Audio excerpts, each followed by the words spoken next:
Okay. Good evening, everyone. Oh, well, there's nobody on yet, but we'll find out real soon now. I just decided to come on here live today. It's a funny thing. I was just sitting down earlier and I fell asleep while watching video. I believe I slept right here in my chair for a couple hours. Even dreamed and everything and woke up. And our white balance is a little bit too white, isn't it?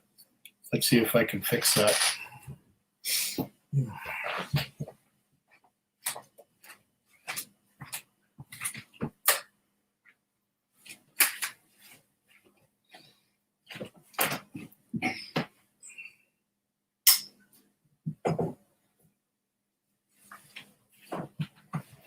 There.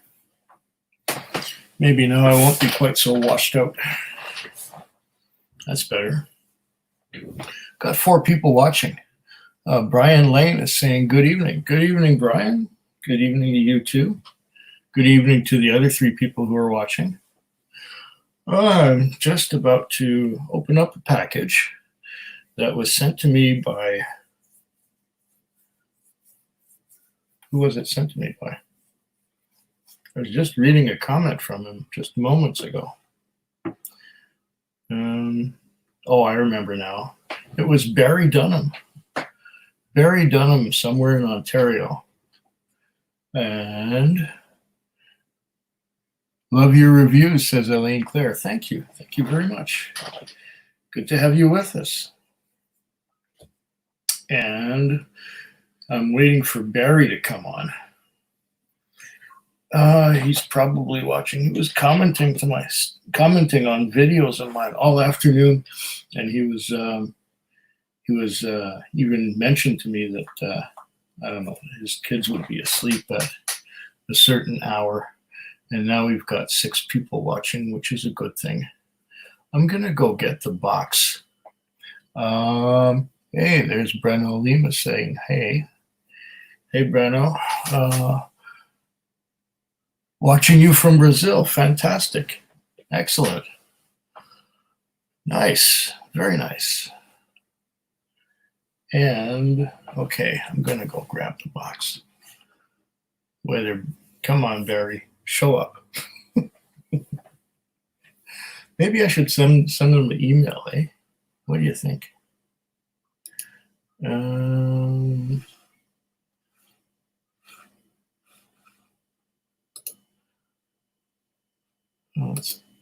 Let's see if I can get there. Okay.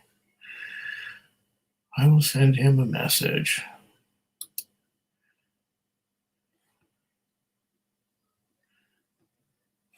And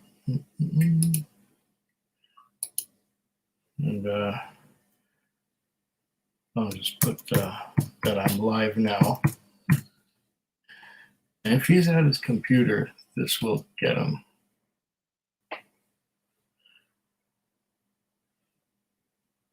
All right, let's go back here. 4 people watching. Okay. Maybe some more will drift in, maybe not. We'll see. Okay, I'm going to go get the package now.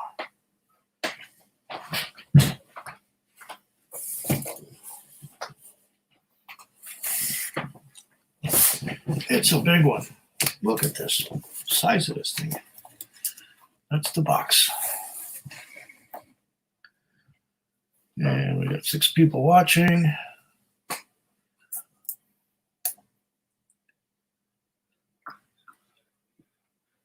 DH Silv. Yeah, yes, I'm alive. Of course I am. I have not died yet. I'm just waiting for the sender of this package to show up. And when he does, or when he comments and says that he's here, that's when I'm going to open this up, because I think you'd want to see it live, wouldn't you? I mean, if you sent me something and wouldn't you want to see me open it in real time? And what's in the package? Oh, probably some whiskey. Probably. Yeah, I'm pretty sure it's some whiskey. It's not that heavy, but it's big. You know, the size. It's a big size for the package. So yeah, as far as I understand, there is a bottle of whiskey in here and maybe a sample or two besides that. And that would be it. Oh, come on, Barry. Drinking moonshine from Alberta. Salute. Moonshine from Alberta. Interesting.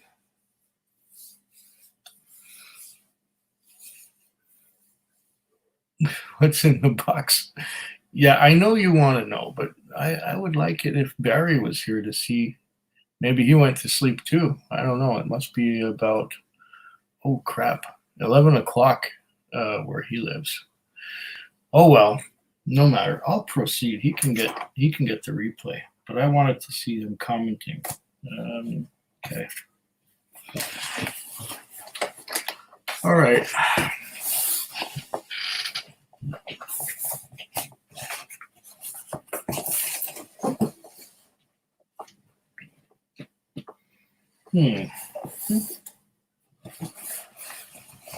No, you can't see the address. Great. I gotta open it from this side, I think. All right, let me get my little knife. What's in the box? There you go, Dustin. Here we go.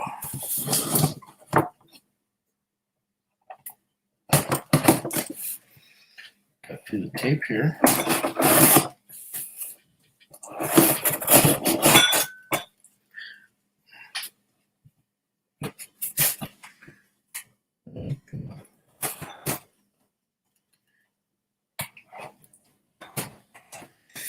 Yeah, I don't want to stay on here very long tonight because I want to go and do something else.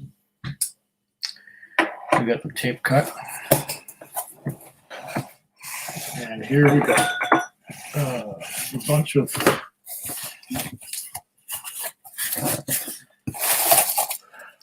air.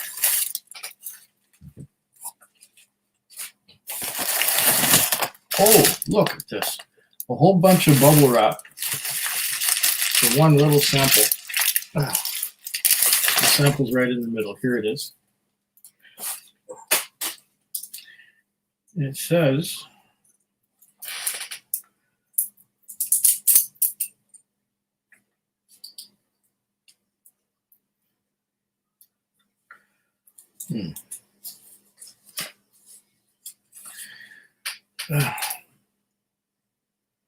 Black Bull, 12-year-old, 50% ABV. Okay. Black Bull, 12-year-old, 50% ABV. Nice. That'll go in the sample pile. It says here, hi Craig, this is Black Bull 12-year-old blended Scotch whiskey, 50% malt, 50% grain, 50% ABV. The bottle has been open for about 3 months and is about halfway down. Oh, very nice. There are things you can do outside. Yeah, there are. DH Silv says, oh, nice. I have a 21-year-old, very solid blend from Duncan Taylor. Okay, good to know. Never tried it before. So anyway, that's good to know. Now we know what we're talking about here.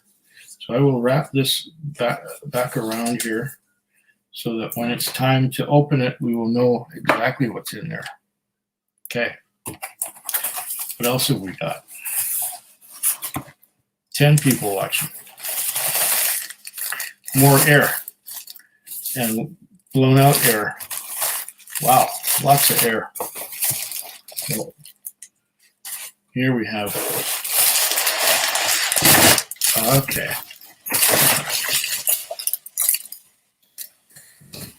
Oh, look. Here we are. Aha.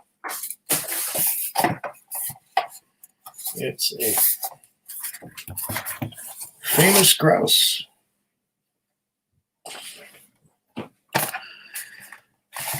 Okay. Famous grouse ruby cask. All right. See what it says on here.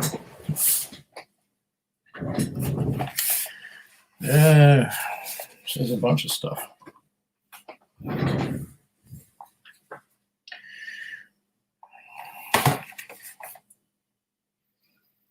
Cask series port cask finish blended Scotch whiskey. Classic whiskey rested in casks seasoned with port. Delivers rich fruit sweetness. Okay. And on the back it says here, we have been perfecting the art of whiskey blending since 1800. That's what we do. For the famous Grouse cask series, we use different types of casks to create smooth blends with distinctive character and style. Our master blender has rested our classic smooth blend in specially selected casks seasoned with port, which adds a layer of rich sweetness, just like a good fruit cake. We call it the famous Grouse Ruby Cask, product of Scotland.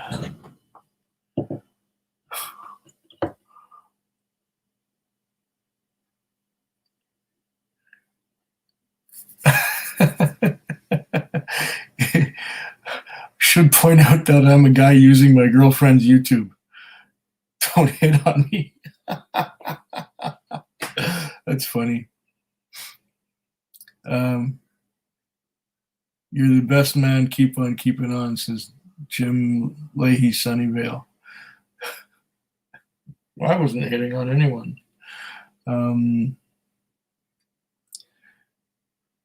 Wait a sec. Okay, there was a 40-year here that went on sale for like $200, but it sold before I saw it. Oh. Talk about 40 years. I was able to get a 40-year Canadian Club last night because I went to a store that I don't usually go to, and this stuff was sold out 2 years ago, and it's been over a year since I've seen it.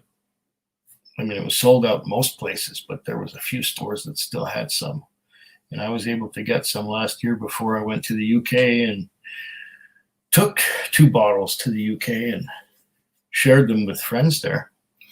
And last night, I couldn't believe it. I saw a 40-year-old Canadian Club. I never thought I'd see that again, and there it was. So I went and got it.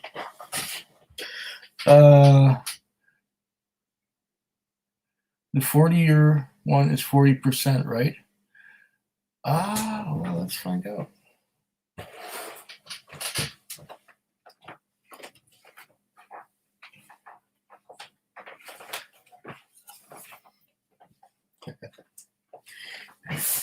Here's kind of proof that I got it.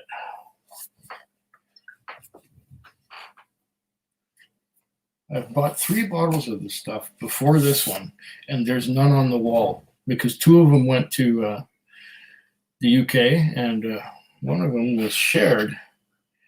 And let's see. Here. 45%. Much better. At least they did it right.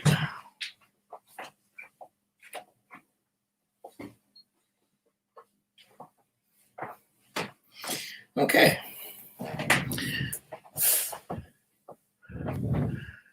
Ryan Ullman. They have a couple cases of Talisker 15 at the Strath 2019 special release. Oh, that's interesting and ironic, really, because moonshine I got is 43%. You sure that's moonshine? 45% is legit. Yes. And Ruby Cask is very good for the money, but drink it fast. It changes quick. It's best when opened, says Westwill. Okay, that's interesting. I will try and remember that. Whiskey Ace is saying, hi, Food Quig. Hope you're well. Oh, yeah, I'm fine. Yeah. It's a blended whiskey and with port finish. Oh, we'll give it a shot, you know. Got 16 people watching, but not the one who sent me this. Is there anything left in the box? Let's see. Bunch of air. And there's the box. Got a lot of boxes now. Good to see you, says Whiskey Ace. Okay.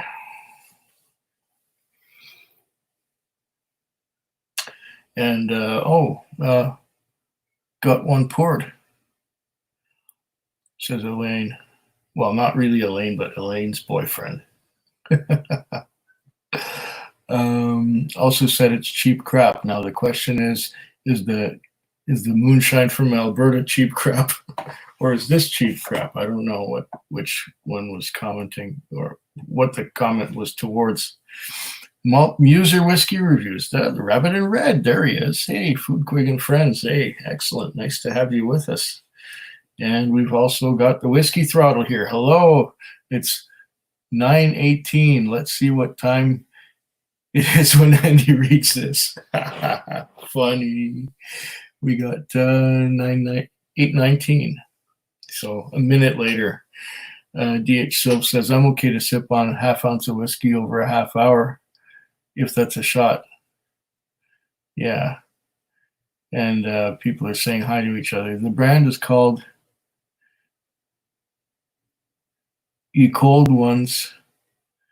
It's made in Grand Prairie. Oh, okay. We're talking about he's on top of the chat feed. Yes, he is. Oh my God, it took less than a minute. That's because I'm not busy doing something else right now. But I am tired because I don't know. I did my taxes today. Are you proud of me? I got all my taxes done, and I even went to the post office, which was open, and I sent that stuff away. And I came back home and started watching videos, and actually went shopping for whiskey too when I went to the store, and I picked up a couple things: a 15-year-old Redbreast and that Bunnahabhain that I have trouble pronouncing. Starts with the S, Sturader or something like that. Are there lines at the liquor stores in Victoria? Depends. It depends. Last night when I went out,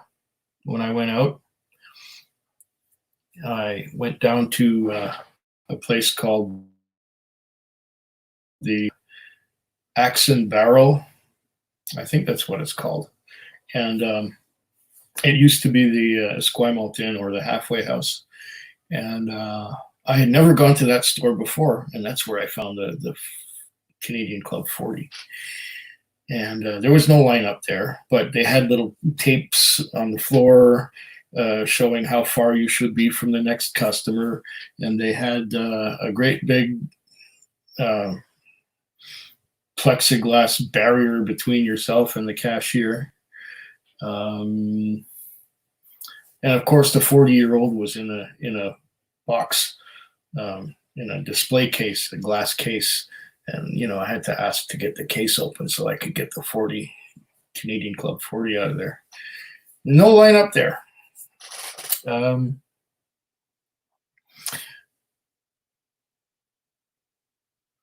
Here we are. It says, by D.H. Silv says, Quig hasn't drank anything yet. Yes, I did earlier, but that's about 2 hours ago. I did drink something. I had a dram of, I guess it was something cheap like Golden Wedding or something like that. And Whiskey Throttle is sipping Tobermory 12, opened yesterday with Mike Brisebois. Oh, okay. And Whiskey Throttle says to DH Silv, laughing out loud, yeah, no, I hadn't drinking anything yet. Are there lines? Okay, the liquor stores, lines. No, then I went to the other store, the Tudor House. There was no lineup, just walked right in. But it was in the evening. It was late. It was after the other stores close. But today I went over to Broadmead, BC Liquor Store, and there was one guy standing outside and somebody saying, okay, you can go in now, and somebody else came out. And then I was the next one to go in. So there wasn't really a line. There was just me. And then as soon as one customer came out, they let me go in. So I went in and I got my Steward Air or whatever it's called. But I was actually going for Redbreast 15 because I found I saw a review of that and I made a comment on it and said, yeah, you know, I think I've had a good week. I think I'll get one of those.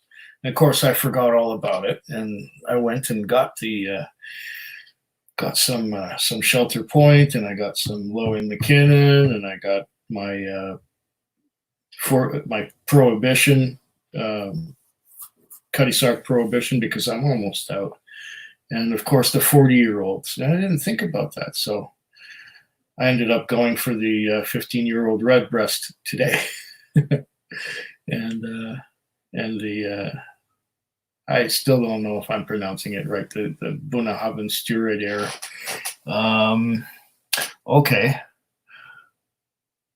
So when I came out of the liquor store at Broadmead, there was about 8 people, each 6 feet apart from each other. So I got there just before there was a line, and I was leaving when the line was forming. And that was at, what time was it? 3 in the afternoon or something like that. Okay. Okay, we've answered that question. Whiskey Throttle says, lots of water bottles in the back. Yes, exactly. You know why? Because I have these for my water. These jugs like this one, and I just emptied this one. And in British Columbia right now, we're not allowed to use the reverse osmosis water machine. I also have things like this. These are water jugs. In the past, I would bring my reusable water jugs, and I would bring them to the supermarket and go up to the machine, put the jug inside the machine and push the button. And when you push the button, the water would dispense into your jugs and you bring them home, refillable. And the refills, they're not too expensive, but we're not allowed to use the water machines anymore because apparently there's a risk of infection from touching the button and opening up the door. And so we're not allowed to do that anymore. So I had to buy bottled water. That was good eye there. Good eye. Uh-oh. Now I'm getting behind. You guys are speeding up. And my mouse doesn't seem to be working. Oh, crap. What is going on here? Hopefully I can reconnect this thing. Come on. Oh, what a time for the mouse to crap out.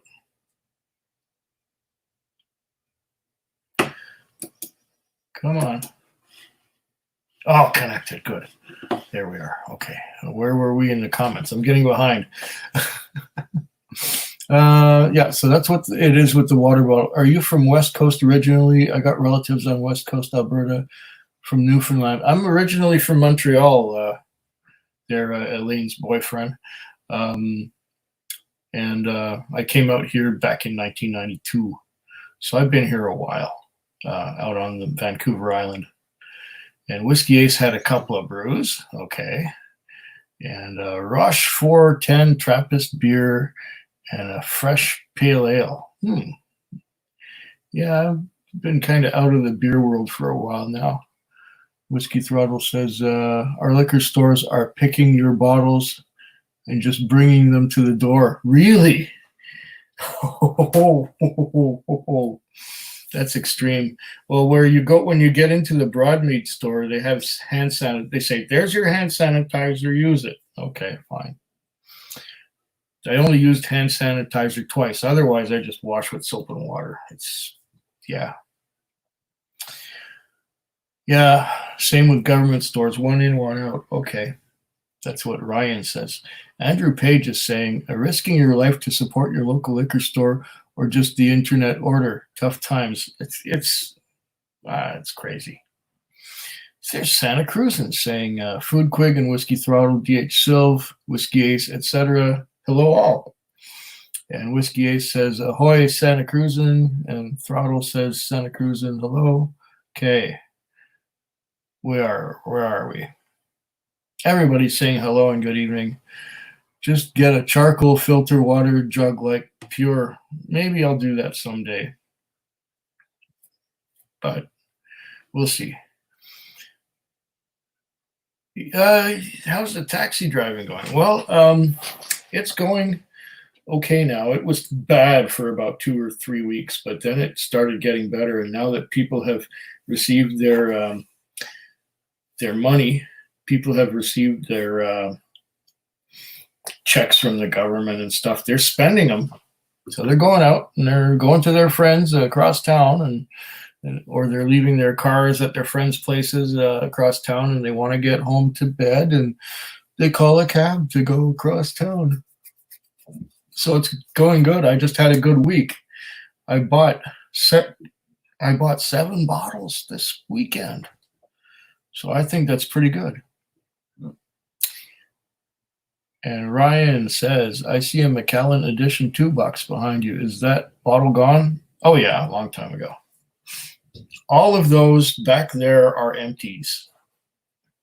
That's what I do with my empty tubes and boxes. They just get piled up back there. That's my wall. My wall of fame or wall of shame, whatever you want to call it. So yeah, the Edition 2 is long gone. We need more hand sanitizer here at stores. It's a real problem. Yeah, okay. My hands have been getting more alcohol than me. Yeah, I understand that. Daniel, you're telling me, says Santa Cruz. Like I said, I only used it twice, and that was when I went to that one store at Broadmead, because they're watching you. They're watching you wash your hands with sanitizer. But the virus or plague or whatever you want to call it has not really come here. I think one of my customers was telling me that there have been no new cases in the last 2 weeks. That was a couple days ago. So who knows how true it is. But we're pretty isolated here on the island. There's maybe 2 ferries a day, and there are no flights coming in anymore, and it hasn't really spread. Okay. Elaine's boyfriend says the wall. I just wish I could get sanitizer for my car. Oh, yeah, there you go. Or sanitizer for the taxi. What 7 bottles did you get? Okay. Would be great to use it while leaving stores. Dustin, I know the feeling, crazy shit. Hey, says John, and Ryan says, yeah, less than 30 on the island right now. There you go. Exactly. I just got a bottle of Maker's Mark today, new to whiskey, says John. And Andrew Page says, like your Kilhoman reviews, anything coming up from Isla's Only Farm Distillery? Yes. There will be one coming up in the next month or so. It's a BC exclusive rum cask at cask strength. That should be interesting. There was another thing on here that somebody was saying that I wanted to answer. Oh, this one. What 7 bottles did you get aside from the 40? Okay, the 40 was one of the 7. The other one was Prohibition, because I'm running out. And that's what I got at one store. At another store, I got a peated Lowen McKinnon and 2 Shelter Points, one of which was rye and barley blend or mixture of the two, something like that. And the other one was it was another finish for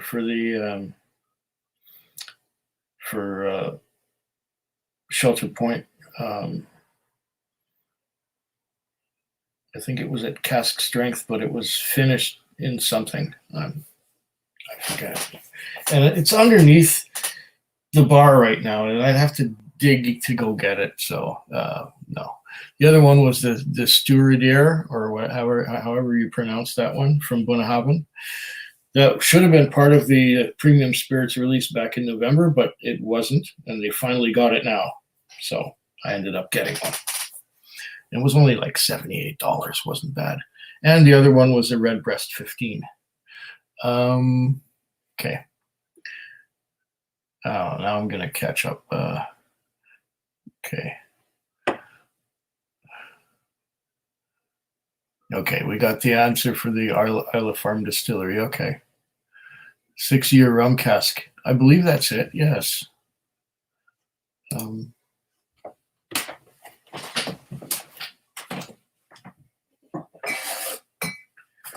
That one is at the top of the bar.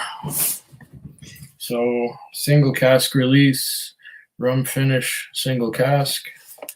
I don't know about the age. I guess it's 6 years old. Anyway, that's it right there. Yeah, in the next month or so, I'll be doing that one.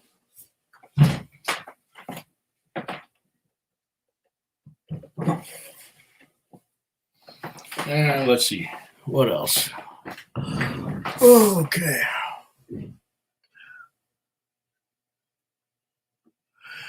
Shot of moonshine and shot of Alberta Premium ready to go. Yeah, good one.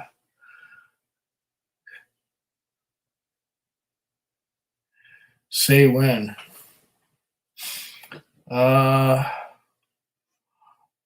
Oh, ready to go. When? Say when. You know what? I'll have to pour something too. Here's a question for you. Jack Daniels or Crown Royal? I really, really don't like, and I'm not a fan of the Lincoln County process. So, and there are several different Crown Royals. There's a regular Crown Royal, and there's a regular Crown Royal, and there are several others. There's several Jack Danielses too, but I just don't like Jack Daniels. I haven't had one that I like. And Crown Royal, I've had a few that I like. So there's your answer there. And love those Kilcoman store picks, says Santa Cruz. And do you guys like Drambuie? Not really. Necessary staple. Here's another answer.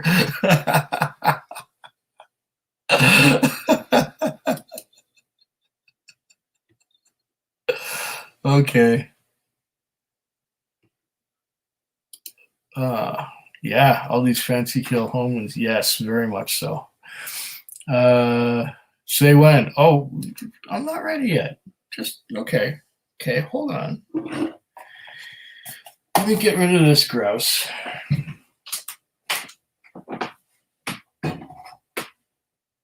Yeah. I can do the Alberta Premium game too. Here we go. Let's have an Alberta Premium. That's other stuff I have coming up too eventually. Alberta Premium, Do you just have the regular one like I do, or do you have the 20-year-old or the cask strength? I'm just having the regular one because it's cheap. Okay. Hey, Quig, says Don Mon. Hey, Don. And bottle of Kilhoman is what I wish the Fire and Cane would have tasted like. Yeah. Fire and Cane was a disappointment. So I'm looking forward to that bottle of Kilhoman. Oh, there's another answer. If you want to do Lagavulin, go for the 12.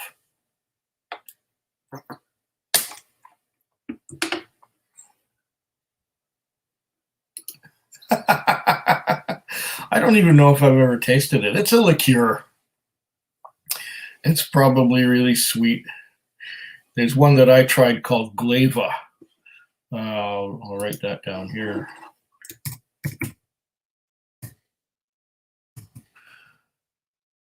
And that stuff is gross. Okay. Rum cask finish Kilhoman. Yeah. Okay. They've currently raised prices on Scotch. Are you talking about BC or? Oh yeah, they got to import the stuff. Oh snap! What does that? I will refill. What did you do? You just downed it? Oh, just regular Alberta Premium. Good. Good. Okay.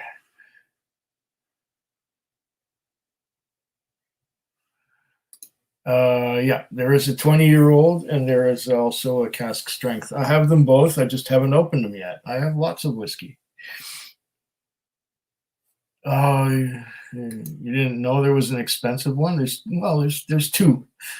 There's the 20-year-old and the cask strength. They came out last year, and there's still some in the stores. I saw some last night. And Stephen Borst says, I'm used to bourbon, but I'd like to try Scotch. What would you recommend for a beginner? Well, try some blends and see what you get. A lot of people like things like Johnny Walker Black. A lot of people like things like Monkey Shoulder, but I'm not really a fan. That's blended scotches. And if you want to try a single malt, go for Glenfiddich or a Glenlivet 12-year-old. If you like wine and you might want to try a sherry, try like a Glendronach 12 or Glenfarclas is good too. And then there's peat. If you're into bourbon, you might want to go peated Scotch right away, or just try a blend which is somewhat peated. You know, Johnny Walker Black is a good way to go. New 12.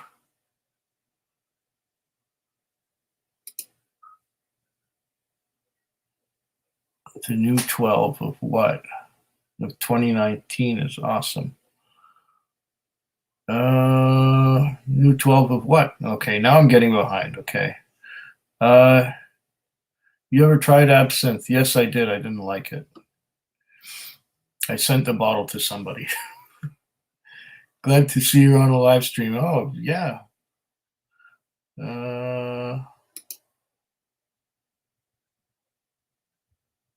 Yeah, no lag 12. Oh, the lag 12. Okay, I tried a 14 not too long ago. When did that go up? I think it went up already. Yeah, that one went up on Friday. That one went up yesterday. My Lagavulin 12, it was a 2014 edition, was nice. Okay.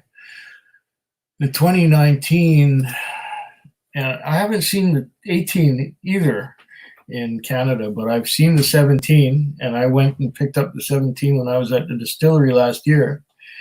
And it wasn't as good as the 2015 or the 2014 editions. Okay. And here, just saw your taxi vlog upload. Yeah, that went up this afternoon, or was it in the morning? Yeah. And new comments. Oh my goodness! Now I'm getting behind.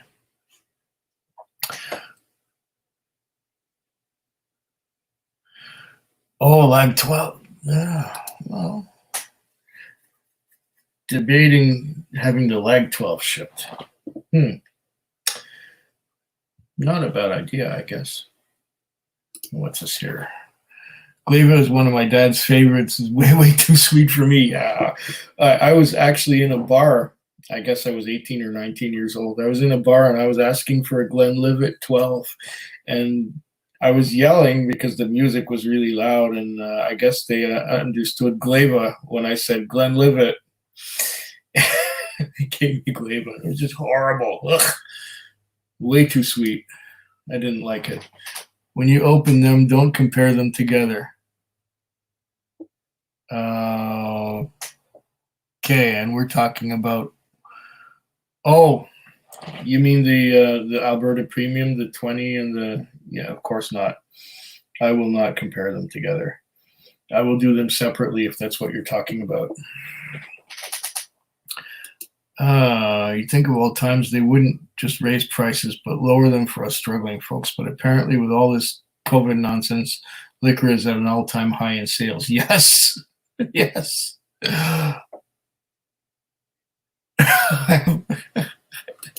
You make me laugh. Thank you, Dustin. How is your liver currently? As far as I know, it's all right.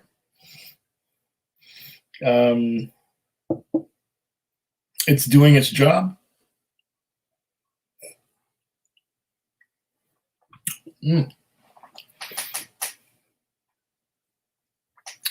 How many open bottles? Unopened bottles? I don't know. Maybe 50. And I have about, I don't know, 70 open bottles right now. Oh no, maybe 80 or 90, because they're infinity bottles. I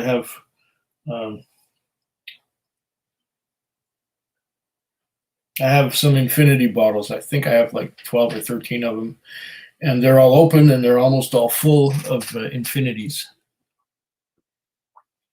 So there's your answer, Don Mon.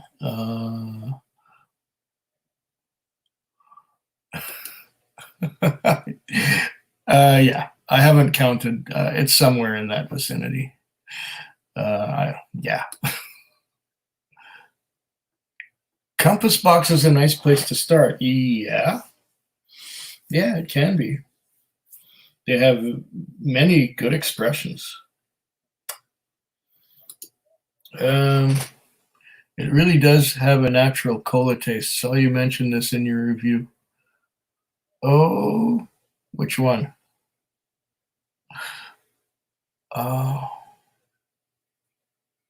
are we talking about the 12? I don't remember which one we're talking about. Okay, Don Mon says, oh, here we go. Yeah, that's a good one too. Beginner Scotch. Another one that tastes very similar to me anyway would be the Edinburgh malt, whose name, there's so many whiskeys and there's so many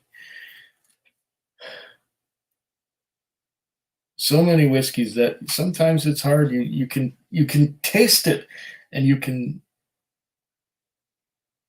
know what the bottle looks like, but it eludes you. I had some Cask Strength last night, and maybe that's why I don't remember. The bottle's right here. There it is. Glenkinchie. That's another good one. Tastes a lot like Dalwhinnie.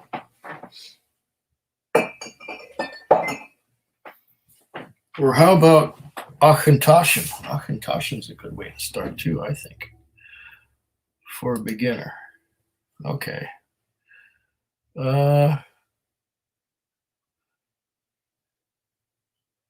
Oh, thank you, Andrew. Thank you very much. A nice little $10 super chat. Thank you very much.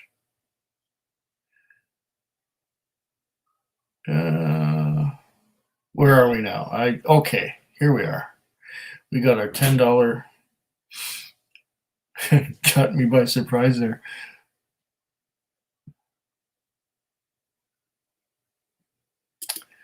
And any of the core range. Oh, we're talking about Dalwhinnie or what? Anyway, hey, Quig, what do you think of Glendronach 12 over Glenfarclas 15? Which is better? Oh, Glendronach 12 is very good, but my heart belongs to Glenfarclas 15. It just does.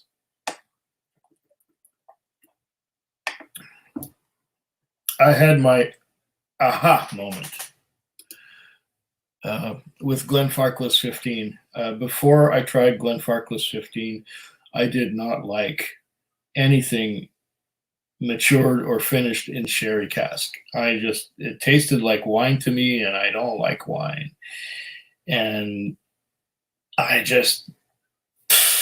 anything with sherry, I didn't want to do it.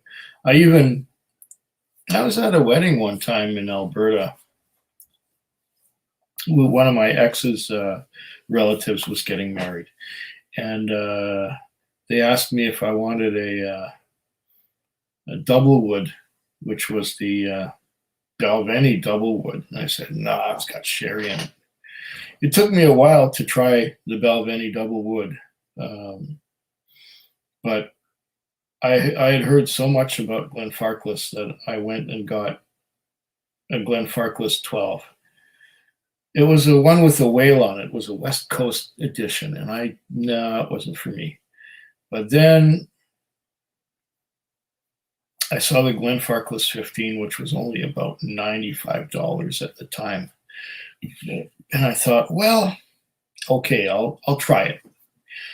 And when I tried the Glenfarclas 15, all kinds of alarms and bells and whistles went off, and I said, this stuff is great.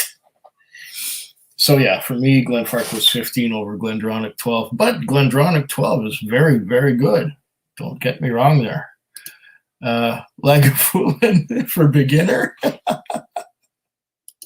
12. Oh, yes. Just saying hi. Love your channel. Thank you, Jason. That's high esteem coming from yourself. I enjoy it. Thank you. Thank you very much. Have you found your palate has changed throughout the years? I notice one is, whoa, what is this? Okay.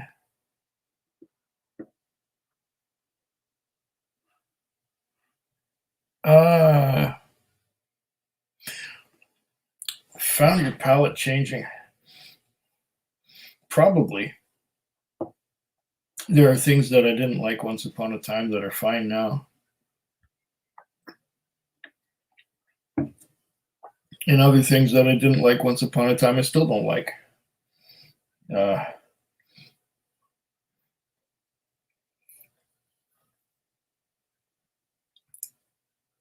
Right now,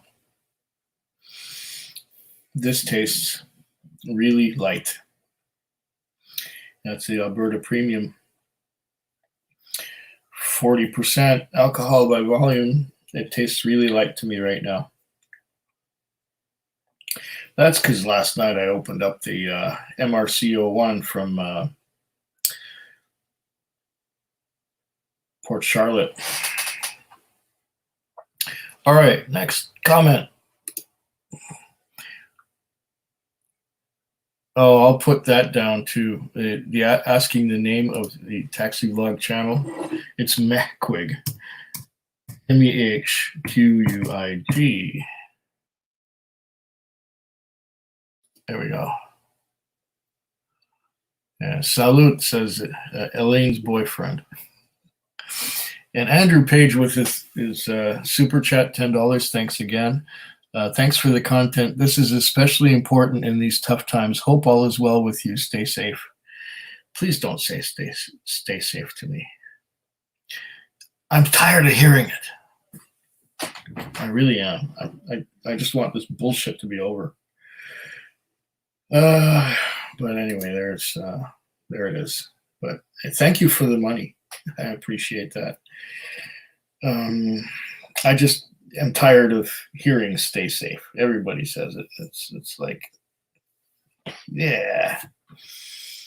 As far as I know, I'm safe because I'm in a space that's smaller than an elevator with the general public for several hours, 5 nights a week.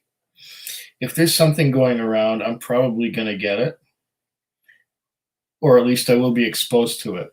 And I like to think that after being exposed to the public and all of its diseases and bugs and things that are floating in the air and going around, and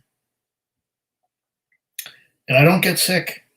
I don't get sick often. I sometimes get a little bit of allergies this time of year. There's some pollens and stuff, but I seem to notice that it's clearing up. But since we're halfway through April already, the allergies are not as bad as they were a couple weeks ago.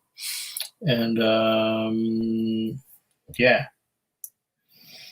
Okay.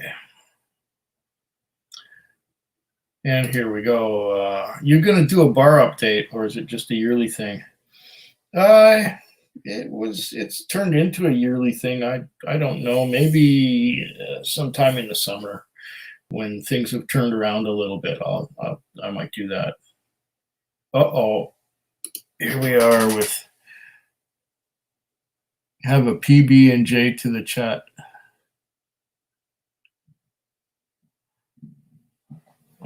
Barry Bletonic.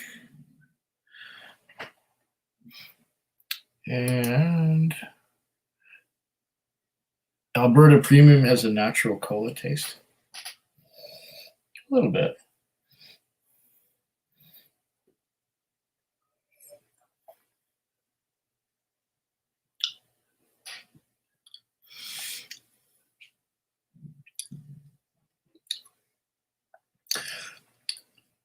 I'm getting more maple sugar right now than Coca-Cola. But, whatever you get is what you get. Every palate's different. And I calculate that I put away on average 100 bottles of whiskey a year. That might change now with COVID. Yeah, that's probably about right. 2 a week. Some weeks more, some weeks less. Some bottles take a while to go through the process of being that's a lot of bottles, says Sam.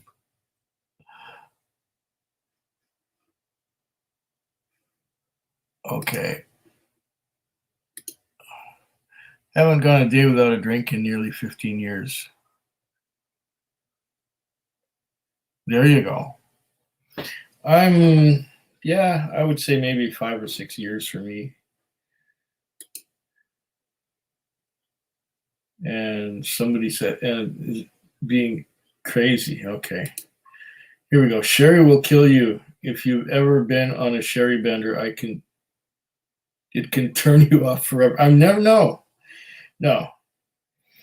I've been on a sherry finish or sherry maturation is fine, but I wouldn't drink sherry straight. But with my whiskey, there's always water. Lots of water, as you can see in the back there. What bottle do you suggest for $20?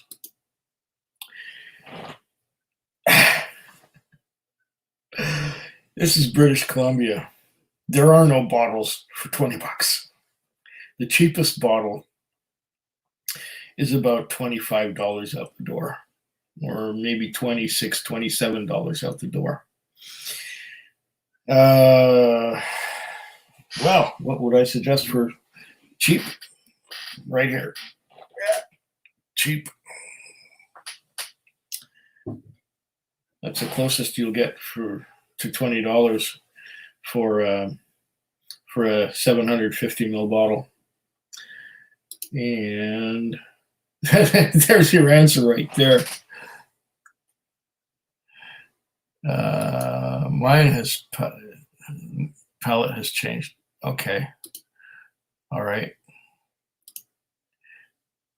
Oh, you got that right, my friend. It is fabulous. There's a lot going on in the MRC01. Lots going on, all kinds of flavors, and they change all the time. You nose it, and you think you're nosing one thing, and then you nose it again, and it's something else entirely. I noticed that it, just fabulous. What a dram. And then after I tasted it, okay, when I first nosed it, I nosed one thing. And then I tasted it, and I tasted something else altogether. I was nosing fruits and fruits and fruits. And then when I tasted it, I got the peat. It just blasted me and just coated the entire inside of my mouth. But the video is coming up for that one. So I explain the whole thing there. Yes, it's a beautiful whiskey. And what do we got here? Everyone's different, you know. This is one of my favorite cheap whiskeys.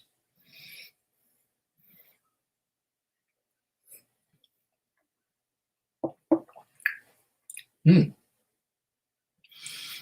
nice. Not everything will appeal to everyone. And that's okay. If you don't like Alberta Premium, I'm not going to knock you for it. It's just one that I like. What do you like, Don Juan? What do you like that's not expensive? And that, of course, is the Taxi Vlog channel.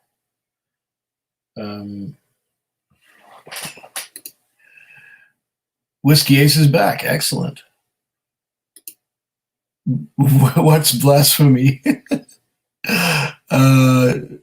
Probably Don Juan's comment. I tried, but just couldn't do it for me. There's Whiskey Ace again. Have any particular bottles taking a hit during this epidemic? All kinds of particular bottles take a hit. All of them. I sort of even it out, you know. I got some good Scotches going. I got some Irish going. Irish whiskey's taking a hit. I've been hitting on some Islas too lately. Whiskey friend, hey Alan, you have reviewed some good Isla drams lately. Have a favorite among them? Oh my goodness. Oh wow. I really like the Bunnahabhain 18. I really like the 14-year-old or the 2014 Lagavulin 12. I really like the Kilchoman Sauterne finish. Even the Ardbeg drum is growing on me. What else do I have? I just opened up the MRC 01 last night from Port Charlotte, and that one's a doozy. Yeah, I like all of them.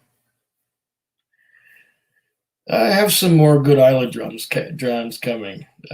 There's always some more. I have the Lefroy Carchus Triple Wood, which I haven't opened yet. I typically do 3 whiskeys a week and 1 sample. So three whiskeys and 1 sample every week. It still takes a long time to get through them all. Thanks, says Sam Pandera. uh, for, for blasphemy. Okay. Ryan's asking me about Aberlour Abunad. I only had one batch, and that was about 4 years ago. It was all right. It was all right. Kind of one-dimensional, but, it's sherry. And to cover up the sherry, they just give it a high ABV. I haven't had Abunad in a long time, and I wouldn't be in a rush to get it. I would probably be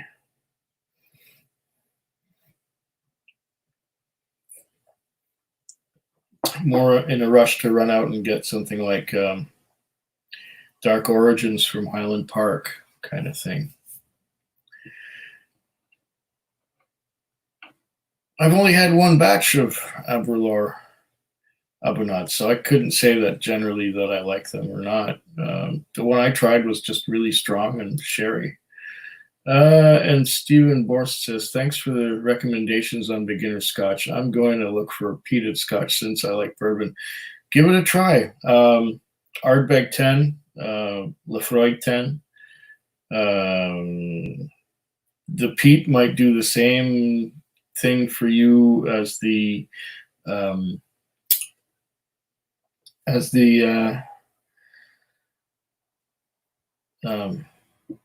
virgin oak barrels does for bourbon, because it's a strength thing, right? And if you don't like peat, well, then you don't like peat. You try other scotch. It's a personal thing, really. But if you're going to try scotch, why not try peated? Yeah. Don Mont says, for just a couple bucks more than Alberta Premium, you can get Teachers. So, Teachers doesn't really turn my crank so much.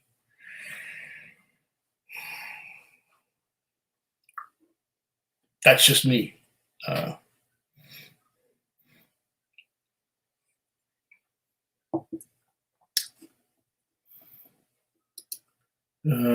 Thanks to Sam Pandera. And we've got here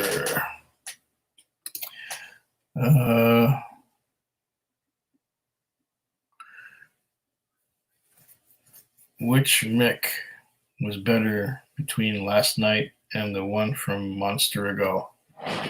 What?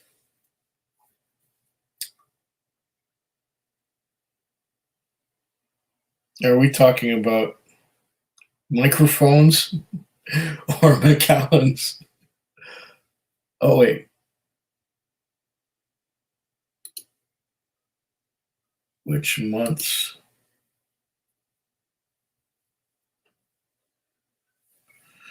I don't get this. I don't understand.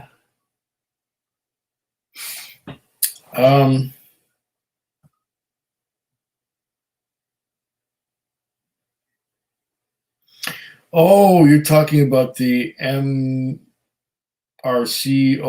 and the MC01. Okay, now I think I understand where you're coming from. And months was for Monster. Okay.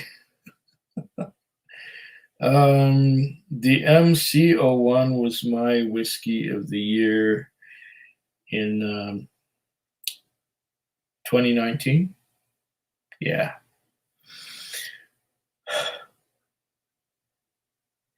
That one's really good too. I'd say that the MC01 from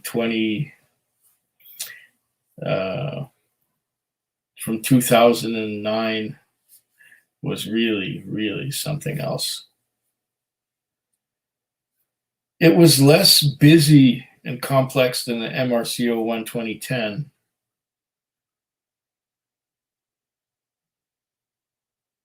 Both really excellent drams. Okay. 20 bucks in the States, Wild Turkey 101, good flavor. Yeah, I like Wild Turkey 101. In fact, I have the bill of sale from a Wild Turkey 101 here somewhere. It's not too long ago that I bought a bottle. And I'm going to tell you how much Wild Turkey 101 costs here, just to,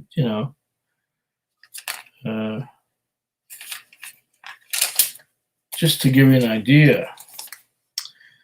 That's not it. 40 Creek Copper Pot. Glengarry 12. Ooh, nice. Good drams. Wild Turkey 101.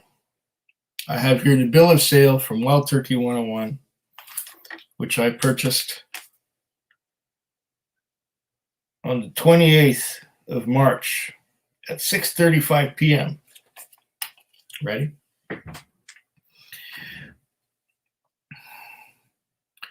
$34.49. And with the container deposit,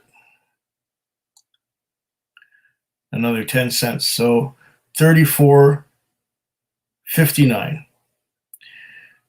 $3.45 would have been the liquor tax, and $1 and 73 cents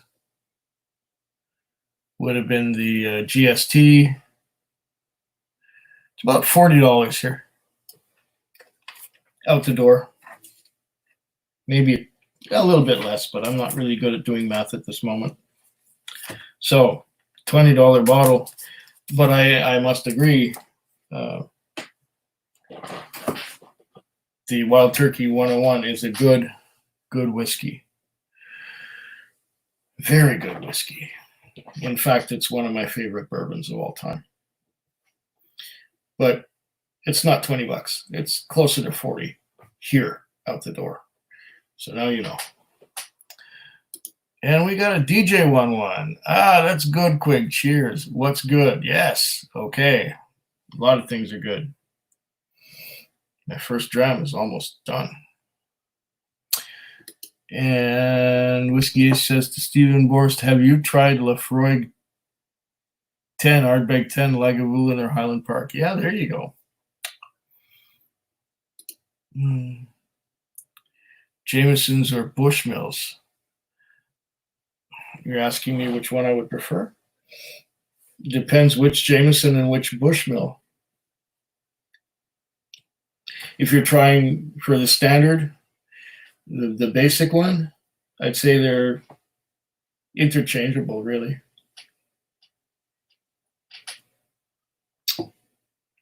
Interchangeable. Jameson, Bushmill. It's light, it's Irish. Yeah.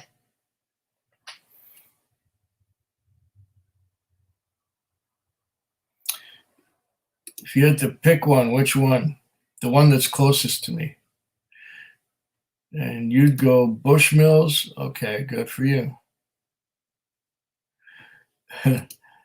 Time for bed, you whiskey rambler at Food Quig. Well, I plan to stay up half the night.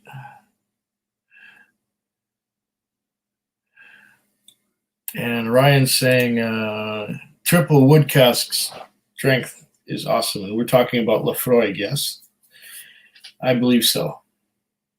I'm going to go for it. Whiskey Ace, no. I've tried Johnny Walker Black years ago. I'll try one of your recommendations if I see them.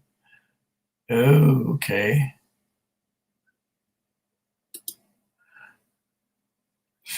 What were the oldest scotches you ever had? I had a tiny little bit of 1954 Glenlivet, or was it Glenfiddich? Wait, I'll tell you. I have the vial right here. This vial was given to me by Whiskey Jason. No, Jason Whiskey Wise.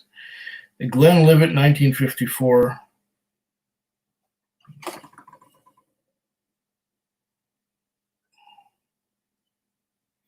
It was a Gordon MacPhail. Glenlivet 1954. Bottled in 2018. So bottled in 2018. That would have been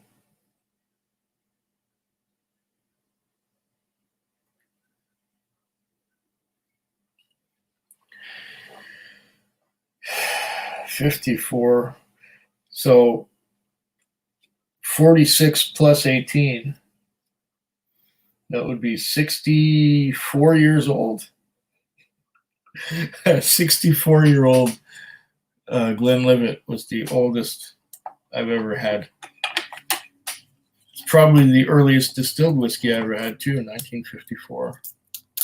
That was from Jason Whiskey Wise, and he gave me half of this vial. So I only had half of this, and I opened it. Well, I had the half of it in a tiny little Glencairn glass on the dock at Bunnahabhain last year. So that's the oldest Scotch I ever had.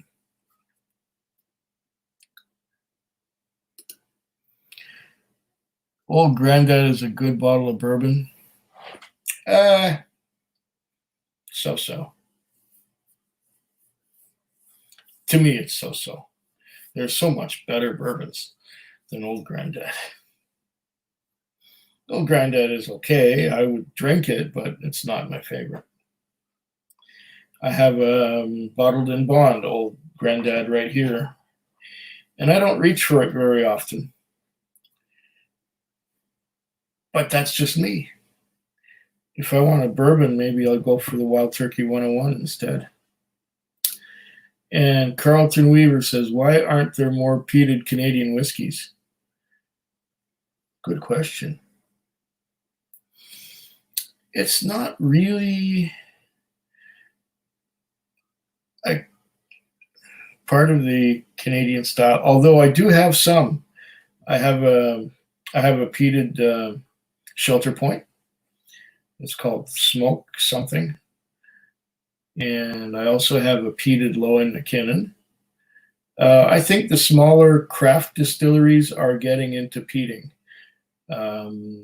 Whether the malt is peated or if they're using peated whiskey casks, like at Shelter Point, they're using Lafroig casks to get some of that smoke into their whiskey.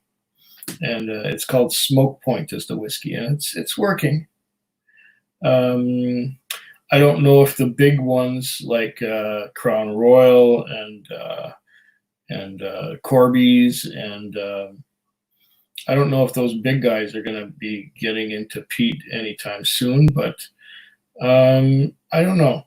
I think the guy to ask why aren't there more peated Canadian whiskeys would be somebody like Davin de Kergamo, who's got a lot more knowledge than I do. And he might be able to tell you, because the Canadian whiskey formula is basically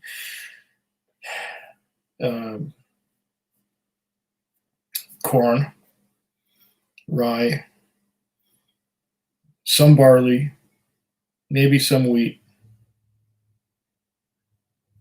mash them, mash them, and ferment them, distill them, age them separately, and then blend them together after they've been aged. And I guess if it's a Canadian single malt, well, then it would be not a bad idea to get peated barley. But since Canadian whiskey is typically a blend of rye and corn, and with some malted barley, but it's mostly corn and rye. So how do you peat corn? How do you peat rye? I guess you could peat rye if you used a peat fire underneath the rye. I don't know. Good question. Very good question. But I think because Canadian whiskey is not typically a single malt, that's why there are not more peated Canadian whiskeys. But if you ask somebody like Davin de Kergamo, he might have a better answer than I do. Here. The peat in JW Black and HP12 is pretty subdued. Yeah. Oh yeah, it's not going to be like a Lagavulin or a Ardbeg or anything like that. but that's the idea. It's blended. HP12 is a different peat as well. And we're talking Highland Park. Yeah, it's not. I don't love. Oh, you don't love those? Okay, too bad. I don't love Old Grandad as much as my friends at Elaine. Okay, no, I'm in the same camp with you there, Ace. To me, Old Grandad is nothing special. Make sure you thumb up the current video. Okay. And what do we got here? Kilchoman Sauterne cask finish was amazing. I still have half a bottle. It is good. Whiskey Ace says 17 watching. I got 12. I got 20.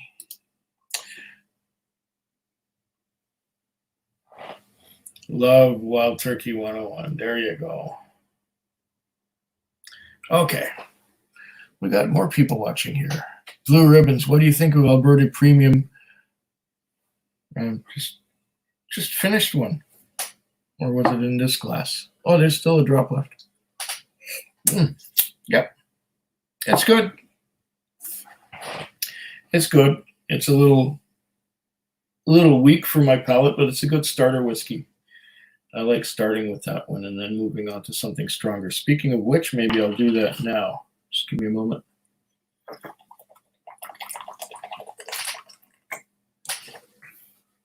I will get me another glass of water.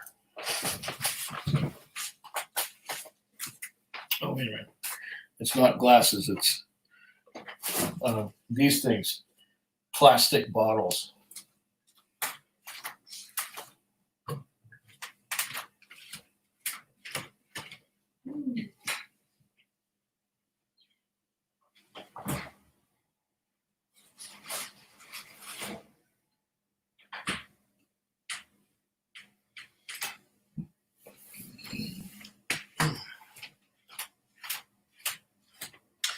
All right, what have I got?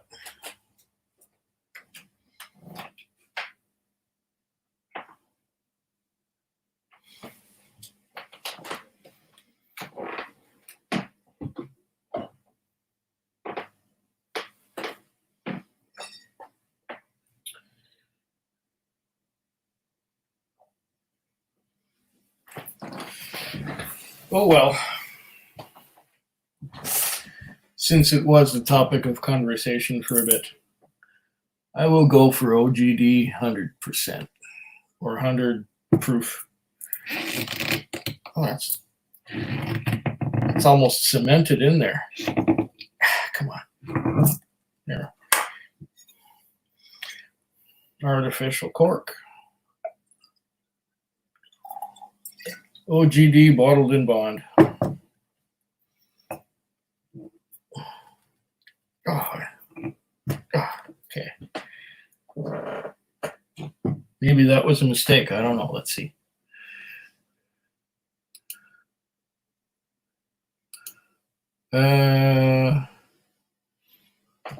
Alberta Premium Rye. I like it. And there's Whiskey Taste Buds saying, hello, pal. Hello, Whiskey Taste Buds. And I'm guessing you're Ryan? Not Ryan. I'm so bad with names. No, it's not Ryan. There's another 4-letter name. Gosh darn. Adam. Takes me a moment. I think it's you, Adam. Is that right? Okay.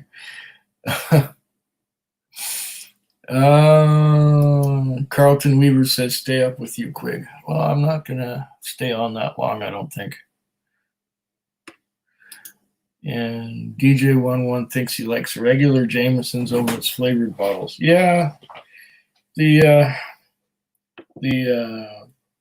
special finishes are sometimes it can be a bit off-putting.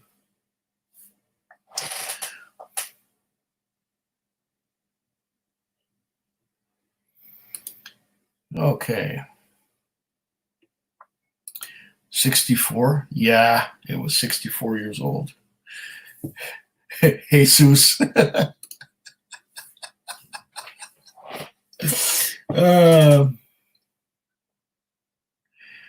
And Ryan thinks he prefers the MRC over the MC. Found it to be more complex. Just waves of complexity. Yes, such a joy. But there's something about the purity of the MC that that resonates with me. MRC definitely is more busy and more waves of flavor and just more things going on, definitely. But the MC is so nice. Too bad I don't have any left.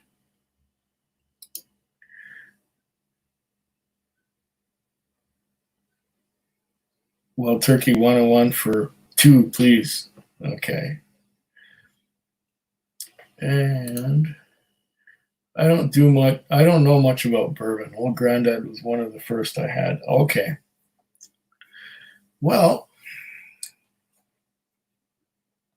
try Elijah Craig Barrel Proof. Try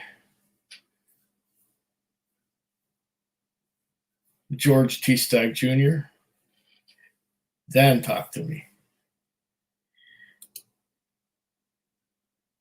Recommended to me by a Hoosier. Okay. Okay.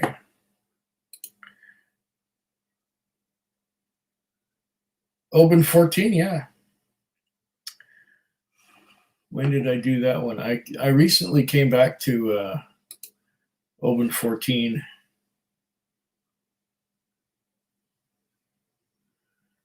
Or is that coming out soon? Oh, on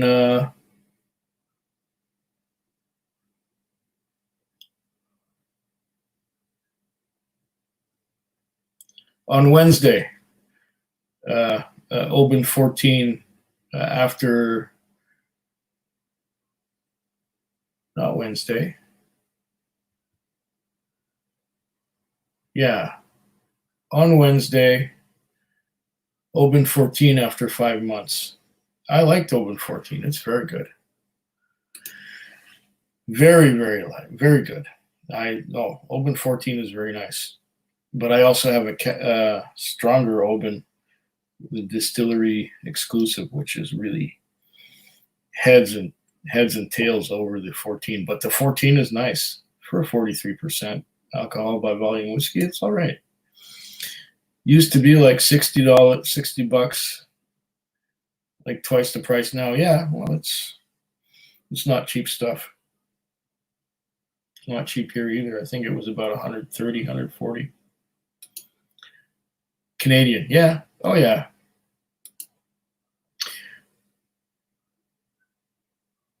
New favorite Canadian is Bareface.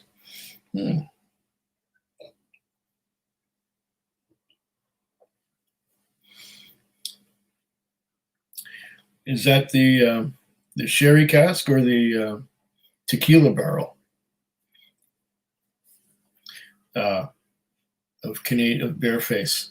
Because there's a tequila barrel one too that's come out. I have it. I just haven't opened it yet. Okay, that's true. Okay. Open 14 price varies drastically from province to province. I believe that. And what's going on with Don Juan? Been very impressed with the older Turconos as of late and very depressed by the Green Spot Montelena. Yes. Green Spot Montelena isn't anywhere near the Chateau Leoville Barton. Nowhere near. And I have some old Turconos as well, 15, 16 years old. They're very nice. I will not disagree with you there, Don Juan. Doesn't it just sound better when you call it OGD? Yeah, probably tastes better too. Pouring a shot of Alberta Premium. Again, okay. Blue Ribbons puts in glasses. Okay. I got no bourbon, says Elaine. Oh, okay. Or Elaine's boyfriend. Okay. That'll work.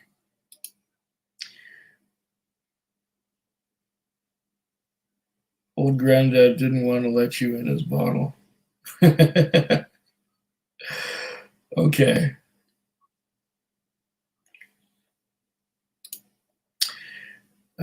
Poured a 114 OGD at Food Quick. It's a little sweet.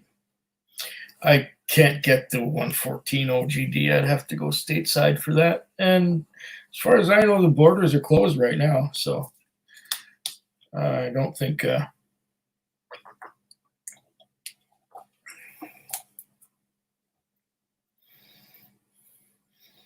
well, isn't bourbon a little sweet to begin with? I always get that.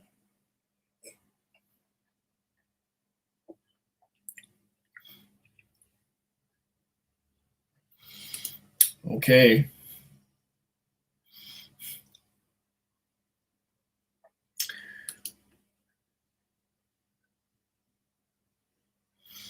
"10 years ago, I drank a shot of tequila from the 50s.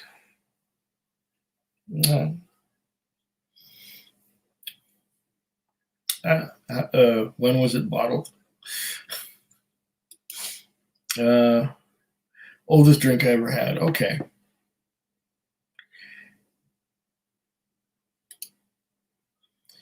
Old buddy inherited the bottle and lots of other bottles from his dead grandfather.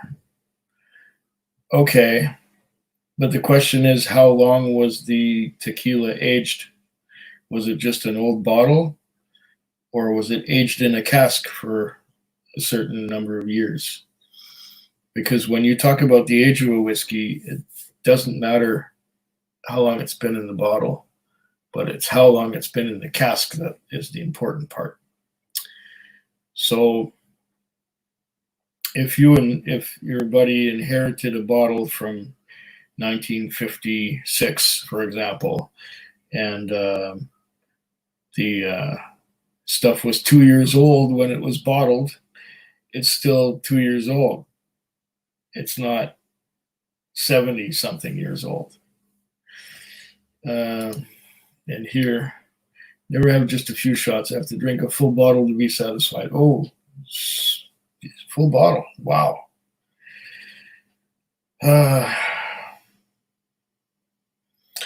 No, I'm not quite that bad.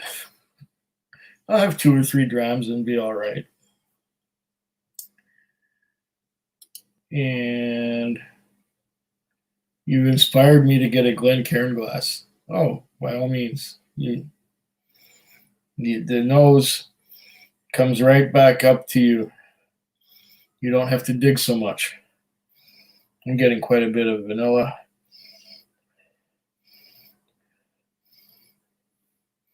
A little bit spicy from the rye.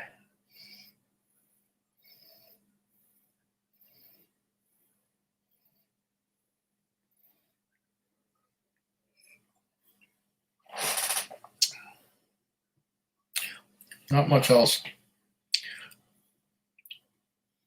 It's a bit thin. Even if it's 50% alcohol by volume, it's a bit thin. Bareface. Yeah. Okay. Bareface. And what do we got here?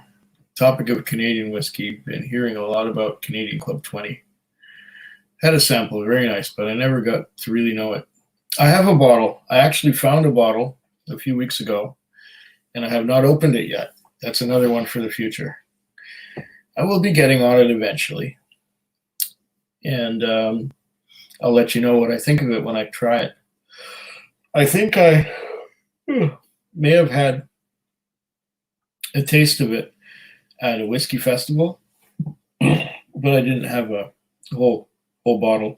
And of course, whiskey festivals are the worst places to taste whiskey, just because there's so much going on and so many distractions. You're not in the quiet of your own home, where it's easier to taste the whiskey and really appreciate it. You're not being rushed to finish it to go on to the next one. Alberta Premium 100%. Underrated Canadian whiskey of all time. Yeah, there you go. Pretty much. Yes, and it's 100% rye too. And you said that as well. Okay, Redbreast 12 cast strength is a treasure. Really excellent dram.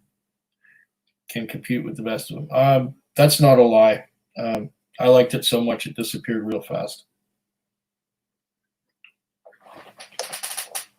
Oh. Okay. Donmon here says, Redbreast 12 cask strength. Okay, we got that already. Thinking Green Spot CM, they skimped on quality because I remember the Leoville Barton 2 was just a completely different animal. Actually, I found the CM simply undrinkable to my taste. And that would be the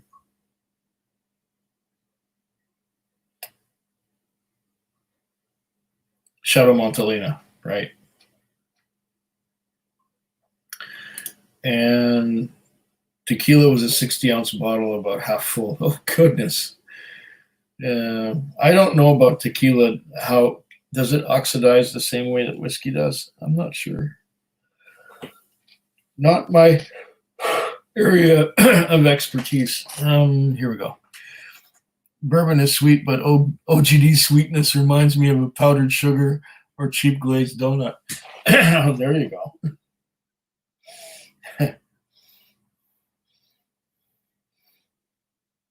Yeah.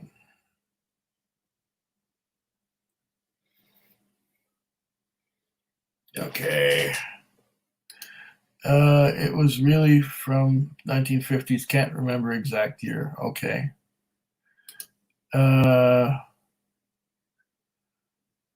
Laughing out loud at Sam Pandera. What did he say last? Been a while. Oh, never just a few shots. Okay. Carlton Lever. It's the next dram of the night, Quig. This is not your typical flight so far. No, it's not. I don't know. I haven't decided what to do next. I'm only halfway through this one. Don't know. Probably something strong. Maybe the last of my cask strength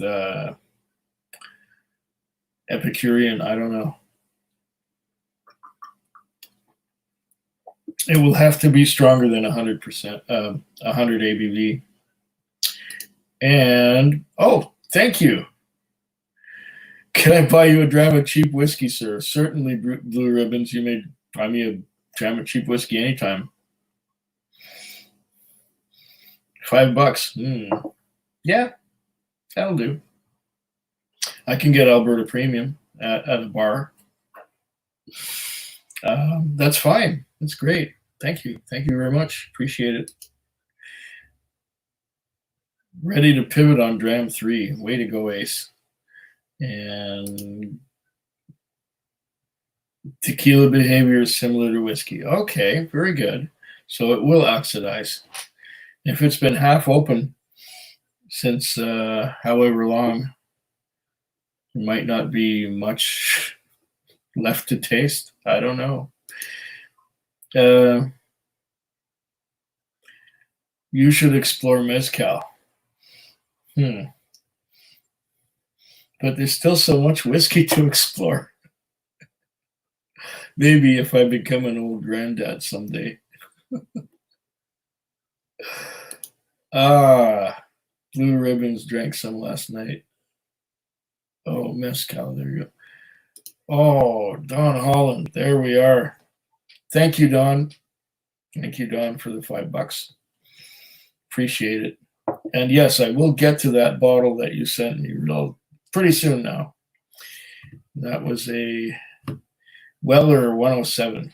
I didn't forget. It just takes me so long to go through whiskey or to get to whiskey that I just received. So, yeah.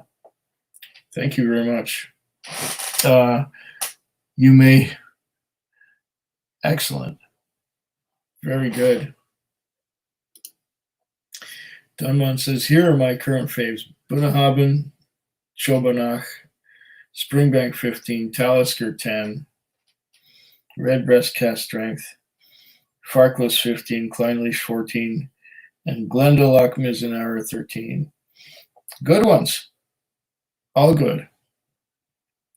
None of those I will disagree with you. They are all good whiskeys. And having too many bottles is a good problem. Yes.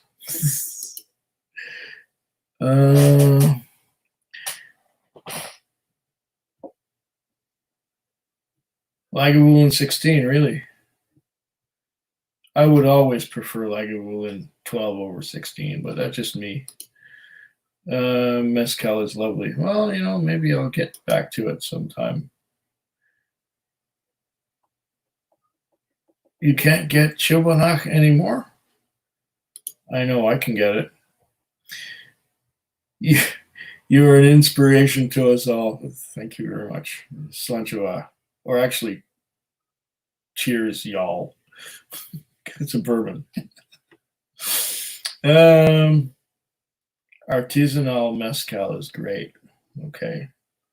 And blue mezcals. Okay, Ryan says, do you see the link I sent? They have just saved me a bottle. What? You sent me a link?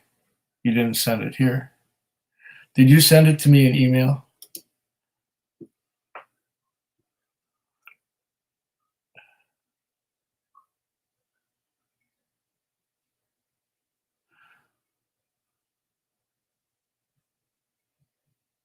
Oh, wait.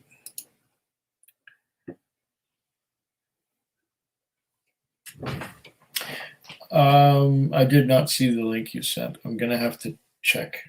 If it's in my email. Oh. Hold on. Lagavulin 8. Yeah, I've tried it. I found it kind of... It's good, but it's just straightforward. It's just like a blast of smoke. Not much complexity to it. It's just like, boom, there you go, smoke. Of the Lagavulins, I prefer certain iterations of the 12. Lagavulin 8's really good, but 12 has just so much more complexity. Okay, Whiskey Ace likes the Lag 8. And just sent it again.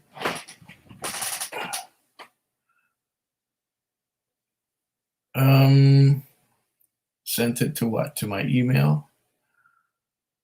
I'll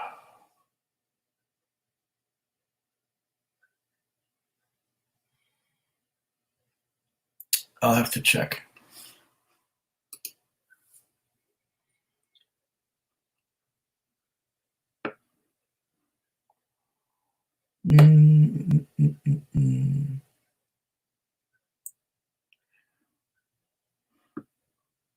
Oh well. I'll tell you what, Ryan. I'll put my email up here.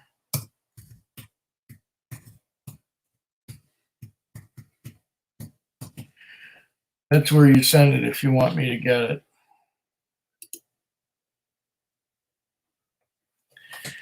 Because I've been just looking at my email and didn't see anything there. And if you best place to send anything. YouTube doesn't show links. There you go. Yeah, send it to my my email.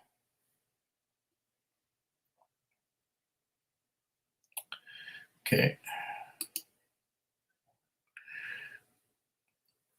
Chilbanach is no more. If you can get it, I'd probably go through PayPal if you can send it to me. Oh. Let's work that out in email. I don't do PayPal really. Let's work that out in email. Maybe we can do some kind of a trade. I don't know. Let's do it in email. My email address is down below. I just put it in there. Scotch tropical kissing cousin. Okay.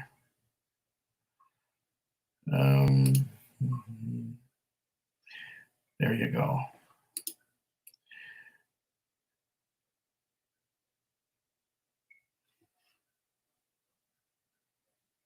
Okay. Craft Cellars carries the MCO1. Yeah, but Craft Cellars, that's in Alberta, isn't it? And Alberta merchants don't ship to BC anymore. Unless there's a Craft Cellars in BC, I don't know. But Craft Cellars is in Alberta. As far as I know, they don't ship to BC anymore. They stopped doing that a few months ago. Never had Lag 12, but it's priced about $70 higher than the 8. Yeah, and there's a reason for that. Okay. Yeah, there's my address, in case you didn't see it. Go to Craft Cellars.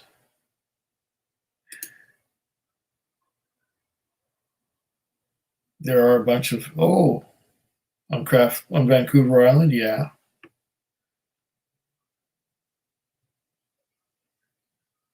Yeah, I believe that. I've seen it. I'm sure I've seen it. Right next to the 12 and the 18. Donner Pass is here. Hi, Donner Pass. Good to have you with us. Craft Cellars ship to BC. Do they now? Still? Huh.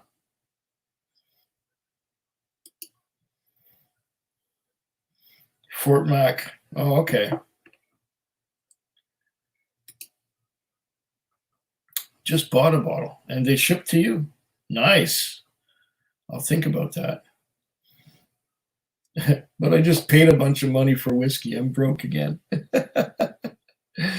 I have to work some more and make some more money in order to buy more whiskey. Okay.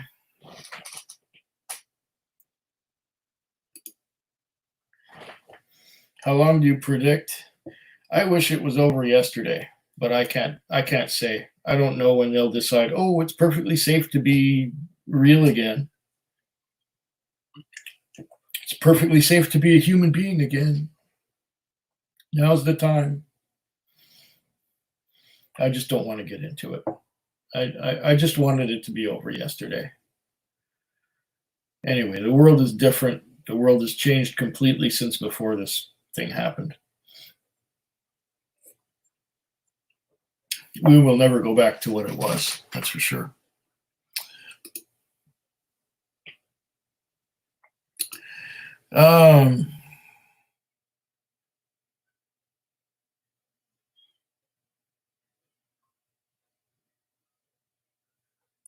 Yeah, it is dumb. It's very dumb.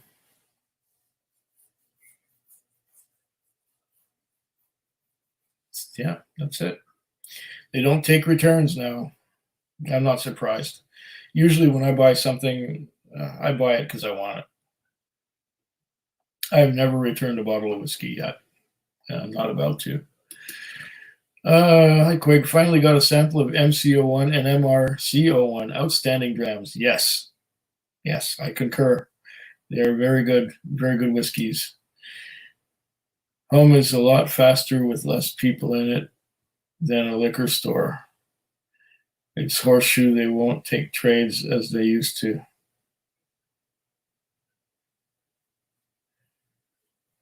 Horseshoe?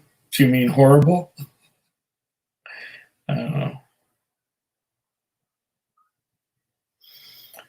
Oh, okay, I see. Yeah.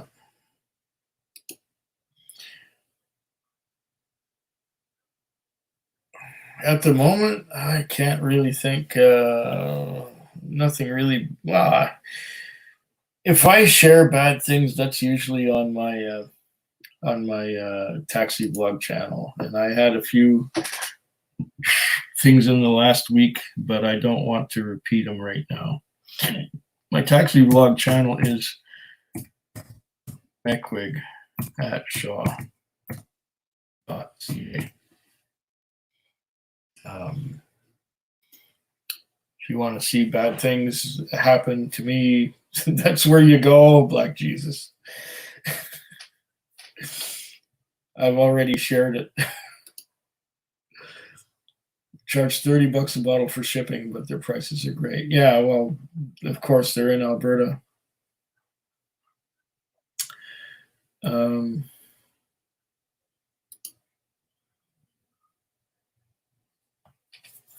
It's another 9/11 again. I think it's worse.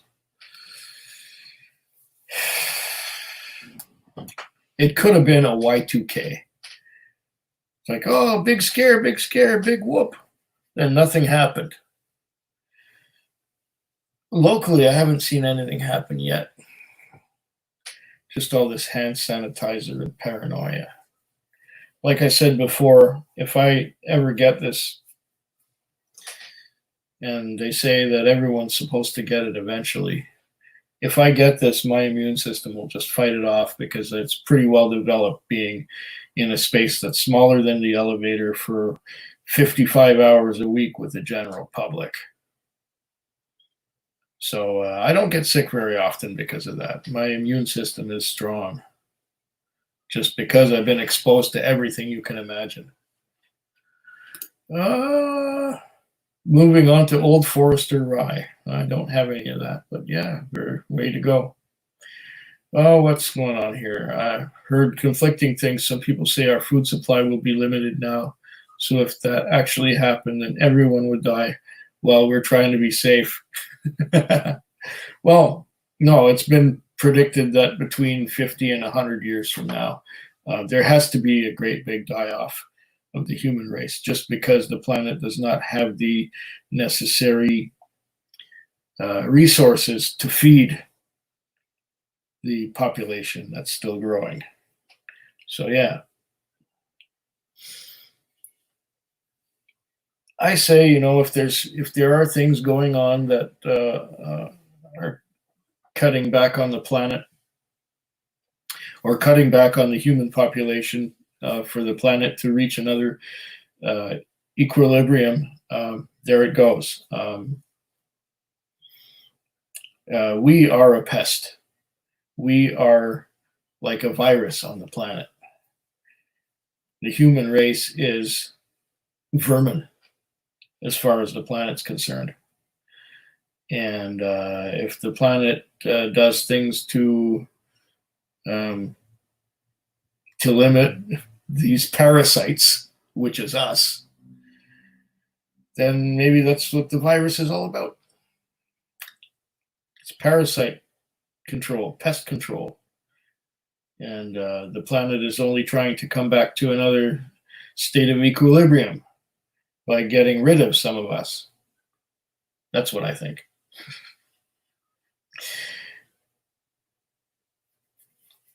Yeah. When it's my turn to die, I'll die.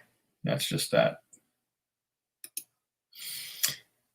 Any of you ever mail booze to or from Canada, USA? Oh, yeah.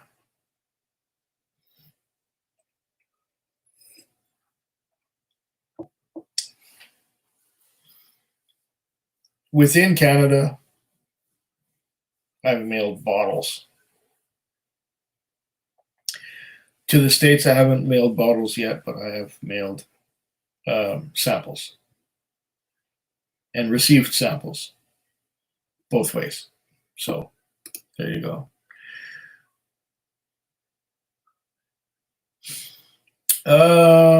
Want to mail a booze package to friend in USA and don't want it confiscated. Good luck.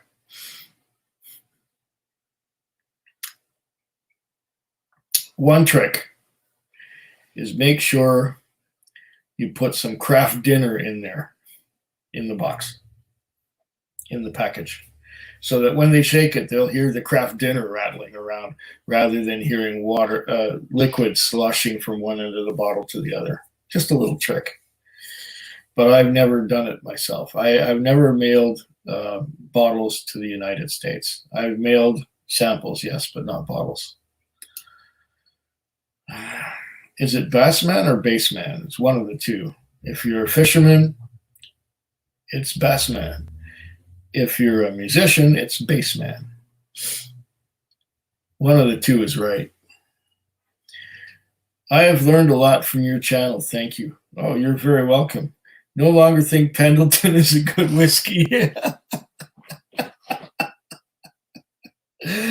There you go.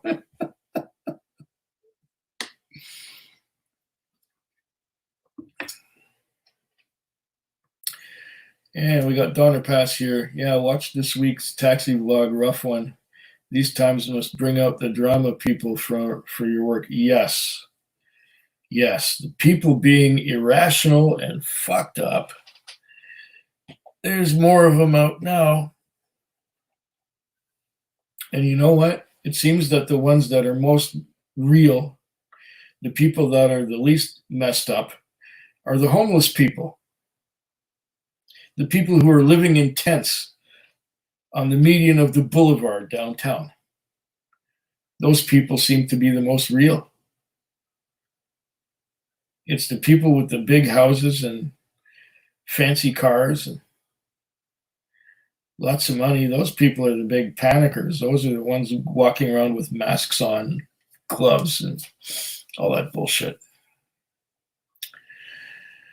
Yeah, well, this week was rough, but it was profitable. It was good. Did I mention I bought 7 bottles of whiskey this week? Just because I could.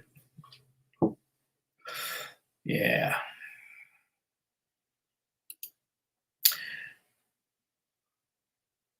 Aces to that. Heard whiskey helps immune response. There you go. Yeah, excellent. So I'm covered. Too many people in this world, and pregnancy is still revered. There you go. Exactly. But you're right also. Yeah, there you go. There's a deep thought about the planet. I always think the same thing. We are a pest, or as George Carlin said, a surface nuance. Yeah. Exactly. We are vermin. Look at all the things we've done to mess things up. Espen Anderson, I haven't bought any whiskey in 9 months. Oh, I hope you're not running out. Hope you still got some.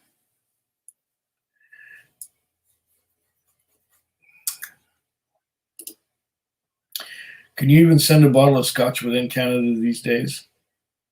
I don't see why not. I don't know. I haven't tried it since all this bullshit started, so I don't know. Couldn't tell you. Yeah, as selfish as it sounds, I hope that if the world does cleanse itself at the human race's expense, I hope it's after my death. Well, the prediction is between 50 and 100 years, so chances are you're pretty safe. At least I am, in that, I'll live out my life and then the world can go to hell. I don't know. I don't know how much time I got left. Maybe 20, 25 years. 30 tops. I don't think I'll live longer than that. It angers me how people seem to be taking advantage of you and your vlogs. It seems most of your issues have ever been with women. I've had issues with men too. People are people.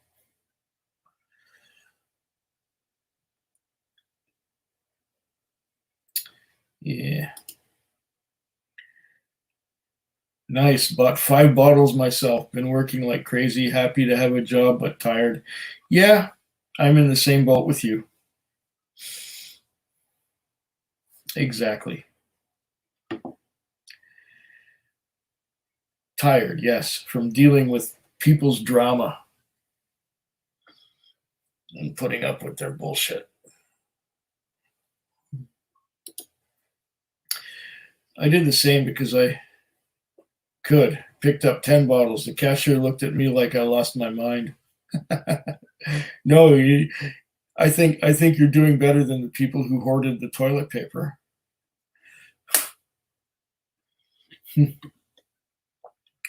Much better. I wasn't quite so forward. I got 2 bottles here, 3 bottles there, 2 bottles there. I didn't buy it all in one place. Oh my goodness. What's here now? I have young kids though. Okay. Yeah, I understand. People are people. Yes, this is true. Um, no matter how much time you have left, so long as you spend it with whiskey. Slantrava. Oh, another super sticker. Thank you very much, Blue Ribbons. I appreciate it. Thanks for the donation.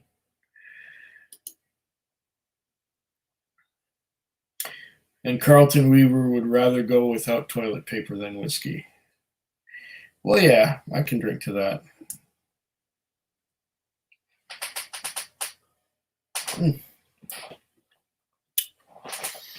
Well,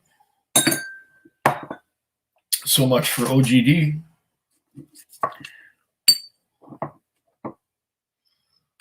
What's this again?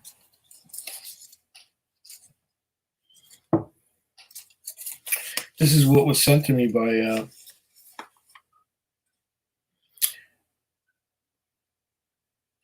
our friend, to whom we can thank this.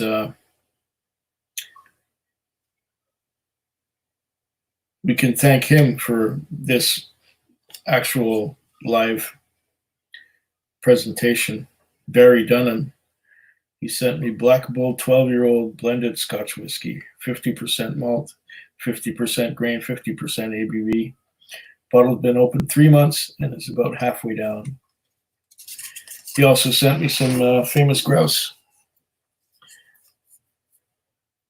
And it's a special famous grouse. It's aged in port casks. So I'm looking forward to that.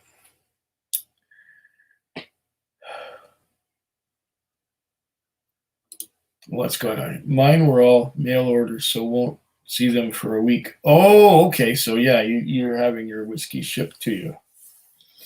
I like the tactile sensations of picking up the bottle off the shelf and bringing it home. And putting the bill of sale at the bottom of this stack as the next whiskey or the last whiskey, the first whiskey, first in, first out, right? So these ones go first. And there's my stack of bills of sale of whiskey, dating back to approximately last August.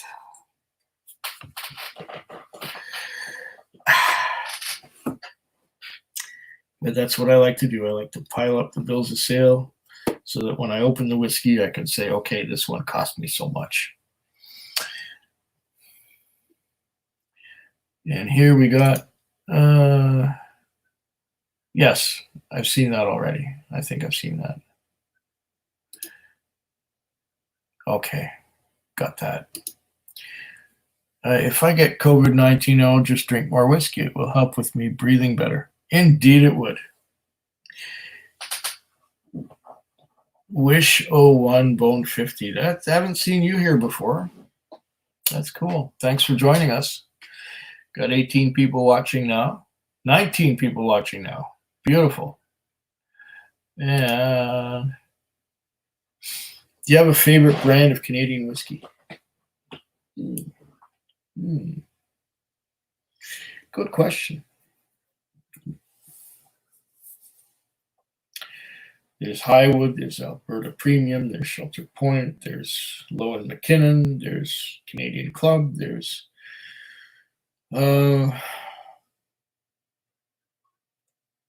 Pike Creek, there's Gooderam and Warts, there's Wisers, there's did I mention Canadian Club? There's Crown Royal. There are lots of brands of Canadian whiskey. Many, many, many, many. And I don't really have one favorite. I like some whiskeys from different brands.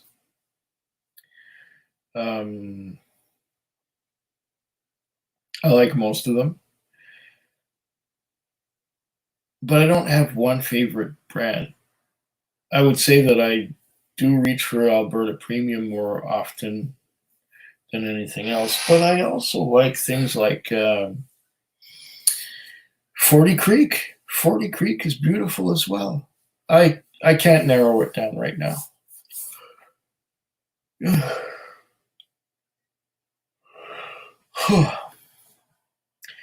What to reach for next?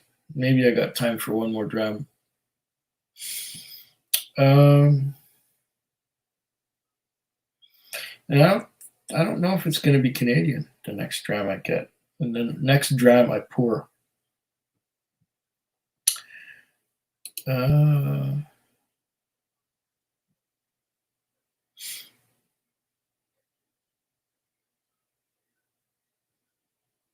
Oh, we're not giving up. No, we're not giving up. I'm just saying, intellectually, that the world will not end. The world will keep on going after we're gone. Yeah, it will somehow. I will have to get myself another glass of water or another one of these.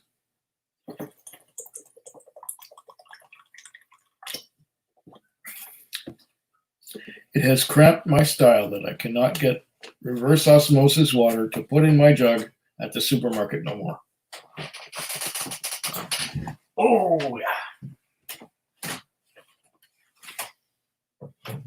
I will be back shortly.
Oh, I see comments have gone crazy.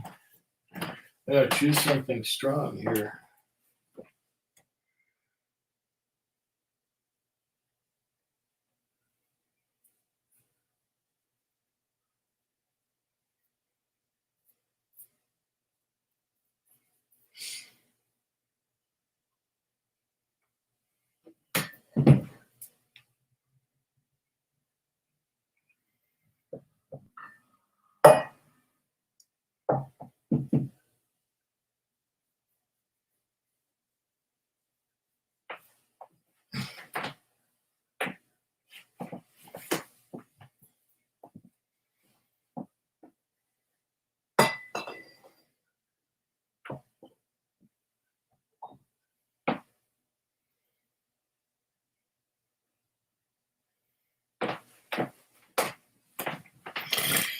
Okay.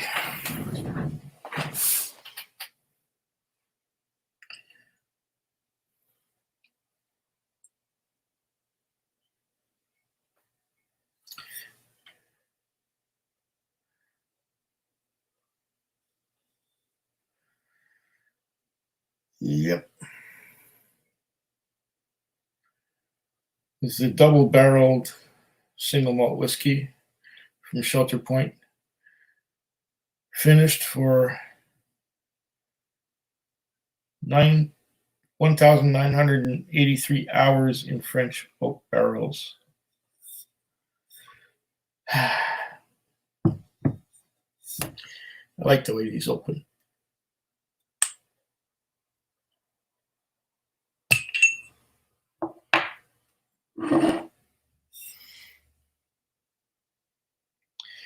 I have a bit of this left. It's 50% alcohol by volume. Just a little bit.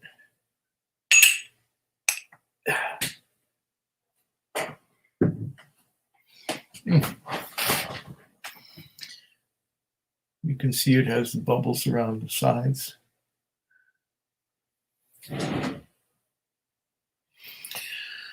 How do we got here?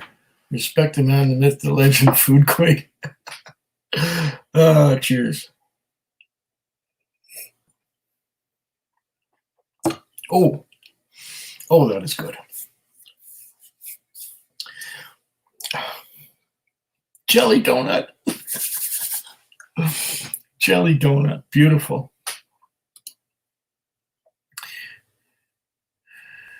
Waiting for Shelter Point to get Ontario distribution. Looking forward to it. Yeah, they got to make more. You know, this is just, I've been to the warehouse and it's fabulous. This is bottle 484 of 1,131. Their batches are, you know, between 1,000 and 2,000 bottles, 1,400 bottles maybe per batch. So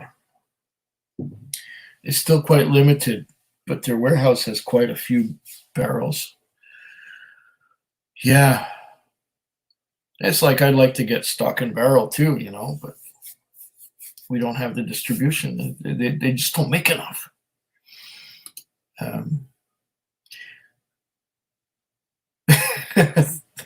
Oh, you guys are too kind.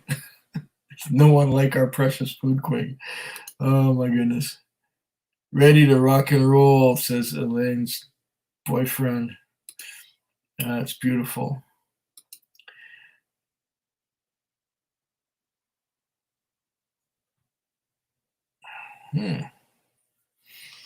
First, I loved the 46% Shelter Point artisanal, but now, for some reason, all I taste is a strong alcohol finish. Yeah, that's kind of like their baseline. That's kind of like their entry level.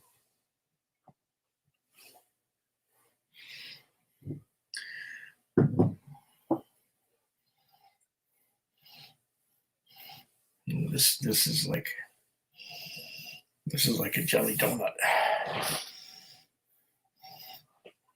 Okay. Sitting here in Norway and drinking Lagavulin 8 years. You're a good man to drink with Food Quick. Thank you very much, Espen. I appreciate that. Slancheva, or cheers.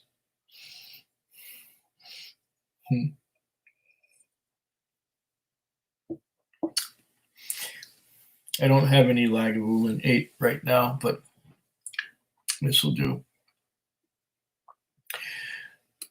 Oh, what's this here? Shelter Point needs a bigger still.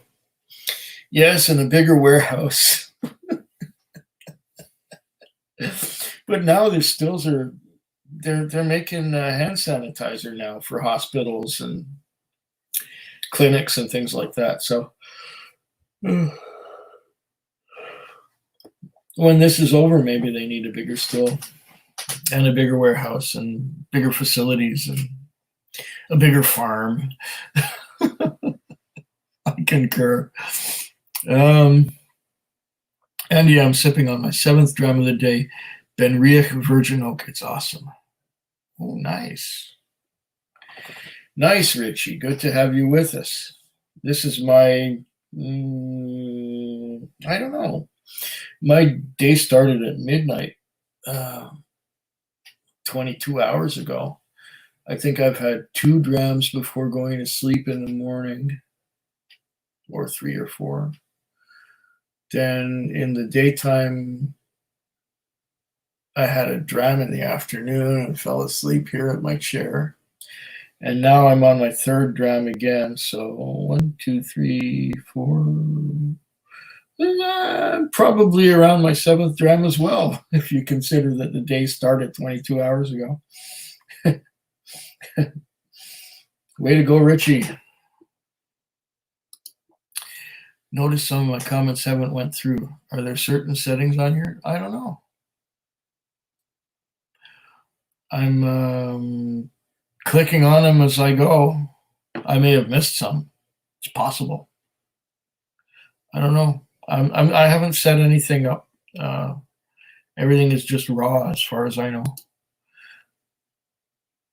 Cheers to the Lag 8. Okay, way to go. Glendronach Cask Strength Batch 8. They're up to 8 batches now. I remember getting a batch 4 a few years back.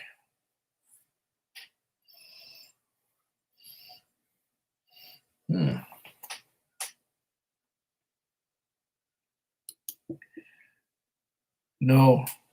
What I want, a jelly donut. Now I want a jelly donut. Yeah, well, that's what this is. It's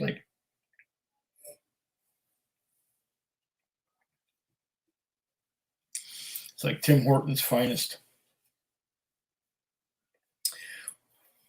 It's like strawberry jelly donut with a lot of that white sugar that falls off of it. Delicious. Okay, cheers. Salute, Espen. Yes. Salute.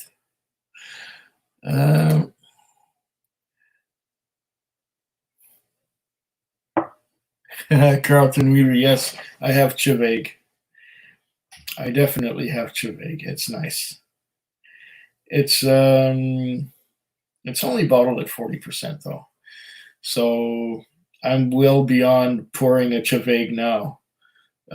Had we talked about Chiveg back when we were talking about Alberta Premium, I would be pouring a Chiveg at the beginning of my flight, but now we're flying.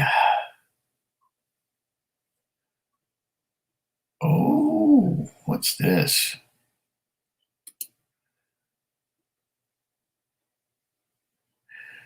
How to Kurt is saying, Andy, have you ever seen the movie Roadhouse with Patrick Swayze? How in the world was the bar able to pay Dalton $2,500 a night? How could they stay in business? I have never seen Roadhouse. I have no idea. But it's a movie, right? Movies are not reality. They must have sold a lot.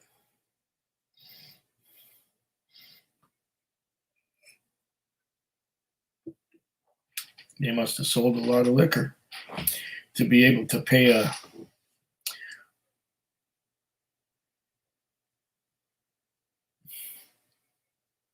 whoever Dalton is. I don't know. I would have to see that movie. Don't know. $2,500 a night. Wow. With that kind of pay, I could work a year and then retire in style. Skull at Carlton Weaver. There you go. Hope I pronounced that right. I don't sleep at night that much. I sleep in the daytime 4 or 5 hours, and I get cat naps at work. This is why I sometimes fall asleep at my chair here when I'm editing videos and stuff, because I don't get enough sleep.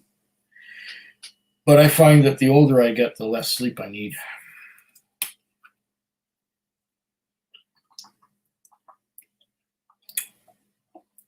Tonight I might sleep very well. After this particular live stream, I'm going to have my dinner because I had my lunch pretty late.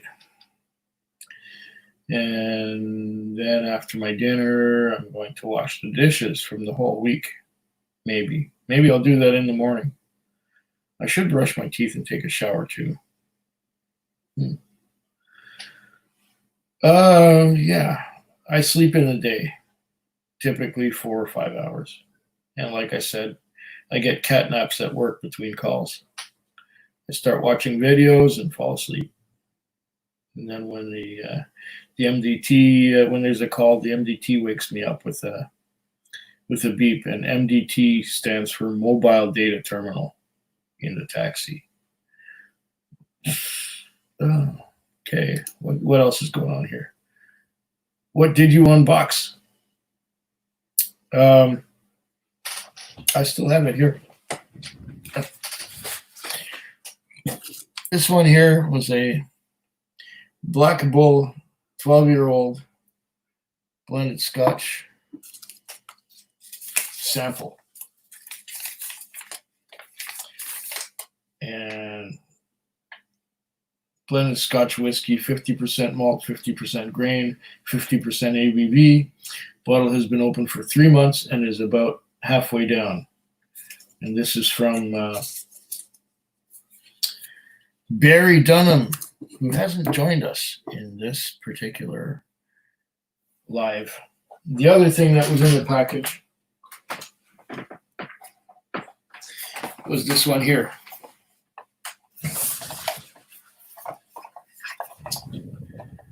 A famous Grouse ruby cask. And that is a port. Famous Grouse port cask.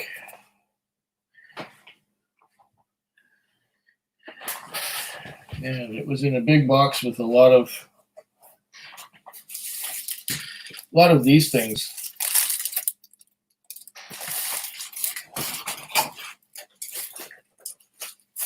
And these things. A lot of air. Barry was most generous. That's what I unboxed. Glendronach 10 is also very nice. Yeah, I've had that some years ago. I think it's about 5 years ago I had Glendronach 10. It was very nice. Yeah.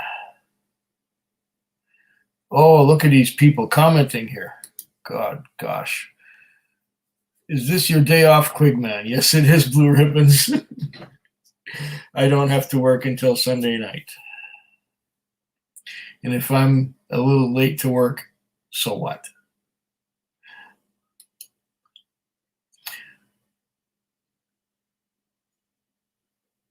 All the comments I made about pregnancy and the human population never seems to go through. So somebody's censoring the whole thing? I thought I saw one or two of those comments, didn't I? Huh. I remember seeing a couple of them. Oh well. Oh well for me. I remember seeing that. DJ11 says, nice at Donner Pass Whiskey. How is it? I have batch 7. Oh, and we're talking about the Glendronach. Okay. You raised a good point with everyone making hand sanitizer. I feel like there will be an issue with whiskey prices and availability down the road. Hope I'm wrong. I hope you're wrong too. There's plenty of whiskey in the stores right now.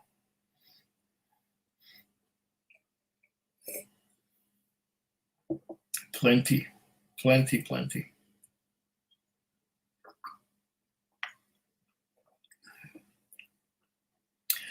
I'm sure that the big distilleries are still producing whiskey like they were before. It's a lot of the small craft distilleries like Shelter Point that are making hand sanitizer and publicizing it, and they're great big heroes for doing so, which is all right. Remember when Tim's used to make their donuts in-house? I think they were so much. They don't do it anymore? You mean they don't make their donuts in the shop anymore? I thought they were baking donuts all the time. Do they come from a central bakery now? Oh, for shame. For shame. I don't know. I don't eat donuts because I'm diabetic. And diabetic people should not eat a lot of carbs and sweets and things like that. So I don't know. It's been a long time since I had a donut. I can't remember when the last time was. It's been a while, like years.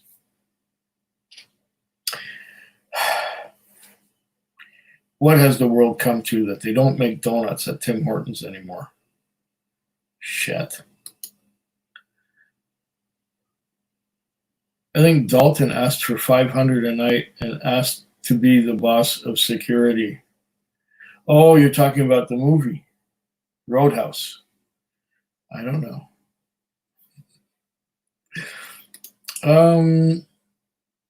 They probably sold a lot of Macallan. And who was they, DJ? Of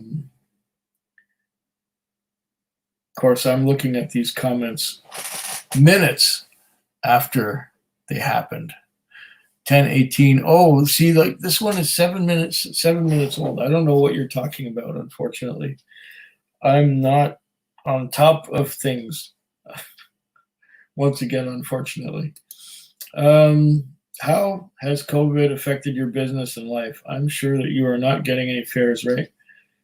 You'll be able to make it financially? Yeah, Kurt, COVID affected my income drastically as soon as the whole scare went out and as soon as everything started closing down and bars and restaurants closed and everything. But the same thing, what happened is that the guy who owns a taxi that I drive, he owns 2 cars. All his drivers quit on the same day except for me. I'm the only one left driving. So he took one of his cars off the road, pulled the plates off it. It doesn't have insurance on it anymore. And he kept the car going that I'm driving. And then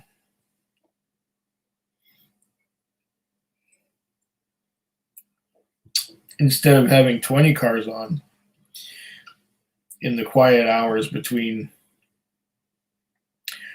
say 2:30 and 4 in the morning, 5 in the morning, there's sometimes as few as 3 or 4 cars on. So our fleet has shrunk considerably. And there's enough business for the few of us that are still working. Most of the drivers just quit. They all fucked off. They don't work anymore. They're sitting at home collecting government checks, which they'll pay the taxes on next year. Fine. I'm not going to go. This is a little 2-room apartment, okay? I would go stir crazy if I had to stay in here the whole time. I would go nuts, completely bat wing crazy. But I still go to work to maintain my sanity and, make a living. Because I'd rather pay my own way than have the government throw money at me to stay at home. My life, I think people are a lot crazier than they were before. It's really evident when I go to someplace like the supermarket and I want to get some groceries. Although the stocks are up, I have to go one way down the aisle, only one way, and I have to wait in line maybe to get in. Yeah. COVID has affected everything. It's affected people more than anything else. My life is still the same. I still do the same routine. I'm kind of disappointed that I can't go to the chiropractor now and get my back adjusted and get my discs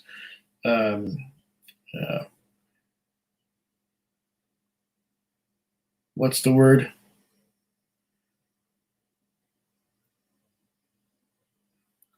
What is the word?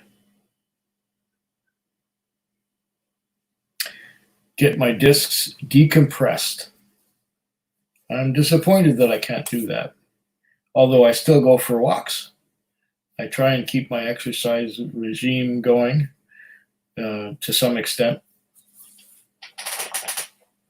So yeah, it's affected business, and business sucked for a couple of weeks, and then it started bouncing back. And now that people have received money to stay at home, it's going okay. Like I said, I bought 7 bottles of whiskey this week and paid for it, and I still have a month's rent in the bank, and my bills for the rest of the month are covered. So I still got 2 more weeks to work this month. I'm not worried at all. It's all good. And what's happening here? DJ sounds more like it for the back in the 80s.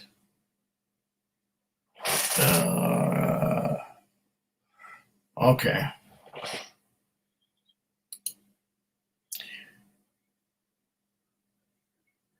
What do you say to finishing the night with something from Scotland and peated? Oh, I say that's a capital suggestion.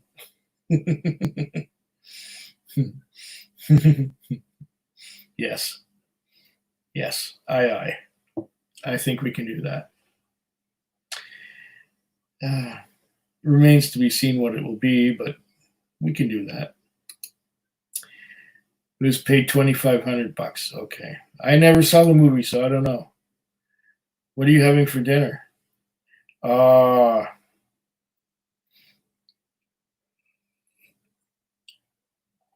When I went to the Walmart the other night, I found bacon pizza. I'm going to shove a bacon pizza in the oven, and I'm going to enjoy that. That is my plan. I will have my dinner with bacon pizza.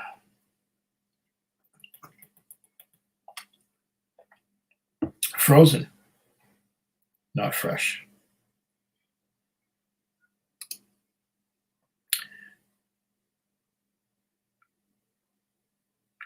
He required that much money because it was in Kansas, which is in the middle of nowhere. But in the whiskey world, it is like the epicenter, at least the American epicenter. Interesting. Okay. Do you brush and floss daily? I do it twice a week, and so far I have no problems. Well, I brush and floss daily, except on weekends.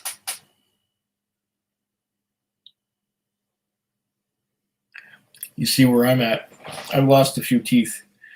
But I've lost a few teeth because back in the day when I was younger and stupider, I drank I smoked heavily. I would smoke 30 cigarettes a day, and I'm not talking weak cigarettes. I'm talking the Rotman's Blue Pack.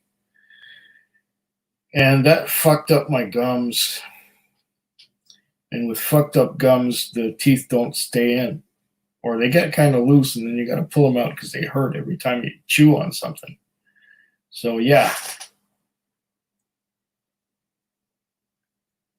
I got a few missing.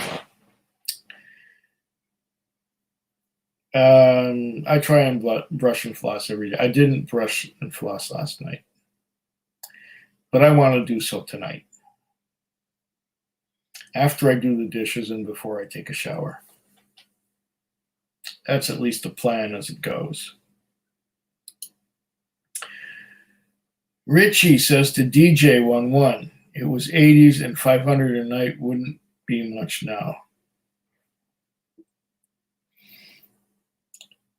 From my perspective, 500 a night would be great. I don't make 500 a night. If I make 200 a night, I'm happy. I'm happy as a pig in shit. But that's me, and that's the industry that I'm in. If I make an average of 200 a night, I'm doing great for myself.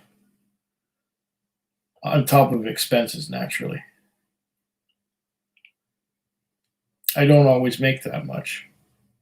I often don't.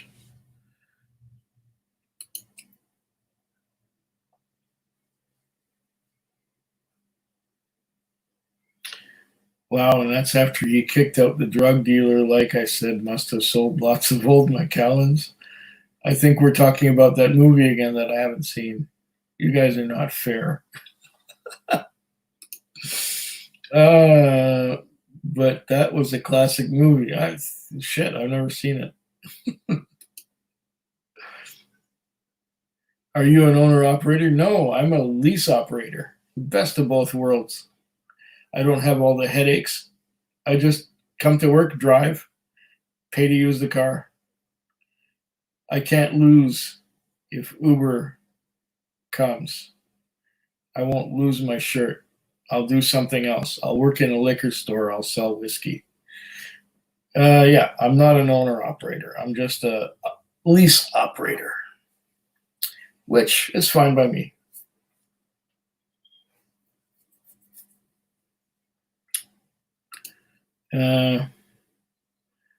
Dirty Dancing for Men. I haven't seen Dirty Dancing either, to tell you the truth. I have not.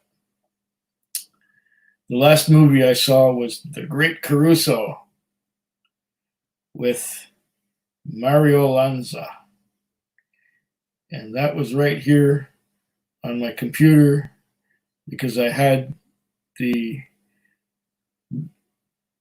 movie on my hard drive. I think it was from 1951.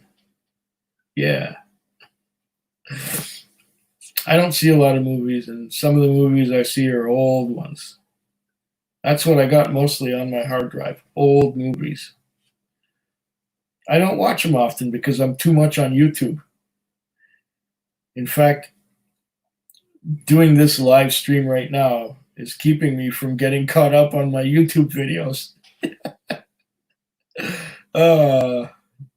Too much to see, not enough time.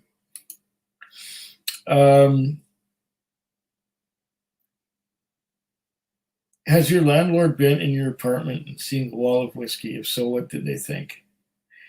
Well, the landlord, I've never met the landlord. I don't even know who the landlord is, but the manager of the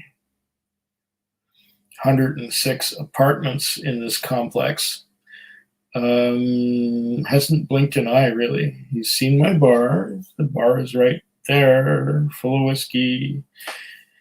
And the wall is right there behind me. He hasn't blinked an eye. He's come in here and fixed things for me. You know, one time my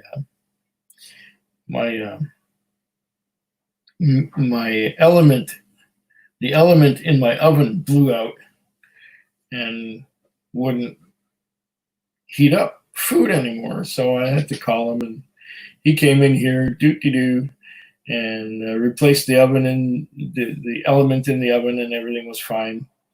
He comes in here once a year to replace the 9-volt battery in the smoke alarm, and not a word. Not a word. He's probably seen a lot of things that are weirder than what I do. 106 apartments, just think of it. I'm probably your tamest, mildest case. And if he thought something, I don't think he'd say it to me.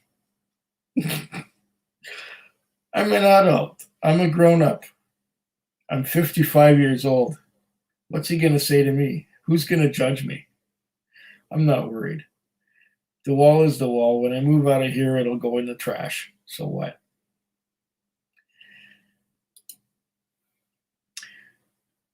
Carlton Weaver has a Glenmoray port cask finish. First port finish whiskey. It's growing on me. Didn't care for it much at first.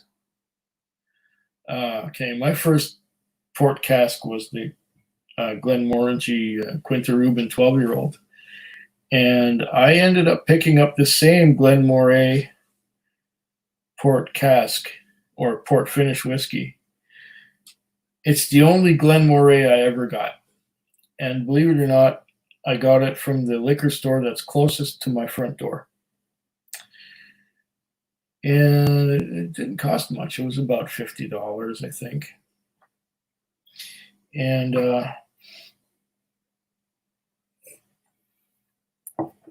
it was pretty good. It disappeared fast. So it was all right. I've never had another Glenmoray. That's the only one I've ever been able to find.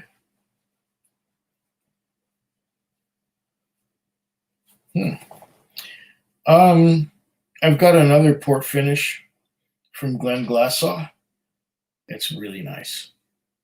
I did a video about it not too long ago. And Richie's talking to DJ. Classic cheesy action movies, mid-'80s. Okay, we're talking about that movie, the one they were talking about.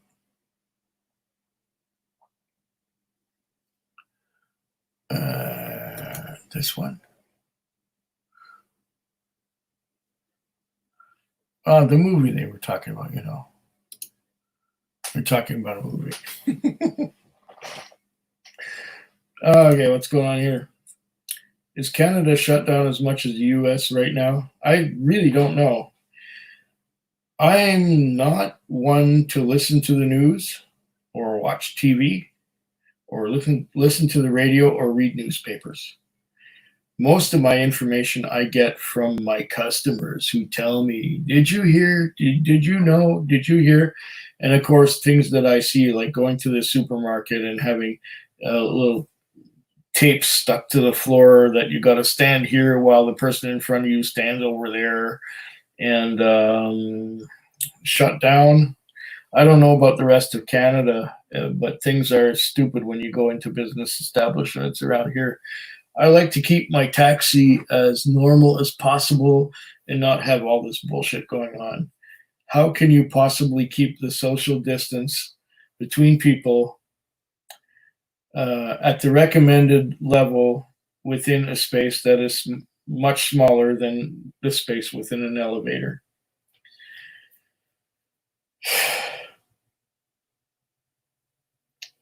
A lot of people stay at home, but you know what? I was out today and I saw quite a bit of traffic on the roads. This was Saturday, just so you know. I don't know how shut down it is here. I don't know how shut down it is in the US.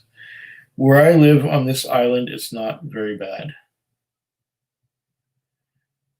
And even if I got the COVID-19, I'm sure that my immune system would fight it off, because it's been fighting off all kinds of threats for over a quarter century.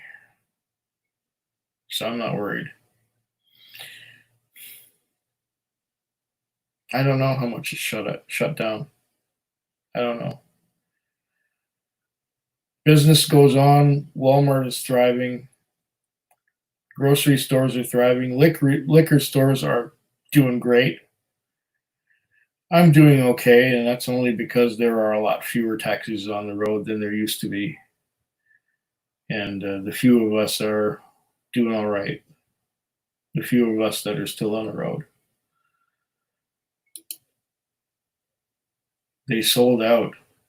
Who sold out? Oh, I'm sorry. Frankenfood garbage. Are we talking about pizza or what? I don't know. Okay, I'm lost. Oh, Tim Hortons. Yes, Quig. Tim's come from a central bakery now, nothing like they used to be, so you are not missing out, mate. Thank you, Carlton, for telling me that. Now I know better.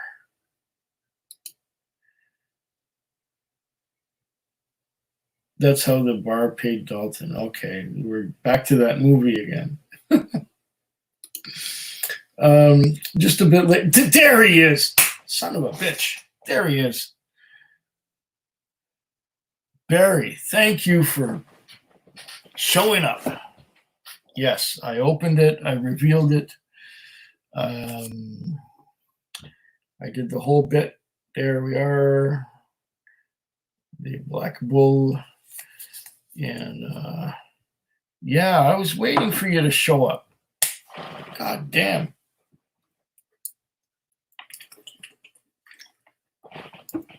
But I'm glad you're with us now. Or you were when you made your comment. And your comment was at 10:26. Oh, only 20 minutes ago. See how I get behind on comments. Off to watch a movie, then bed. Enjoy the rest of this live stream. Good night. Good night, Don. And respect to you for continuing to work. Quick transportation is an essential service. Yes, especially between midnight and 6 a.m. when the buses are not running, even though the buses are free. Stay sane and stay with more live streams. Well, yeah. You guys keep sending me samples and bottles, and I'll unbox them and make live streams. It's Barry again. Sorry, I missed the unboxing. Well, here's part of it.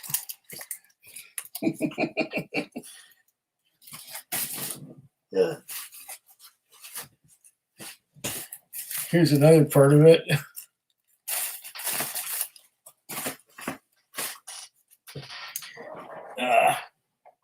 There's another bit right here. Thank you very much. Really appreciate it. I'm going to enjoy that. There, you saw the unboxing right there. And what's this? There's unemployment benefits in Canada.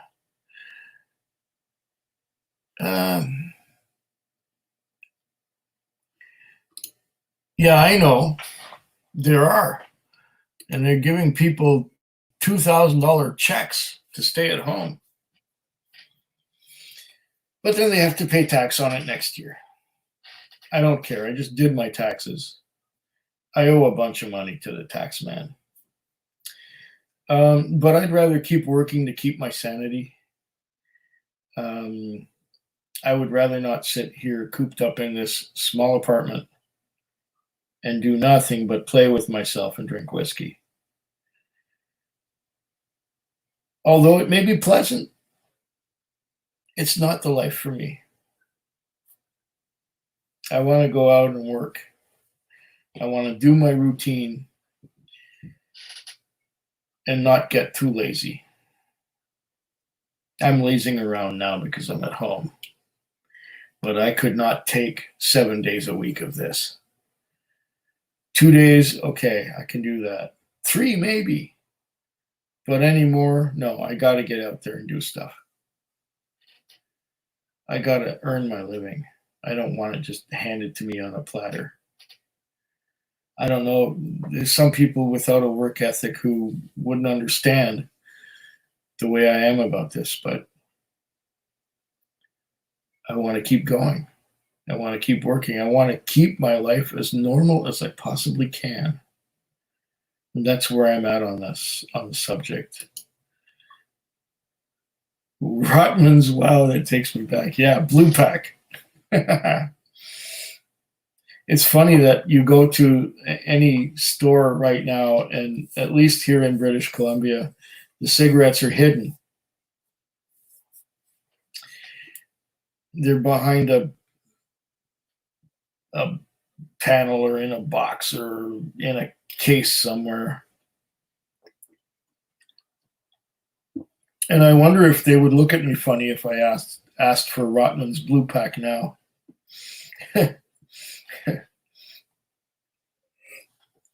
Yeah, Rotman's. They were on all the Porsche racing cars, I remember. Rotman's. Yeah, that was my favorite cigarette back in the 80s. I used to smoke Rotman's in the 80s and in the 90s.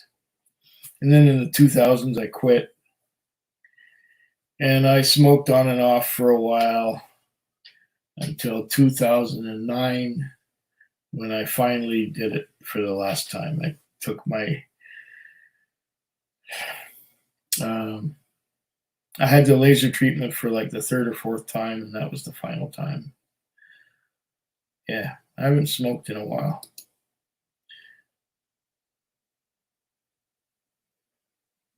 Send some drams to Quig. Super chats. Yes.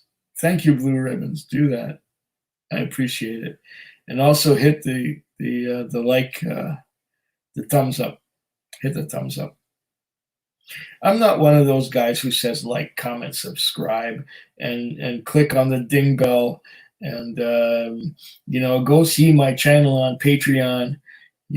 I think I've got 7 patrons right now, which is great. I see these other guys who have tens and hundreds of patrons, and I just have like 7.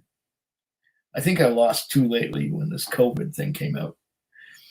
I don't know. I'm not a self promoter. I'm just this guy who likes to sit here and drink whiskey. 1-1. Just finished my dinner. Made a pot roast. Fantastic. And Carlton Weaver works in healthcare right now, but the next job would happily be in a liquor store. Yeah, mine too. I would love to work in a liquor store. I would love to tell people, oh, you're going to like this, and you're not going to like that. No, don't touch that. Get some of this. Yeah, I could do that. I would enjoy it. I would have fun with it. Now that I have some experience with liquor. Richie, do you have an Instagram? I haven't checked yet. No, I don't have an Instagram. What would I do with that? My time is already filled with my activities on YouTube. So no, I don't have an Instagram, and I don't take photos. I make videos. So yeah, you don't need to check. I'm not on there.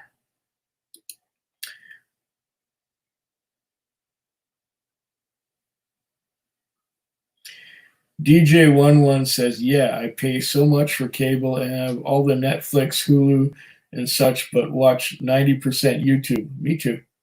But I don't have the cable. I have the cable for my internet connection, but I don't have Netflix, and I don't have Hulu, and I don't have cable TV. I don't own a television set. YouTube, 100%. And I'll tell you what I think of Netflix in just a moment when I go get some more water and maybe pour myself a dram. Oh, God. All right, I got to stay hydrated.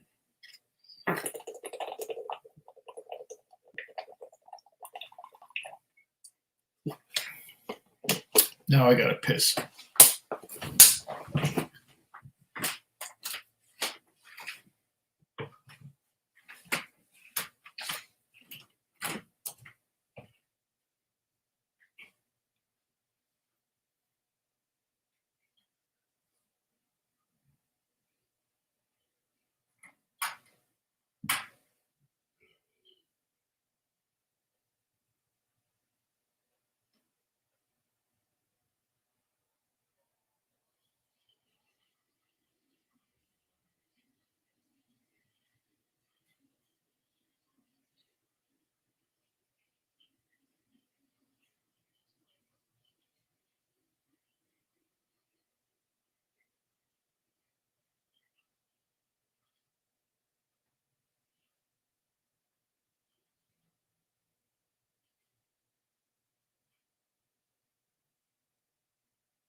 It's now 10:53 p.m.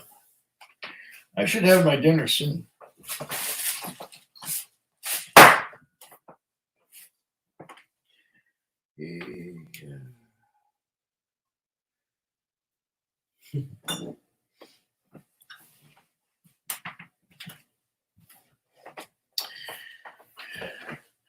Someone asked for something peated and Isla. This one is the 13-year-old Moyna Marsala from Bunnahabhain that I picked up at the distillery last year. And it's 53% alcohol by volume. It's peated, it's Isla. That's what you asked for. Oh, and it was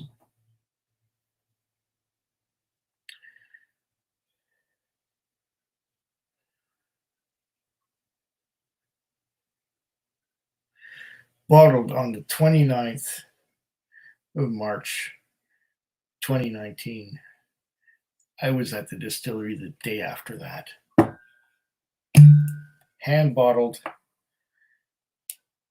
Moyna Marsala Bunnahabhain.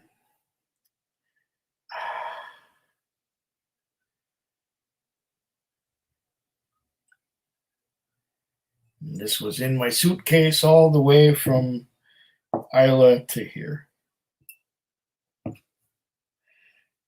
Yes. Special. Probably the most special one I have. Oh yeah, I was going to talk about cable and Netflix and that.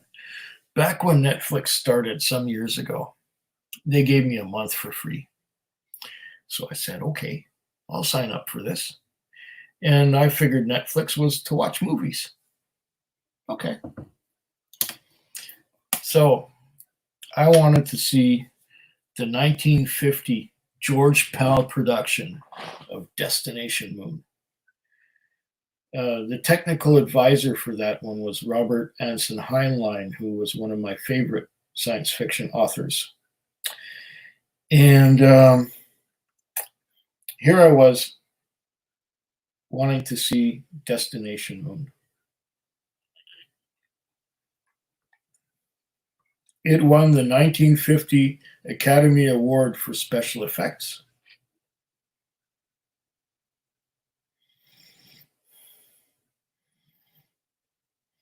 Oh, it smells gorgeous. Oh, that's good.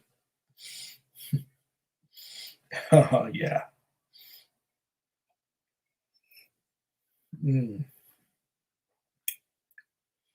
Tastes as good as it looks. And so I did a search for Destination Moon. And I got a choice of 50 movies having to do with destinations and having to do with the moon. But no Destination Moon. I did a search on YouTube for Destination Moon. It showed up in glorious Technicolor from 1950 on YouTube right here.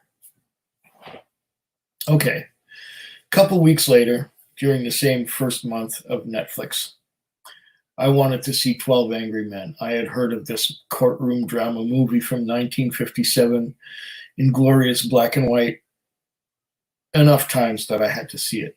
It's a classic. So I did a search on Netflix. 12 Angry Men. What did I get? 50 movies having to do with the number 12, the male gender, and anger, but not 12 Angry Men. Go on YouTube. There it is, 12 Angry Men. I watched it on YouTube. At the end of my free trial, at the end of my month, I received a message in my email saying that there seems to be a problem with my payment method for paying to use Netflix. And that's because I used a prepaid credit card, which had no money loaded onto it. And I gladly, happily hit the cancel button or the cancel icon. And that was the end of Netflix for me. I think that was about 6 or 7 years ago, whenever it started. So I don't do Netflix. Hulu, I think that's just like watching TV, isn't it? I don't have that. I just pay for my internet connection, basically. I know I could get a deal if I bundled it, but what's the point? All right. Your apartment's your house, nobody's business, correct?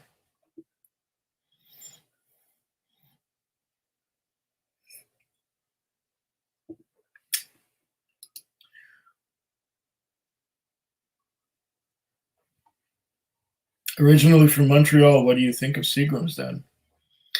Seagram's has been defunct for about almost 20 years now. Seagram's is just a brand name that's owned by, I think, Diageo at the moment. If I go to the old Seagram's plant in Ville-la-Salle, right near the Mercier Bridge on Boulevard Newman in LaSalle, and if you go on Google Maps,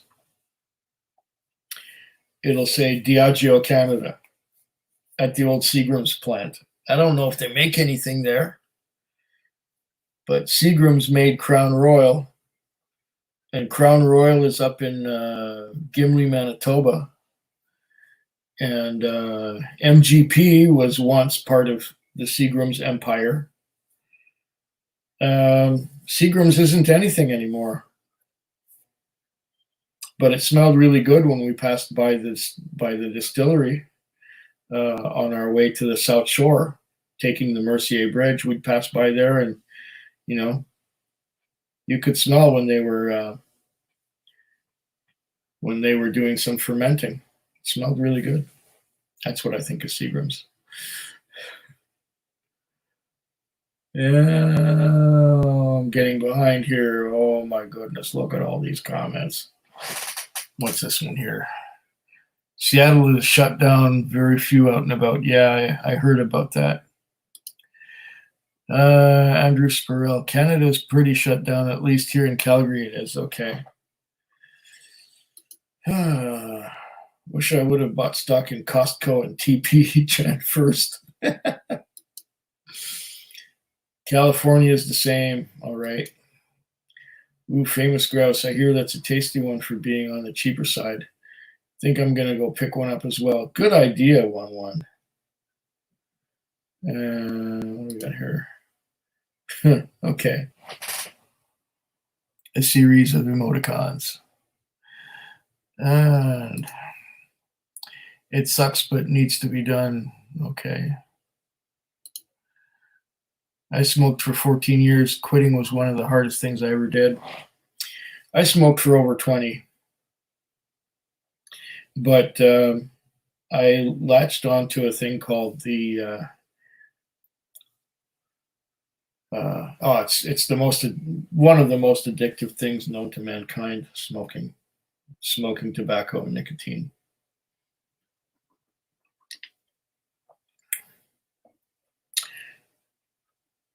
I was first introduced to the laser treatment about the year 2000. And I think I quit smoking cigarettes 3 or 4 times. Took it up again when I got together with an old girlfriend who still smoked. And we quit together. I went for the laser treatment and it worked. And she went for hypnosis and it worked for about a month. She was smoking again. After several months of her smoking and me not smoking, we went on a road trip together. End of the first day, I was buying cigarettes. So then I said, when we got back from our road trip, I said, I got to quit smoking again for my health and because I can't freaking afford it no more. Remember that we were in the recession of 2008, 2009, 2010, and I was going bankrupt. I could not afford to smoke no more. And I told her, I will pay for you to do the same treatment that I'm doing, and I know it works. And I know that I will not be able to quit smoking unless you quit with me. Because if I smell smoke on your hair and on your clothes and on you, I'm going to want a cigarette. So I paid for her treatment. And since June 23rd, 2009, we have both not smoked.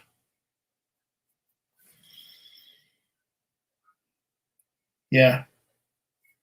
It wasn't hard to do with the laser treatment. And you take the grape seed extract and you do the vitamins that they ask you to do, and you drink lots of water and you purge your system so that by the time what it is, the laser treatment is like acupuncture, and they target the nerves that produce endorphins in the brain that plug into where the nicotine molecules would go. So that then, and the effect lasts for 3 or 4 weeks. In the meantime, in those 3 or 4 weeks, you purge your system of all the nicotine that's in it, clean it out, cleanse it completely. And once you've done that, you can you don't feel like smoking anymore because there's no nicotine in your system. If there's still some nicotine in your system, your body will crave more. We don't need more casualties, right? And who wants to ban alcoholic beverages? Prohibition didn't work, remember?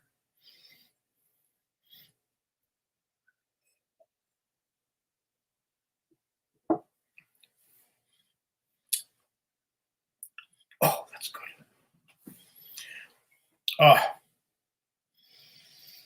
Bunnahabhain Moynia Marsala distillery exclusive, hand bottled. Heavenly. 32 likes, that's pretty good. I haven't seen the likes because I'm on StreamYard, and StreamYard has a different interface from the YouTube. It shows that I've been live for 3 hours and 4 minutes. Got 13 people watching. That's pretty good considering how late it is. Rotman's Du Maurier players, memories, yes. Mark 10 was one of my favorites too. Back in Quebec, we used to smoke Mark 10.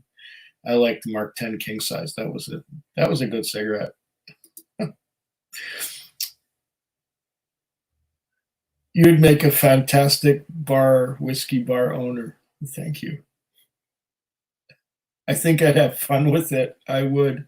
Indeed, I would. Yeah.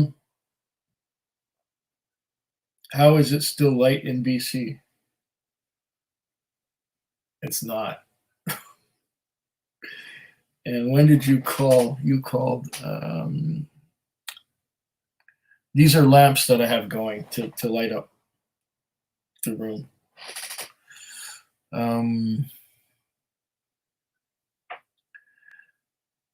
It's been dark in Alberta. It's dark here too. If I turned the lights off, you wouldn't see me. It's not light.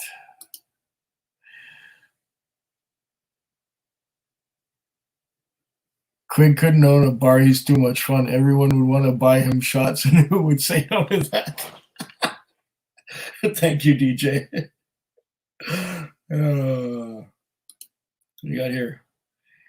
Quig would be perfect working in a liquor store with a large selection of whiskey and other spirits. Slanchua.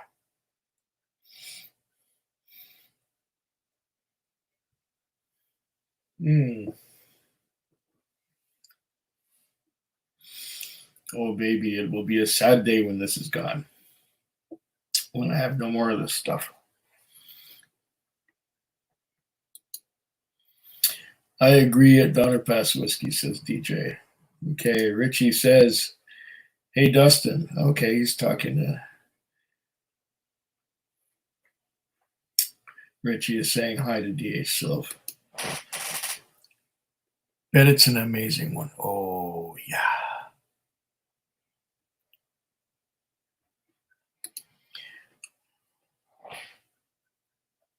How peated is that one compared to the 12 and 18?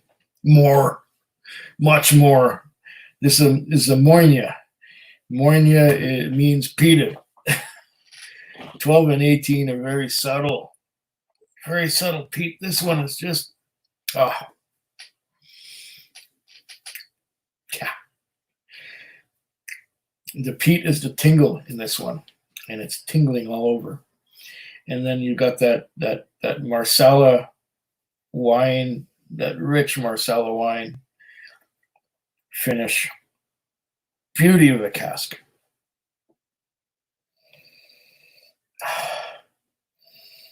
This is one of my favorites, but I don't think they have any now, even at the distillery. This was a single cask. This was very special. Much more peated than 18 and 12, definitely.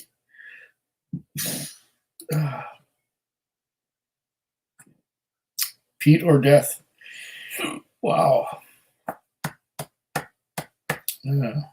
Got a bit of a hiccup there. It's a special Bunnahabhain Dramquig. Thanks for sharing it with us. I'll join you with the Kilchoman Sanig, closest I have at the moment. Fair enough. Fair enough. Sanig will do, but have you had the Loch Gorm? Oh, that's a beauty of a whiskey too. I would buy more, except that I keep getting distracted when I go to the liquor store and I see something else that I want that I haven't tried yet. And that's what happens to me. But the Loch Gorm, oh man, that's good. Have that on DVD. Oh, which one? The Great Caruso? I have a lot of things on my hard drives that I haven't watched yet.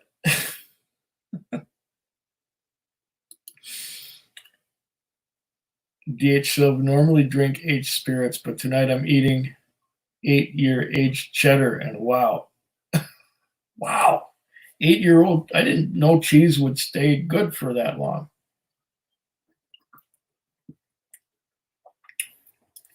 But I'm not a cheese expert, so I don't know. Well played, sir. Thank you. Good cheese is hard to beat. Yeah. But I enjoy a good blue cheese. Blue cheese. Foot fungus from the year 1612. I'm not that big a blue cheese fan. But to each their own. Every palate's different. And I'm not going to disrespect anyone if they differ from mine. Okay, good question. Salud. Okay. Sharper than the other stuff. Okay. Cheese is an art form.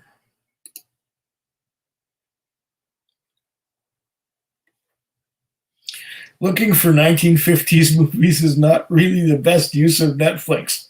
There you go. Now you know. Quote from Ralphie Mitchell.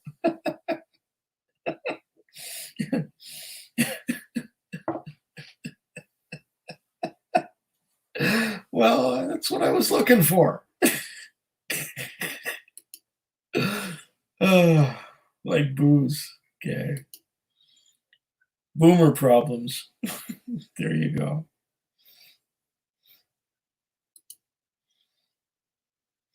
Netflix is garbage. I wouldn't know. I just know that it didn't give me what I wanted, so I just told them to pack it up.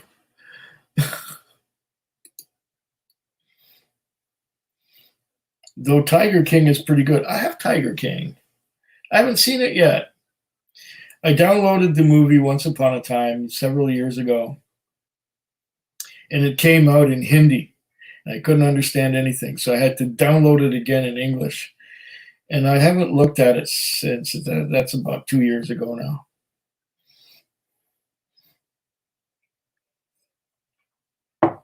I haven't seen that one. I haven't seen American Tail.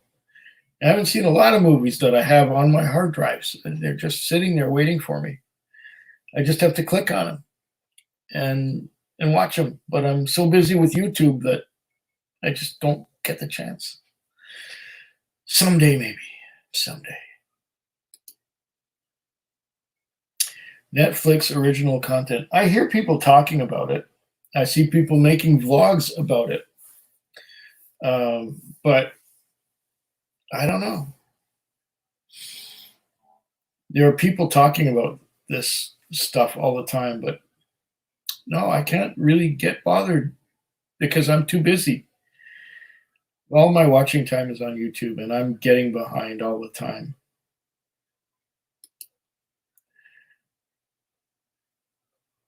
Is it great on its own, or do you have to with crackers, bread, and wine?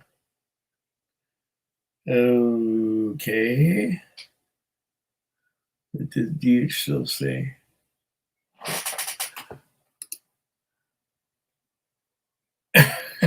Okay. Crackers, bread, and wine.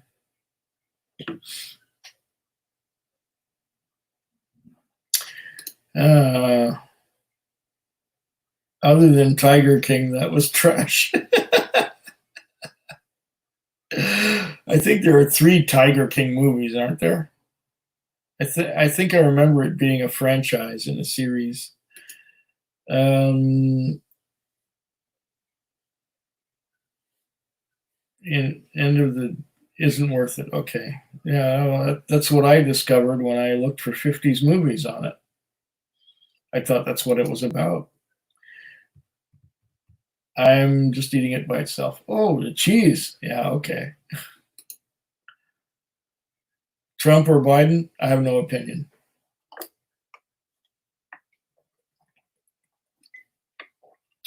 No opinion at all. I am the least political of people you're ever going to meet or see on YouTube. I do not get into politics. I do not care. I pay too many taxes. Leave me the fuck alone. That's it. I have no opinion. I think all politicians are puppets, and they are just there to milk the system and not do anything for us, but do stuff for themselves. And I haven't been proven wrong yet. So I don't know.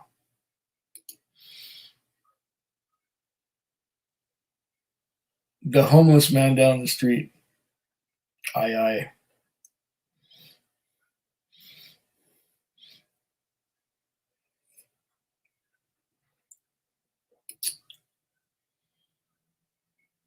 Put the cheese aside and pour a shot. Oh, cheese is good sometimes. I got some cheese in my fridge. I'm going to have some in the morning. Time to man up. Okay. Cheese and apple slice. Yes. And salamis and pickles and olives. Ooh, my favorite.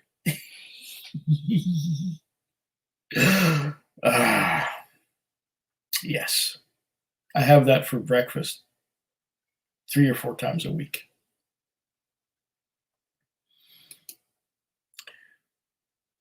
Shots are for kids. Okay. I'm over 20 shots down in moonshine and Alberta Premium. Oh, and you can still type. Way to go, kid. Nice. Oh, yeah. Double. Oh, man. Do you know anyone from Prince George? I have a good buddy from there and will make it to Canada when the airlines reopen. No, I may have some acquaintances who might be from Prince George that I've had in my taxi, but I can't be sure. I've never even been. I think I've been through Prince George once or twice. Um, Let me check my Google Maps. Um,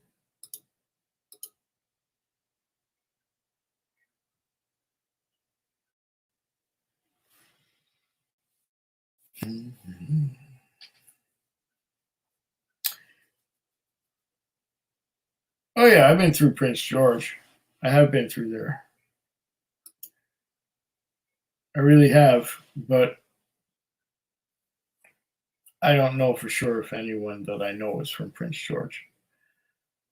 I had it mixed up with Prince Rupert, which is on the coast, and Prince George is more inland. And I've been through there a number of times, just on my way to somewhere else. Notably, the road trip with my dad back in 2000 and no, 1997, when we went up to Alaska. Yeah. You're not welcome in Canada. Stay home. Isolate yourself. How can one drink and not smoke? Well, I do it very easily. I've been doing it so that way for many years now. Besides, if you smoke, it kills the flavor. You don't appreciate the taste of the whiskey as much. Hmm. One drink, two don't smoke. Yeah, I'm pretty much in that camp. Thank you. I know that, and you're not welcome in the U.S.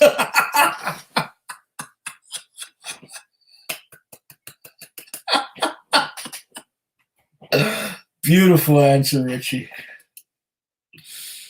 Whiskey Crusaders did a 7-hour live today, and you're now 3 in. Epic day of lives. Oh, I missed that. I was busy doing my taxes this afternoon.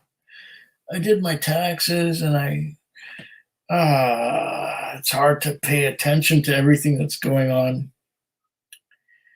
7-hour live. Son of a bitch. Well, I think my record is about 12 or 13 hours, so I got them beat. We're just asking a question, geez. Cool. Quig's having another whiskey gasm, yeah. Oh shit, this is good.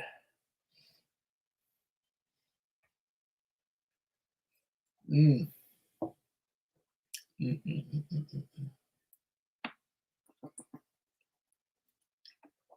Lovely. That Bunnahabhain is your unicorn, Quig. May you someday find another. No, I won't, because it was a single cask.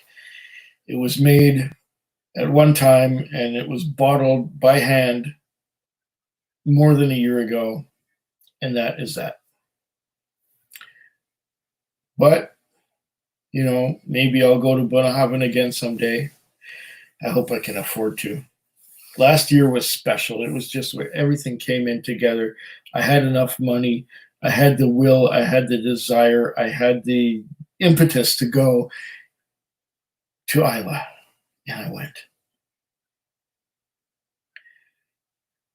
Should I never get to Isla again, that's fine. But I will have had this whiskey. I still have some in the bottle. Where are we at? We are here. We are here. Oh, I am going to miss that when it's gone. But there's always another whiskey to replace the one that you finished.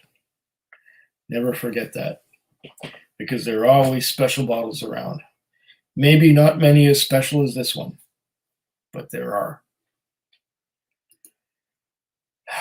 Cheers, brother, to DH Silv, says Richie. Okay. Slancha. Yeah, slancha.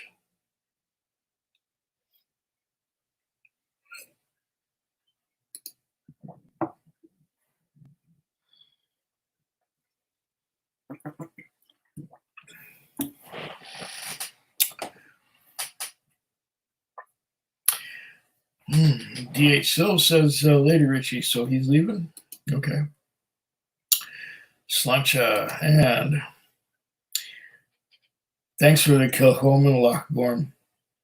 Sadly, not available in Ontario right now. Maybe able to get the Kilchoman Macquarie Bay. Have you tried that? Oh, yes. Oh, yes. Check my videos. I've tried them. I've tried a lot of them. I've tried the Macquarie Bay, the Seneg, the a lot of Kilchomans, a couple of special ones, a couple of BC exclusives. There was a PX finish, Cask strength, BC exclusive. One that Swami Swab was totally crazy about, but his PX finish one was maybe different from the one in BC.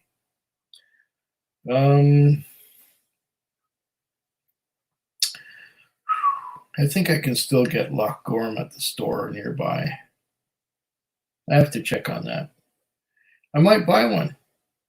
But there's so many things I want to buy now. So many things I want to try.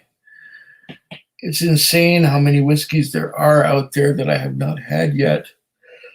And I'm one of those sticklers for completeness.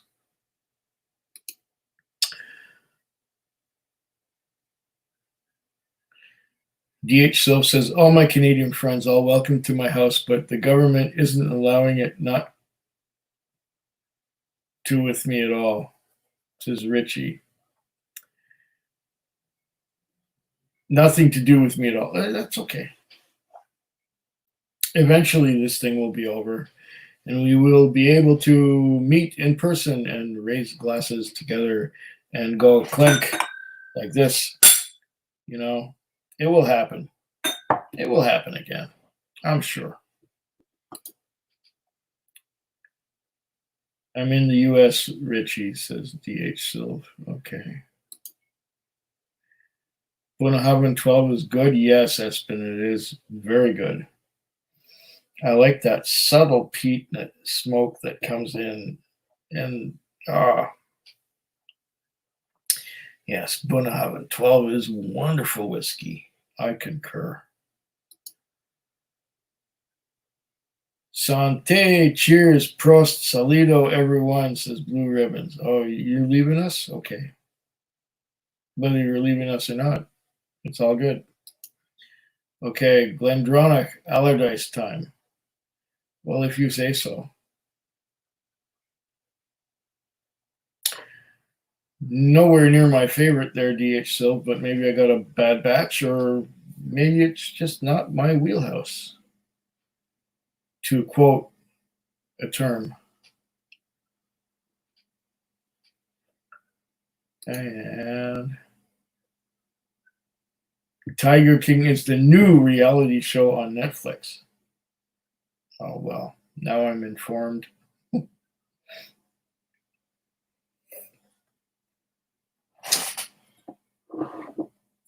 I'm just thinking of that song by the Tokens. The lion sleeps tonight. And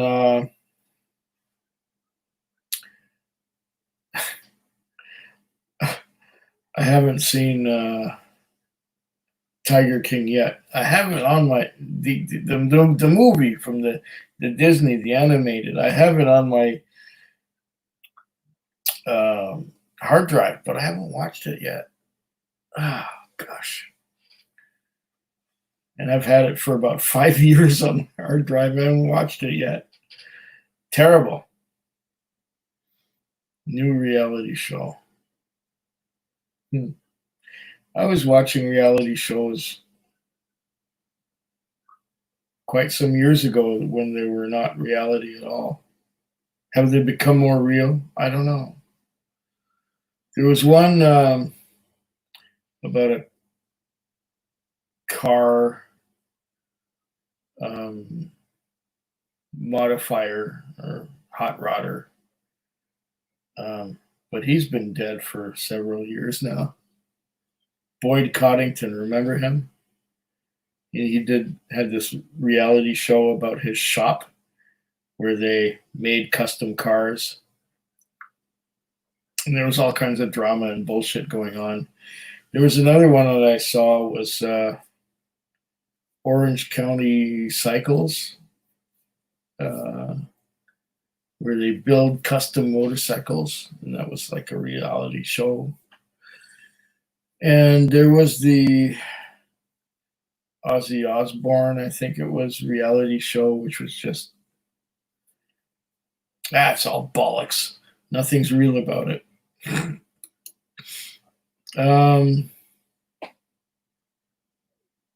Try Tubi, free app with lots of old movies and series. Like I said, I've got too much to watch already. Oh, isn't it wonderful? The world gives you so many choices that you can't possibly choose. You can't possibly see it all.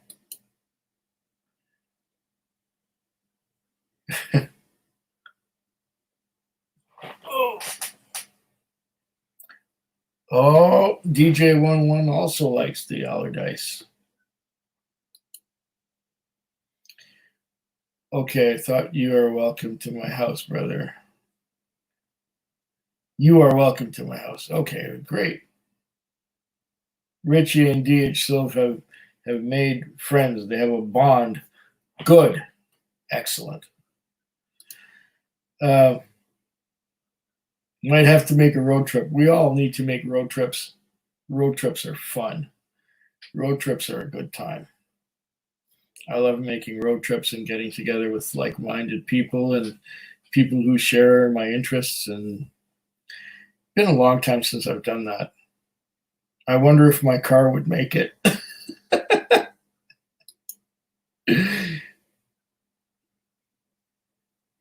You were right in the middle of a Canadian thing. Okay.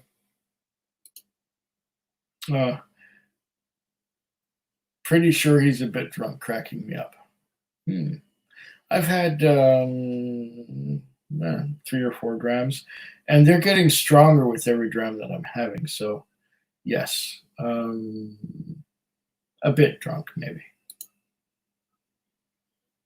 Cool, Quig is still on. Yeah, Quig is still on. Allardyce is such a special whiskey. You know what? It didn't wow me. I'm sorry to say that Allardyce did not give me the bang that everyone else is talking about. I got to be the one exception. Is there another exception out there who isn't all gaga about Allardyce? I wonder. Sherry bomb, but there's so much malt character still, just awesome. Okay. I think it's the sherry that disagrees with me. I think there's just too much sherry in it. I prefer the 12 Glendronach to the Allardyce anyway, but that's just me. Everyone's different. No, it's not, Andy, laughing out loud. Okay, I don't know what you're talking about here.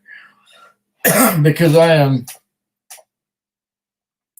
several minutes behind.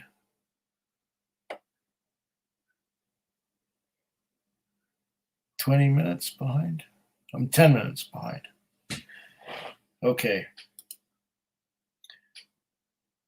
Talking about Elaine. Okay, I don't know.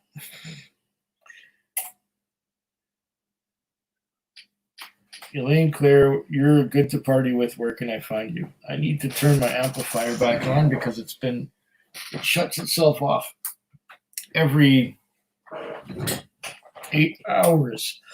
My amplifier goes for 8 hours. Then I have to turn it on again. And that's the stereo system that's hooked up to the computer for my sound.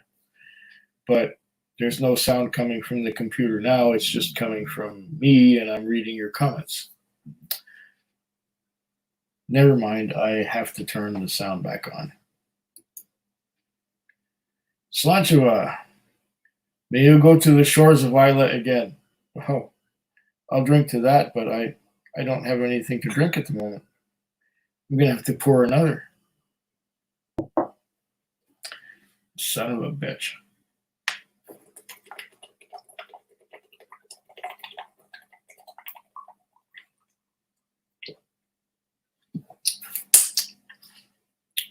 Must remain hydrated.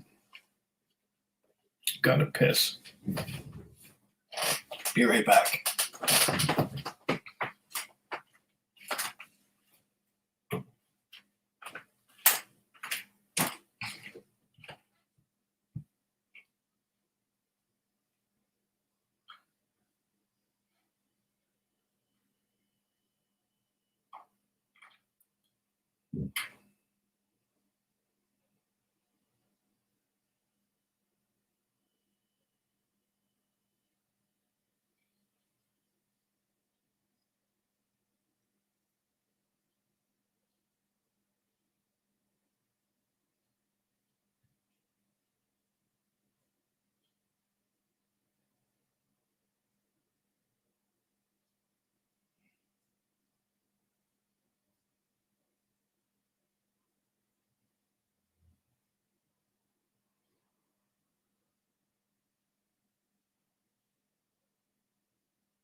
Oh,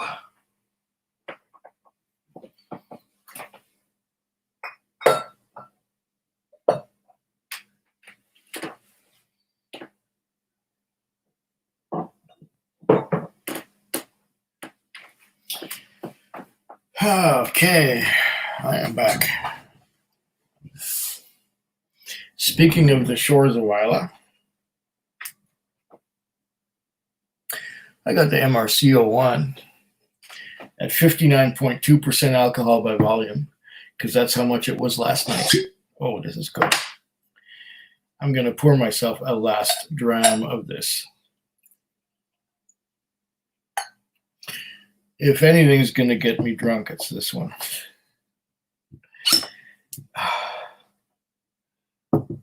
Beauty. I can smell it from here. It's going to be my last dram of this live stream. I've been on for 3 hours and 34 minutes. We still got 17 people watching.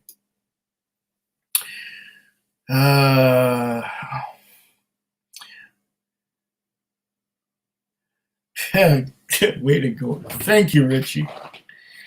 I appreciate it. I'm surprised we didn't get any haters this time, but the next time I click on something, it might be one. Hello, says Guy. Oh, yeah, Andy's the best. Thank you, Dustin. And Guy says, how's everyone doing? I'm doing good. How are you? I'm doing just fine.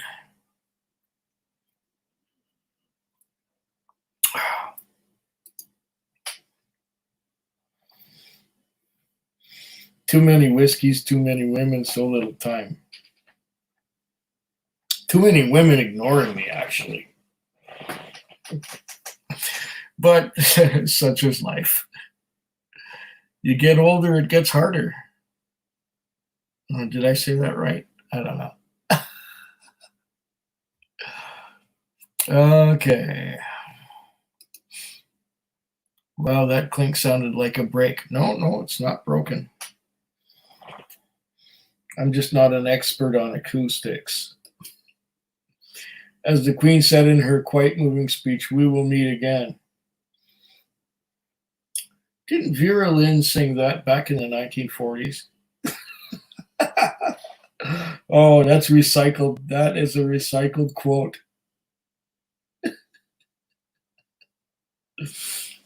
No, we'll meet again some sunny day. 1-1 says, cheers to Guy. Well, that's it with double names, you know. You guys with double names got to stick together, I guess. My province closed all of the liquor stores? Shit.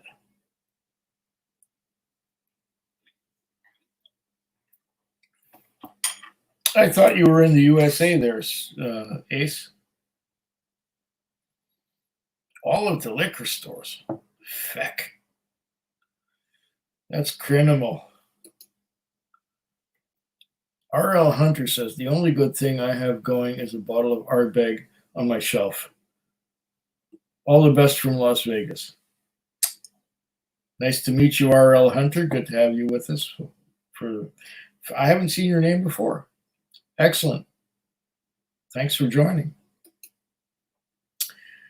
What's your favorite type of whiskey? It's got to be this one.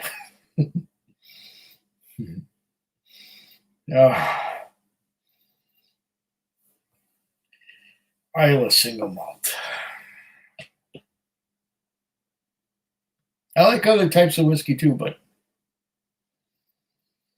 it's really impossible to beat Isla single malt. Westwell says, I want to know, how is the taxi business going with COVID? Maybe you talked about it already. Didn't hear it. Yeah, I did talk about it. For about 2 weeks there, it was really bad in March. But now as we're coming into April, it's picking up. There are fewer taxis on the road, and the few that are out on the road are doing better than they were before. So, yeah, it's working out. I'm doing all right. I had a very good week, and I hope to continue to have very good weeks, because I had some really stinker weeks there for a while, and I wasn't making much money, and it was hurting. But I think things are back. I'll keep working. Hell. Did you know Bunnahabhain 12 is just 3 ppm, just a whisper of Pete? Yes, that's about right. I would say 4, but 3 is close enough.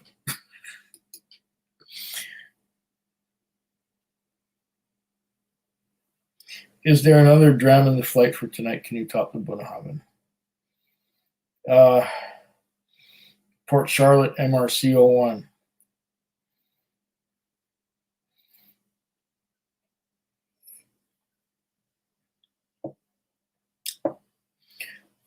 Oh.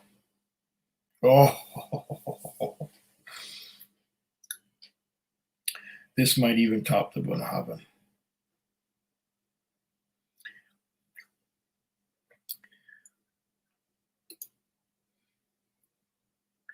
Tiger King is reality TV like Fireball is whiskey. I like that sentiment.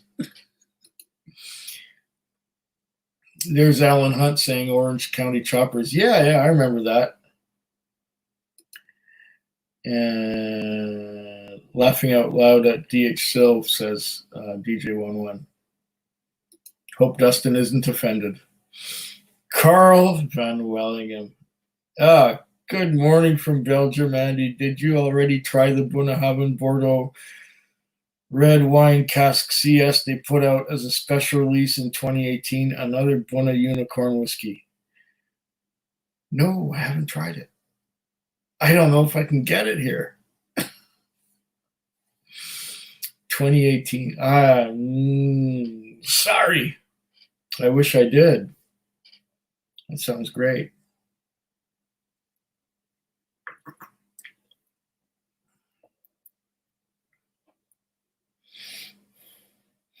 Oh, this is lovely. Now I'm getting some coffee. I'm getting some chocolate. Yeah. And fruits. Beautifully balanced. And waves. Oh. Mm. This Port Charlotte is fantastic. Dropping in for a quick hello, says Hoagie Bear. Nice to have you with us too. I haven't seen you in a while there, Hoagie, but I haven't done a lot of lives in a while. So yeah, fantastic. Thank you. Thank you for dropping in. Slanchava.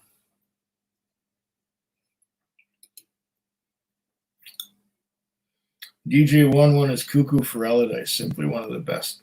Hey, everyone has a different palate.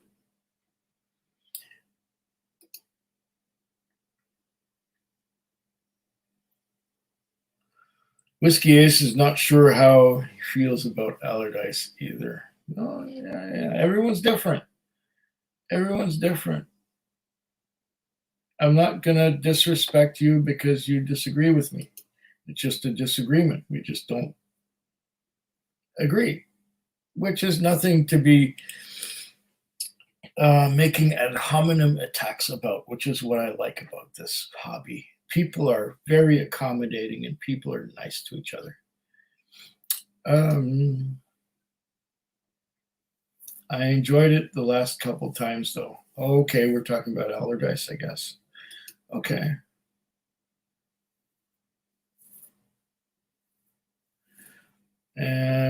Would say yes. Allardyce probably has different flavor profiles, being anywhere from 18 to 24 years of age.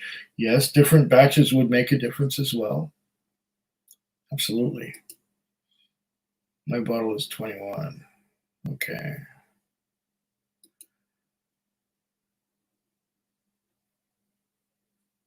What I have now is supposedly 24 years old. This, regardless, though, it's delish. Great.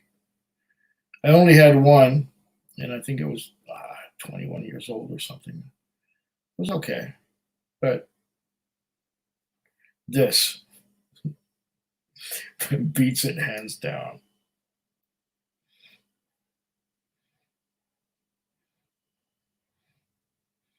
Okay, Hoagie's talking to Richie.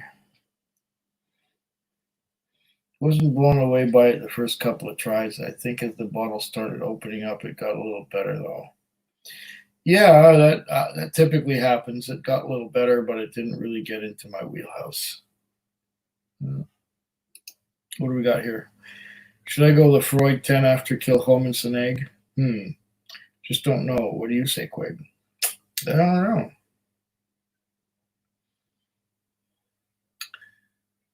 Good question. Which one has the higher ABV? If Lefroy 10 has a lower ABV than the Kilchoman Seneg, don't do it. If the Lefroy 10 has a higher ABV than the Kilchoman Seneg, do it. But I don't know because I don't have the two in front of me right now. And I forget. My memory is not perfect. Yeah. I go from lower to higher ABV all the time, which is what I've done tonight.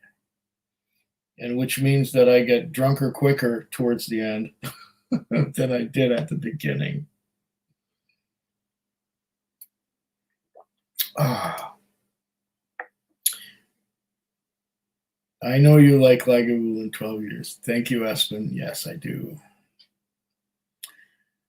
I do.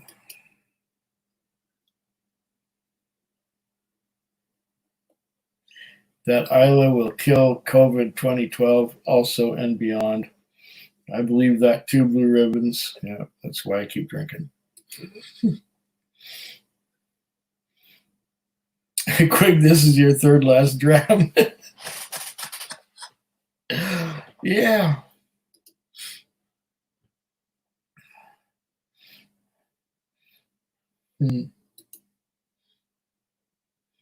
Are you on Tinder, Food Quig? No.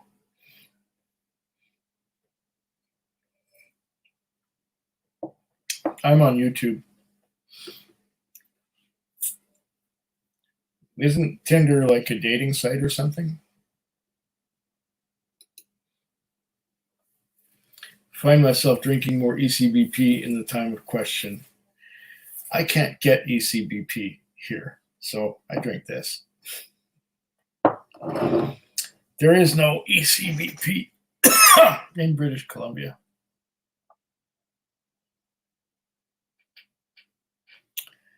Yeah. Time of question. I like that term.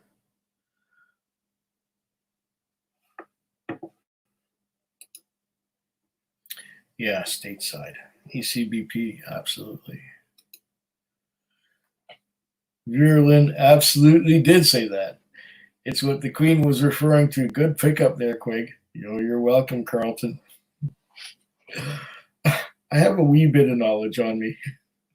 Just a wee bit. Crazy. I heard Las Vegas closed the liquor stores. That's wild. Even the weed dispensaries stayed open in Seattle. Such a wholesome man. I'm going to be signing off tonight. It's 2:40 a.m. here. Cheers, everyone. Good night. Good night, Guy. Nice to meet you. Nice to have you with us. Isla single malt all the way, Quig. I'm with you, brother. Yeah. All over the map lately. New Aaron 18, Buffalo Trace, Turcano 15, Madeira. I have the Turcano 15 Madeira.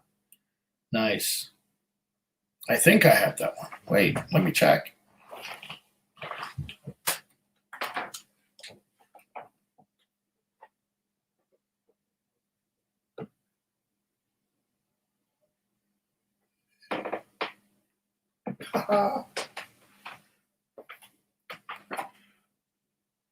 Yes.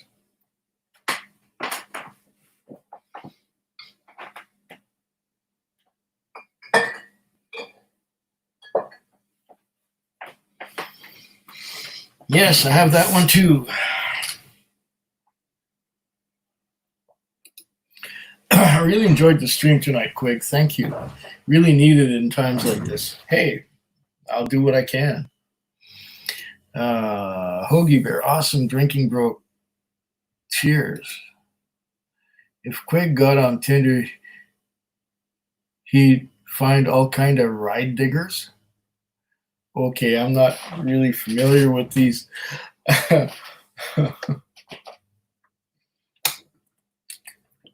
With the terminology. Don't know what a ride digger is. That's a dating app. I thought so. I don't have much luck with those things.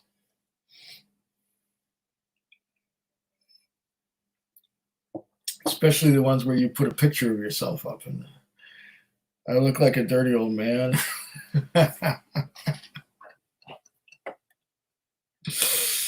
Yeah.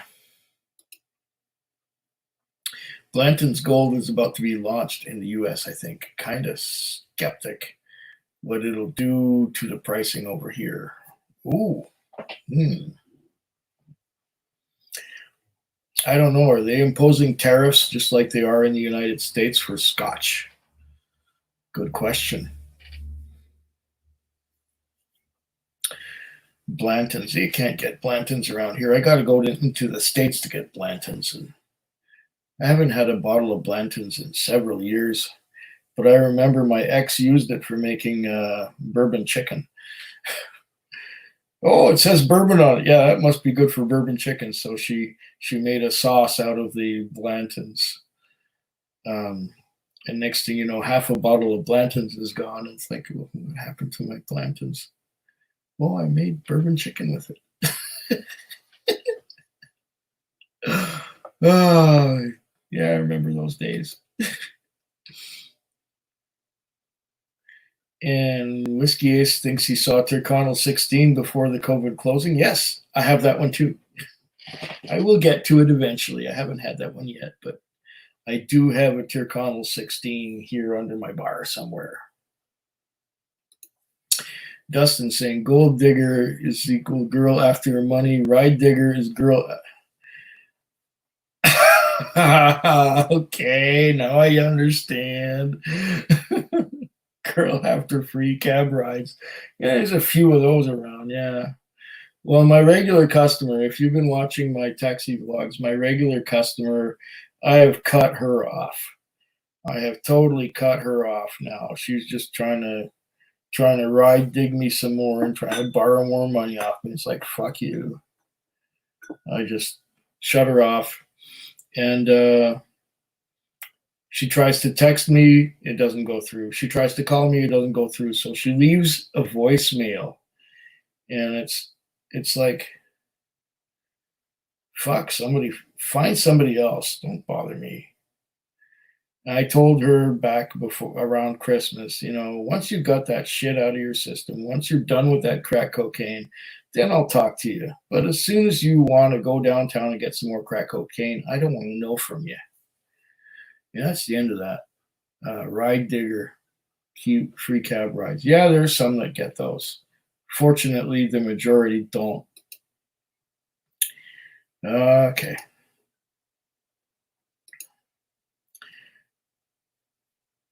Did you ever pick up new Quinta Rubin 14? Not yet, DJ. I haven't found it. Well, I haven't been looking that hard. I've been finding all kinds of other great, interesting things to get into. But I will eventually pick it up when I think about it. It's not the biggest priority to get the Quinta Rubin 14, but I will be looking for it. And one day when I'm thinking of another whiskey, I will get distracted by the Quinta Rubin 14 and I will probably purchase it. Hoagie, more like limited resources now shared with another big market. Gold is already scarce around here and prices have spiked over the past few years. Yeah, I'm not sure. I'm not surprised.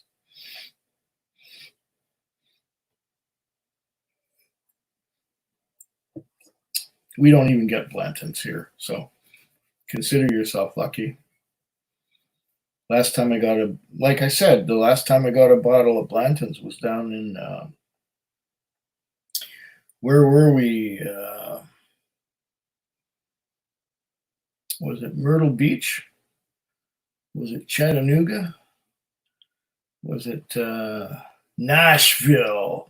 That's where I got a bottle in Nashville, Tennessee. And I brought it all the way home. Okay. I've happily enjoyed Gold Diggers and still standing. Way to go. I had a few earlier. Old Forester Rye, Willet 4-year-old Rye, Old Granddad 114. Good to go. Carlton Weaver got a great deal on a Turconnell single malt. Haven't been able to find it since. Kilbeggan Traditional is the closest I've found since. Not your typical Irish, less sweet, more oak, dry finish. And if I'm not mistaken, Kilbeggan Traditional is double distilled rather than triple distilled. That would make it atypical for an Irish whiskey, as far as I remember. Oh, have I come to the end? Gold going to cost more in the U.S. retail than anywhere else. Oh, I wouldn't be surprised. And we're talking once again of Blantons. Oh, Blantons is okay, but I would probably buy Kentucky Spirit or something over it. I've never had Kentucky Spirit, so I really don't know, but you might be right, Ace. You're not missing much on Blantons, Andy. Okay, that's good to know. So it's really okay that my ex used it to make bourbon chicken.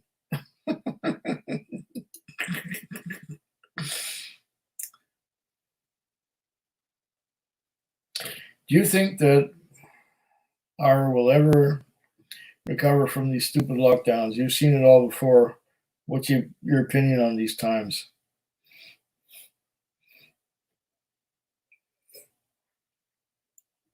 Well,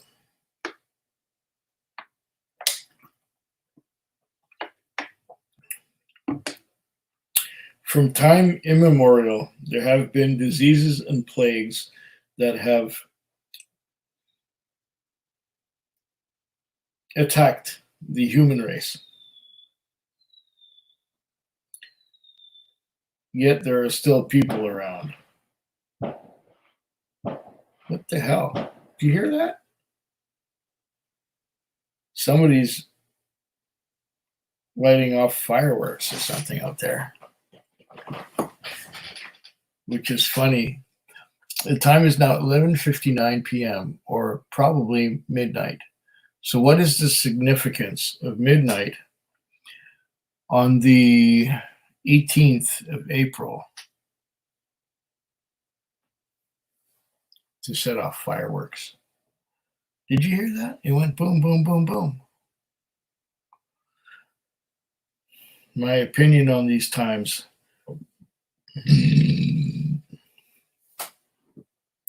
Number one, I think it's an overreaction. Number two, I think it's those in control want more control to get richer, and the rest of us get poorer.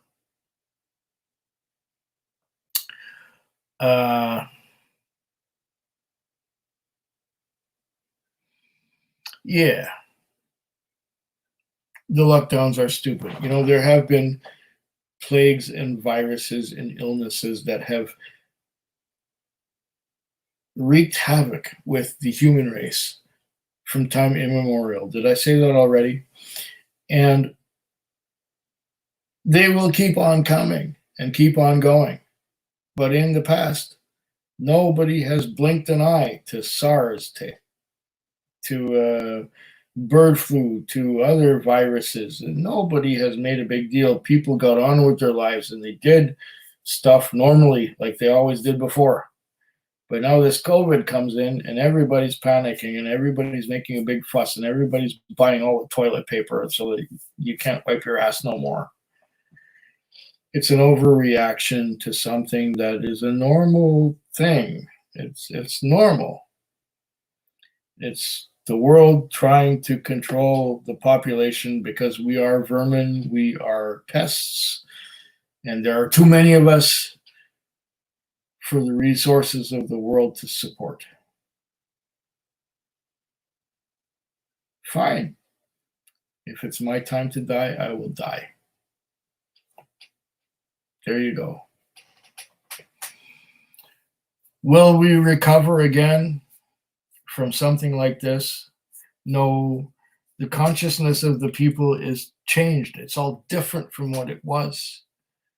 We will never completely recover because the whole mindset is different than it used to be. I go out in public, I go to a liquor store, and I see people going like this to me. If I get within 10 feet of them,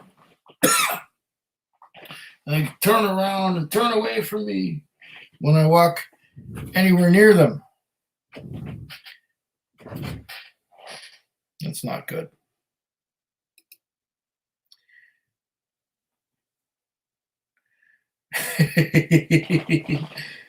DH Silf can live another 100 lifetimes without another Blanton's. Okay. Economies. Blanton's mixes really well. Okay. Well, it wasn't really good for sipping. I remember that part. It worked well in the bourbon chicken. It really did. That chicken was good.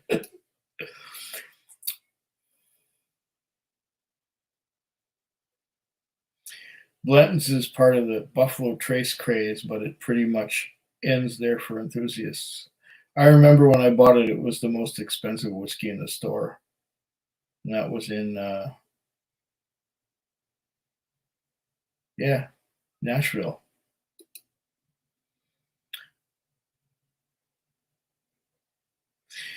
Hoagie Bear is asking me, did Lot 40 drop the ball last year with the non-age statement cast strength release? Your thoughts? Okay, I have a full bottle here. I have not opened it yet. But I was at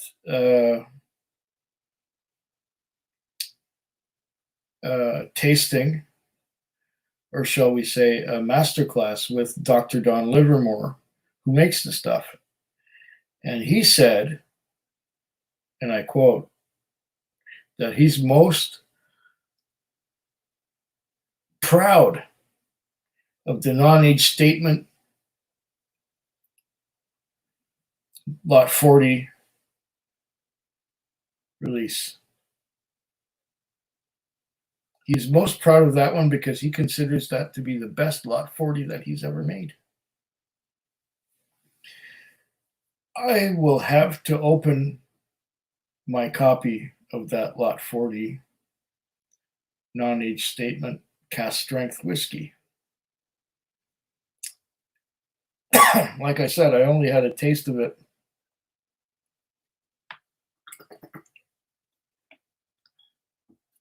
at Dr. Don's tasting, or shall we say masterclass, but I have not opened my bottle yet. So when I do, that will come up on my video, and a lot of people claim that he's dropped the ball, but you know what? They see that it's a non-age statement right away. They're biased. They don't care about the taste. And oh, it's got no age statement. Oh, it's no good no more. I have to taste it myself. I haven't. I had it at with Dr. Don, and I tasted it. But you know, when you're at a whiskey festival and they've got 8 whiskeys in front of you, you can't really take your time and taste them properly. So my thoughts are, wait till I try it.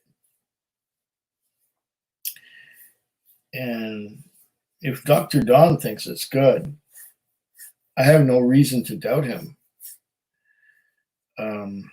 I will try the bottle that I have and let you know in due time what I think of it. Yeah, like I said, there are some people who go, oh, it's terrible now that it's not an age statement, but all they see is the age statement rather than tasting the whiskey. I'll get back to you on that one.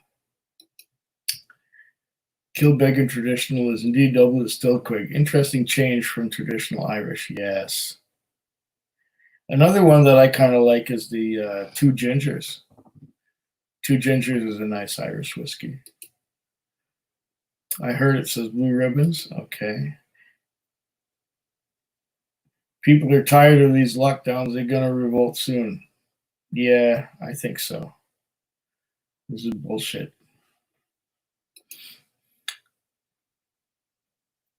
Feckwig is a smart man.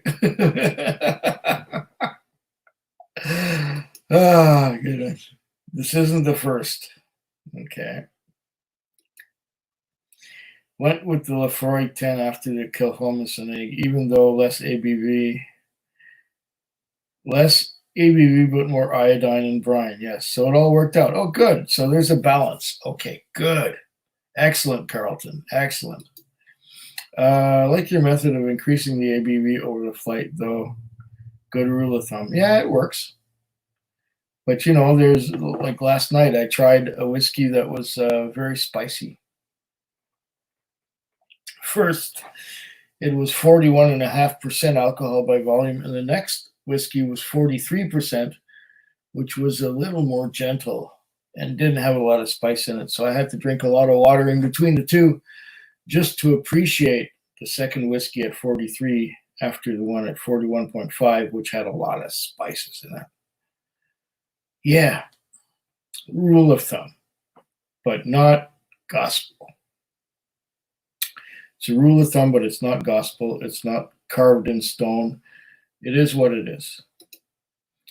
We will recover from this, but it may take a generation or two. The same thing happened 100 years ago with the Spanish flu, only much worse. 50 million died. Exactly. It's another one of these events. It's another one of these events. It's another, generation or two. We're talking 40 years. I don't believe I'll be around 40 years from now. If I am, gosh, I'll look terrible. Laughing out loud. Oh, God, I made you laugh. That's good. And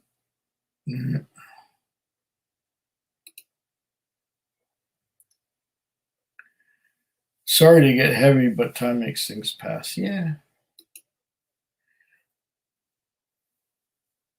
I don't even think 1% of the population in my area has COVID.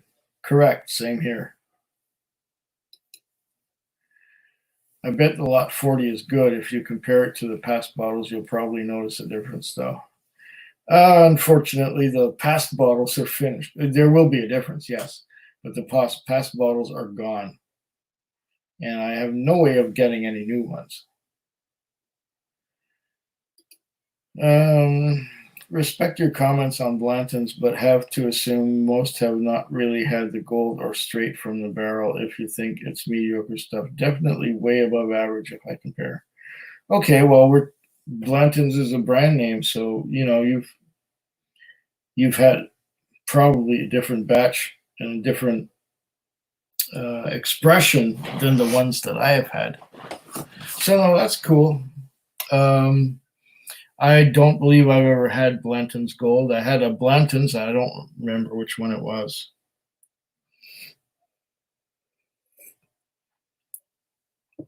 Ah, and most have probably not had the gold or straight from the barrel. We're talking rare and unicorn whiskeys, at least from my perspective, because I can't get Blanton's at all over here. So there you go. Yeah. There's supposedly been various protests, but they're not really talked about in the news. Of course, it's not talked about in the news because the people who control the news have no interest in propagating such nonsense. My gosh, they're trying to control you. The people who are in the news or the people who put out the news. They're trying to control you and not trying to show you any different. The news is biased. It's biased towards the interest of the people with the money, and so we're fucked. Have not a little more. Okay.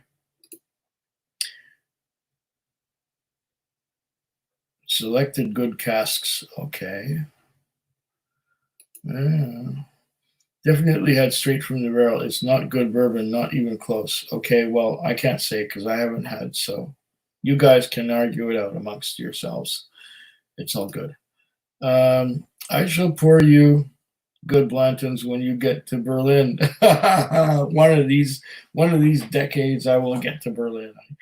I remember. I think you commented that I should go to Germany instead of Scotland because it's cheaper to buy whiskey there.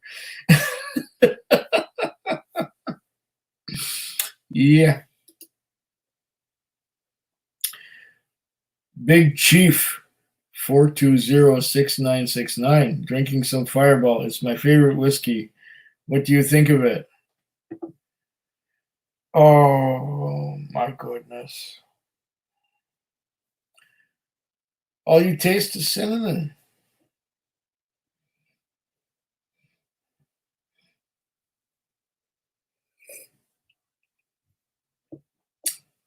I hope you're joking with me.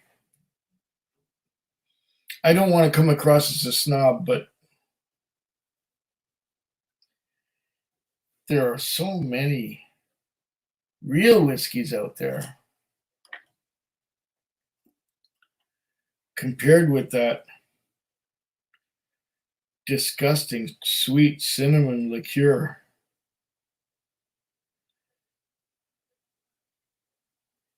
Fireball is not whiskey. Fireball is a liqueur. And if I come across as a snob, so what? I can't drink that stuff. I remember when it was called Dr. McGillicuddy's, and I didn't like it then, and I can't drink it now. Whoa. Yeah, good point. They're all single barrels, so I would imagine some are better than others. And we're talking about Blantons. Yeah, okay. In the past batches of SFTB were often unbalanced. True. Recent batches are better, but never had a bad gold. Okay.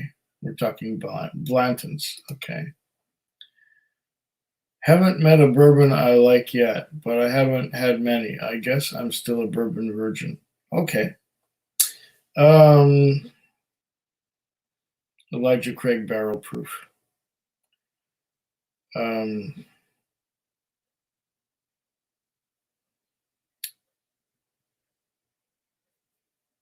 George T. Stagg Jr. Those are two of my favorites.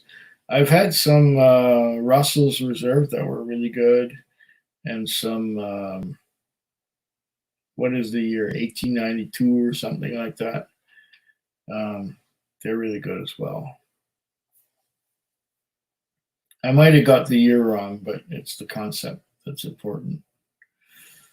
Bourbon is different from Scotch and Canadian whiskey, and yeah, some of them don't float my boat either. Oh, I'm getting tired. Andrea Dovizioso. What a last name. I love it. Liquor stores in my country are closed since March.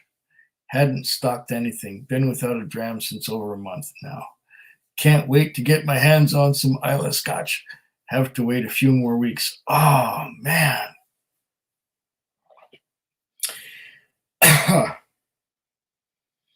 My heart bleeds for you right now. If they were to shut me down or shut the whiskey stores down for a while, I'd be good for about a year. But that's just me. I'm sorry to hear of your predicament. That is not good.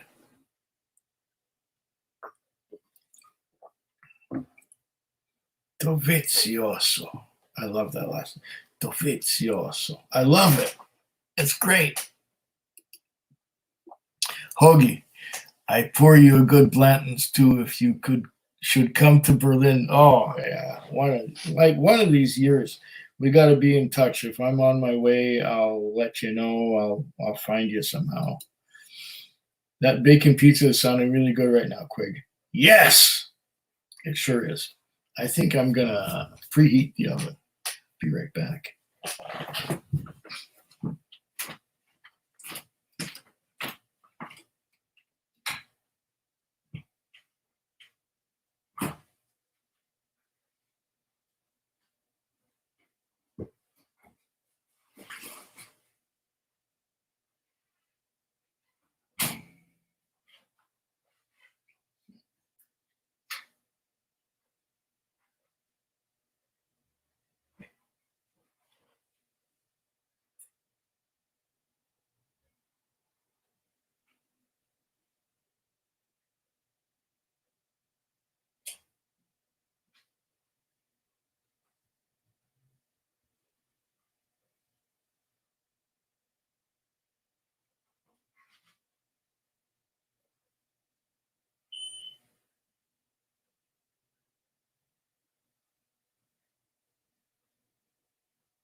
Yeah, they want 480 Fahrenheit preheated. So that's got to preheat for over half an hour. And then they want 12 to 14 minutes of cooking time. Wow.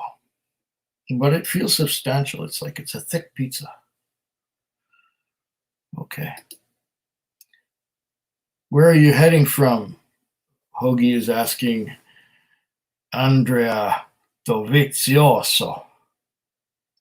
Let's see if we get a response. What communist do you believe in?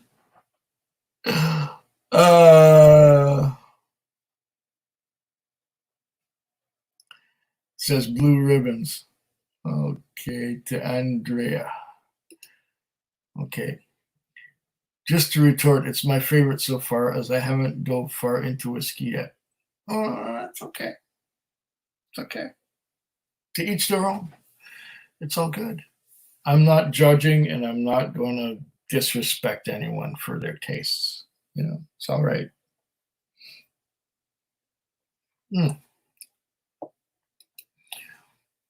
Live in? Okay, I don't know what that is. Blue Ribbons. Oh. Said live in. Okay. Very diplomatic on the fireball there, Quig. Nicely done. You're welcome.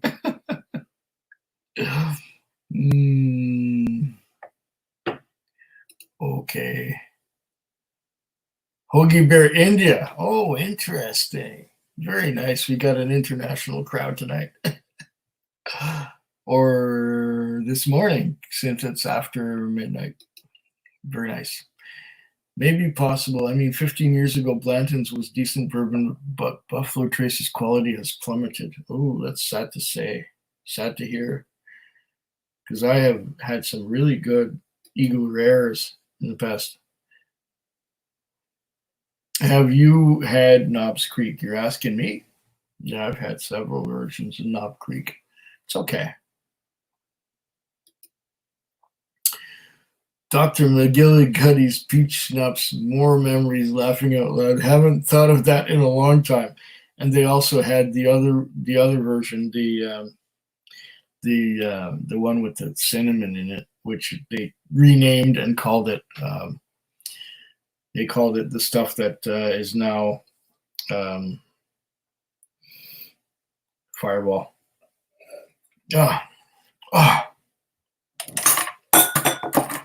Can I top this? Can I top this? This is a hard one to top, my friends. This is a very hard one to top. Oh, I have to think about this. Peach schnapps.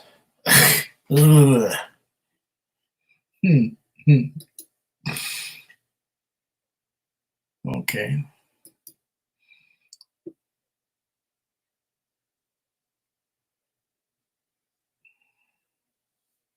India disappoint me now.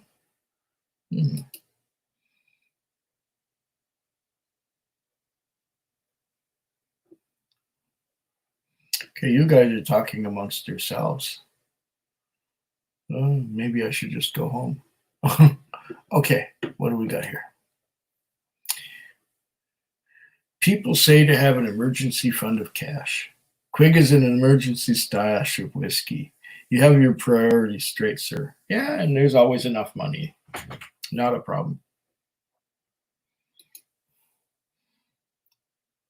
Well, at least your liver is supposedly doing very well then. Oh, yeah, with the stores closed, for sure. Yeah, I heard that India is being very, very strict on closing stuff and on controlling the spread of this whole thing. That's what I heard. I heard that they're really draconian about closing stuff down. Okay.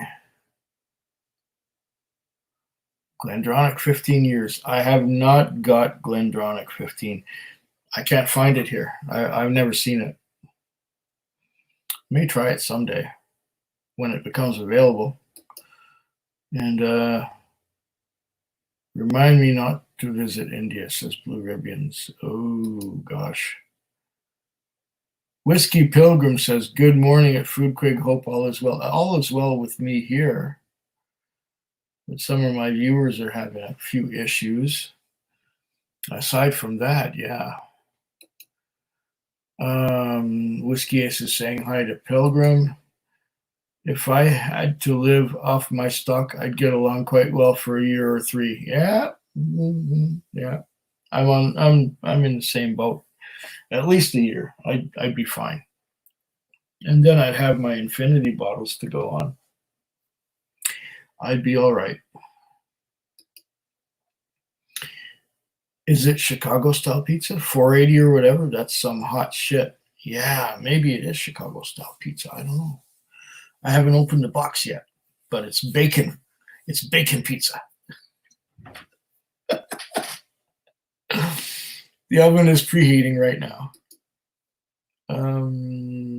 Pilgrim says hi to Ace. And that's one I haven't had. Would be hard to top that. Oh, are we talking about my MRC01 or my bacon pizza? I don't even know. Okay. Why can't you order online? No shipping of alcohol? Online shops should be open or not? Oh, good question. Okay. Blue Ribbons says, no, you can't top it. If it's this, I concur. You can't top it. Lefroy 10 cast strength is not as good as this. Oh, no.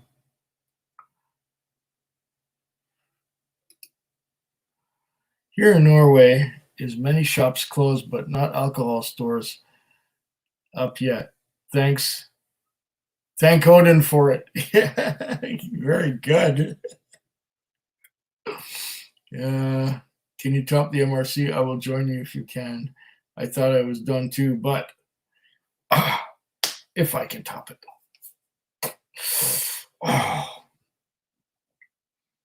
59.2%. 59.2%. Can I top that? I don't know. I think I pulled out all the stops already. Alcohol is still seen as taboo even if we consume the most. Google says so. Can buy liquor in India from stores only, not online yet.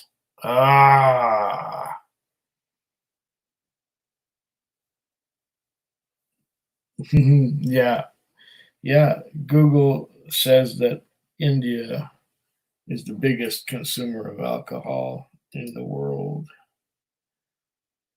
Eat the pizza with this squig. Okay. I'm still just preheating the oven right now. Bacon makes everything better. That's why I picked it up. That's why I bought it, because bacon is so good. If it's a bacon pizza, how can you go wrong? How can you go wrong with bacon pizza?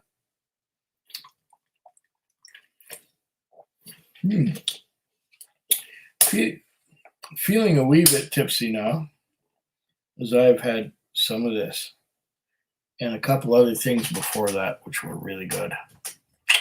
Can I top it? Let's find out.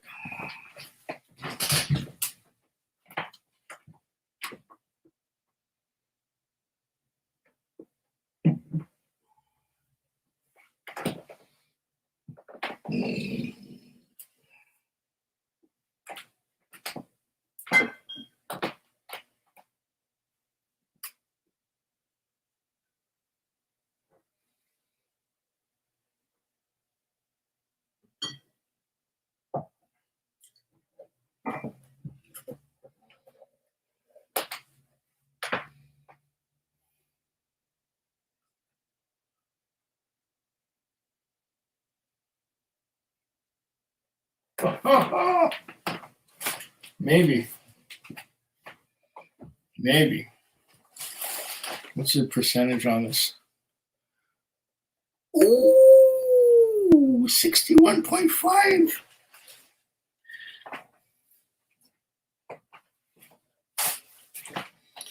I'm going to do something that's unprecedented on the Quig channel.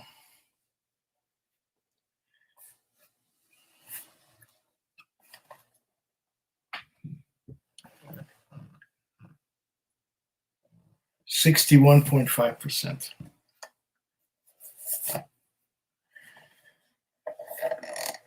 I'm going to eventually do a review of this.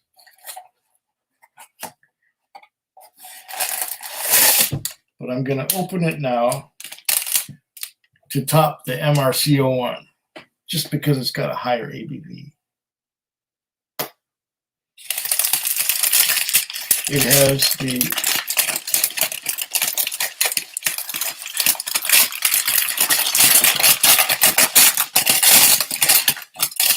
paper around it. And this is the Glenlivet Nadora single malt scotch. I'm not going to review it now. I'm just going to taste it now. From the Glenlivet distillery. Throw the paper away. Let's open this puppy. This is stronger. And it's peated whiskey cask finish. Open a fresh bottle on a live. I think this is the first time I've ever done that. Oh, that came out easy.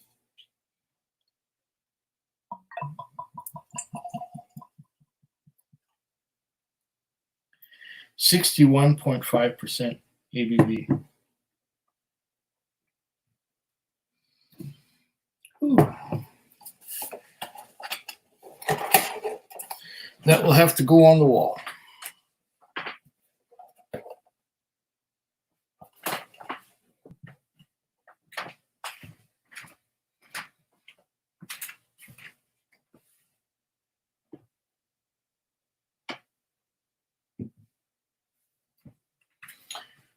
Ooh.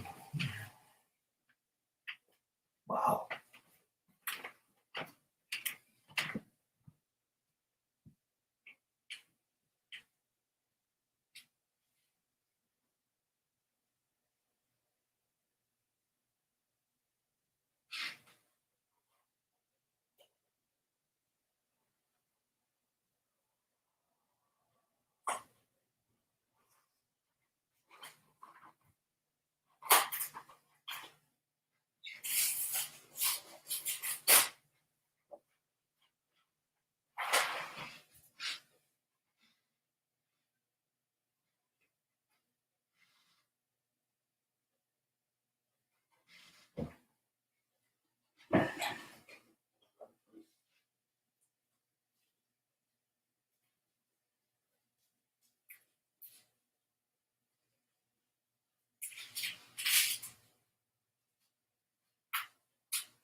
Look, I need water.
Water.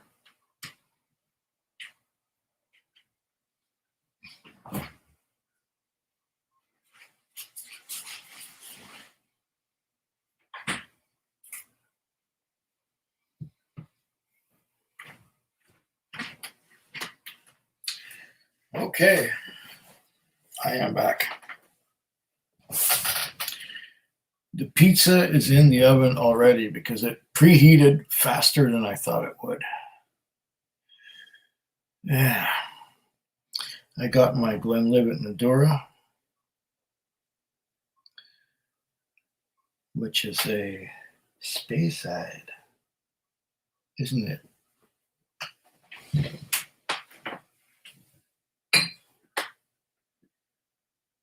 Ooh.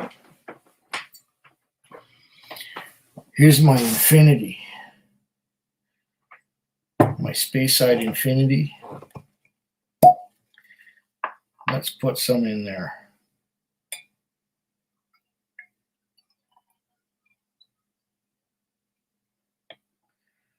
Okay.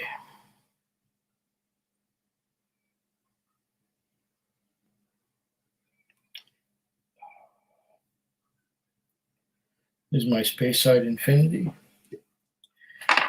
Let's pour a little more. There. Nadura peated cask.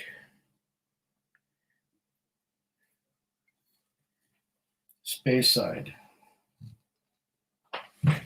Infinity.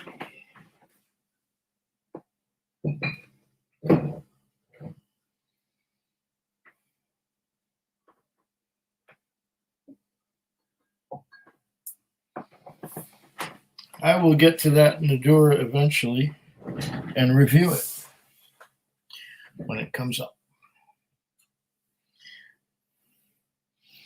Pizza is in the oven. Glenlivet Nadura in the glass. What else is going on? I'm probably way behind right now. I kind of want to eat my leftover pasta, but it's 3:30 a.m. here. Ooh. Well, we got 12:37 a.m. here, but it is what it is. Dig deep, Quig. What can top the MRC? Well, we'll see if this does it. This Glenlivet Nadura peated cask. It's got higher ABV than the MRC, but it probably doesn't have the complexity. Doesn't matter at this point. Okay. What else? Same distillery, upgrade from Port Charlotte to Octomore. Yeah, but Octomore costs twice as much as Port Charlotte.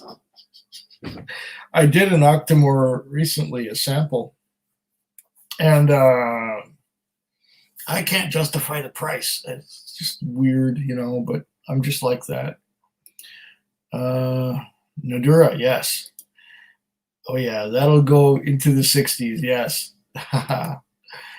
Those are pretty good, okay, for Glenlivet, yeah. Whiskey is 3:30 a.m. here too, but I am going to the end with Andy if he's game. He's digging deep into the stash, yes. Oh yeah. Oh, nice, the peated one, yes, absolutely. Oh, my Quig, you have outdone yourself. Haven't seen him open a new bottle in a while. Well, I do new bottles every time I do a whiskey video, but not live. This is the first time in a long time, if ever. Cheers, Quig. This is special whiskey Ace. Okay. Is that Bruichladdich the one that was Marcella matured?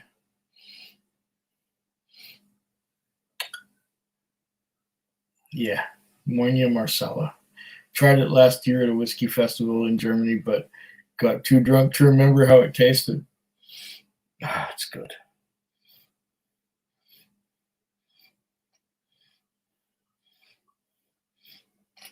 You know what? I've said this before. And I'll say it again. At this point in time, all I smell is pizza. You put a pizza in the oven, and that's all I smell. I can't get the nuances of this whiskey.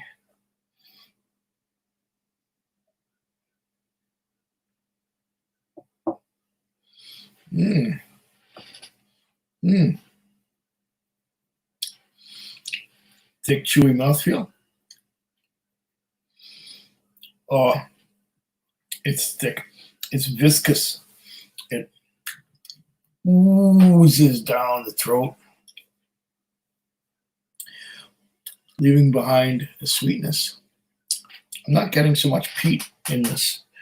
Well, that's because I've had peat before, but I'm a peat head. So this was in a peated cask rather than peated malt, like a punch in the face. Oh, wait a minute. Bruichladdich, Marcel. Yes. The Bruichladdich is, yes, it is. Indeed, it's a punch in the face. I'll join you with my last dram of Octomore 8.1. Well, there you go. 59.3 ABV. It's a tie. This is 61 point something. Well, whatever. All good. You lucky bastard. Nadura. Skull. Or is it skull? Or skull? Skull. I think it's skull. Yeah. Slantrova.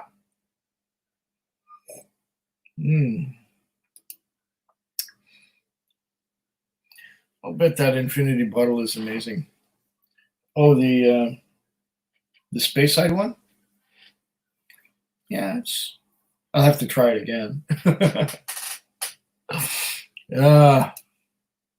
Speyside peated, a rare thing. Yeah. I've had a couple of peated Speysides there. They're pretty good. Remember to like this video, folks. Yes, indeed. But you guys all support me. You've all done really great. And subscribe. Nice shirt. Oh yeah, Death Valley. It's a good shirt. White shirt guy. It's actually beige-ish. Yeah. Thy nose is officially blown. It's all the pizza. It's the pizza's fault. The same thing happened to me when Roy Aquavite sent me a sample of Bunnahabhain Moina Oloroso, and all I smell is pizza. The pizza's in the oven, it's cooking, that's all I smell. Yeah. Don't ask me to do pizza, because pizza will completely mess my nose up. Pizza time, yeah. Okay. What's your favorite Japanese whiskey, Quig? Good question.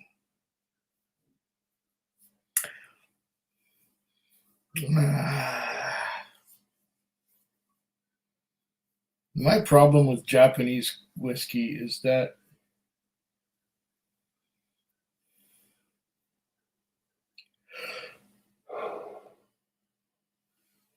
I've had some good ones, but most of them don't have anything that stands out. They're so harmonious and so not wanting to offend anyone that nothing sticks out, and nothing really.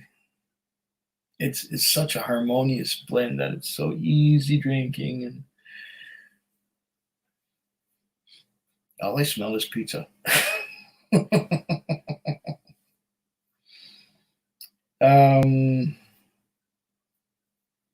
Japanese, for the most part, is overpriced.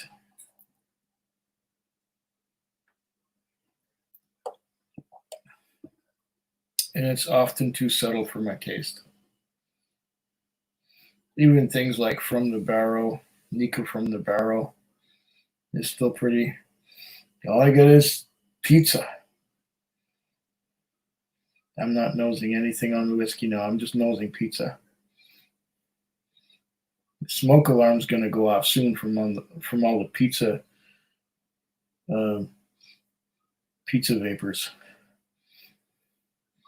Smells good though, but I don't smell any whiskey. All I smell is pizza. This is the same thing that happened to me with the Moina Oloroso that was sent to me by Roy Aquavite. Yeah. You made late night Quig here in northern Alberta. Uh-oh. The oven is going. You made my late night. Okay. The oven is starting to beep. Rice's Japanese whiskey problem. Well, there's not necessarily rice in all of them.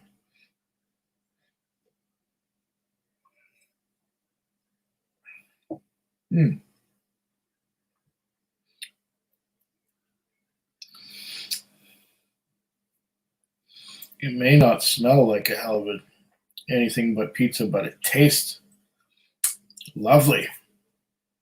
I'm liking this. It's strong,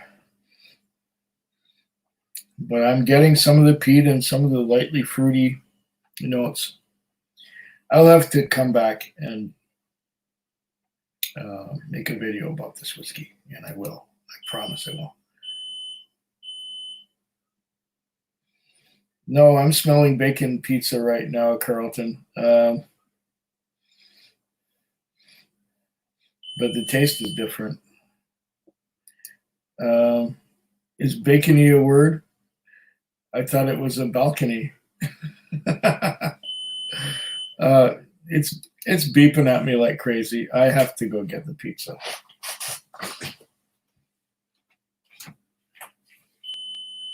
I smell bacon and onions. That's what I smell.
All right.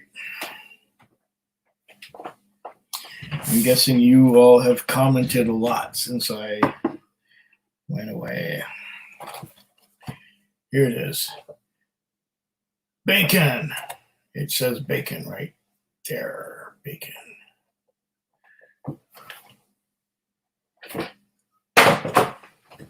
All right. Bacon and onions. I have half of it right here. Oh my goodness. Who has done some commenting? Okay. What's the best value in whiskey right now in Canada, in your opinion? Best value?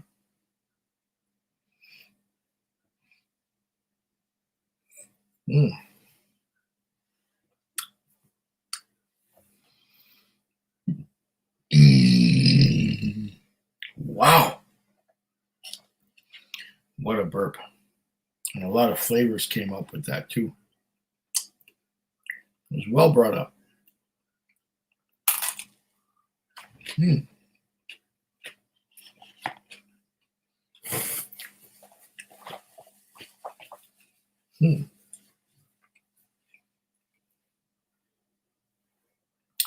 Best value is a thing that's hard to concentrate on at the moment, as you might well appreciate. Ooh. I've had some good drams that have knocked me for a little bit of a loop.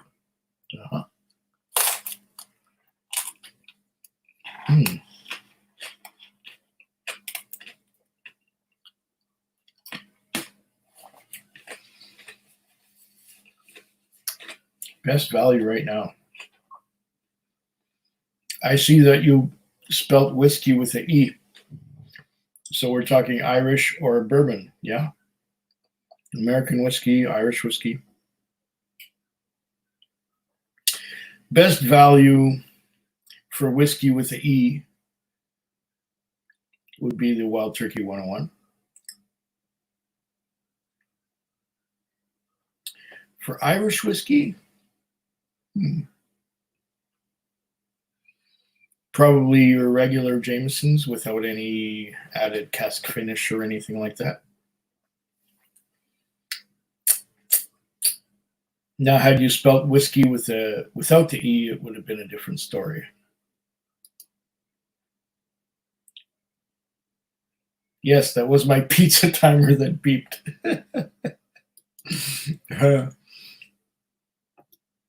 Japanese whiskey is subtle, yeah. Sometimes a little too subtle. I need to be knocked over upside the head.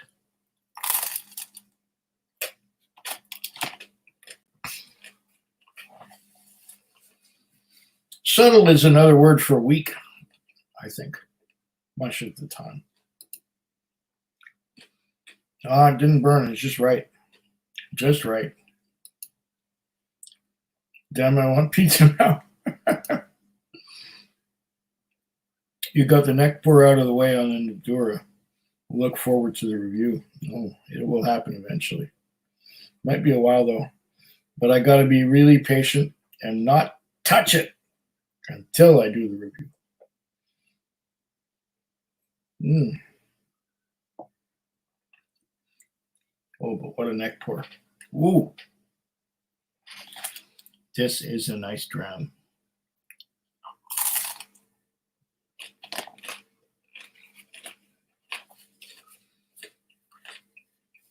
This is also a nice pizza.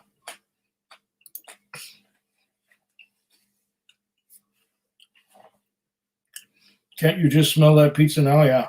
It's nothing but. That's all I can smell in the whole place. Who else wants pizza?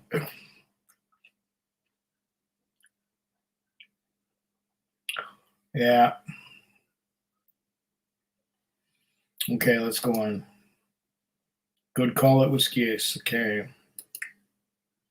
Morning, guys. How is everything going? Oh, it's lovely.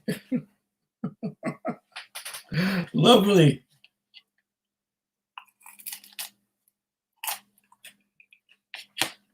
We got pizza going. We got cask strength whiskey. How can anything be going bad?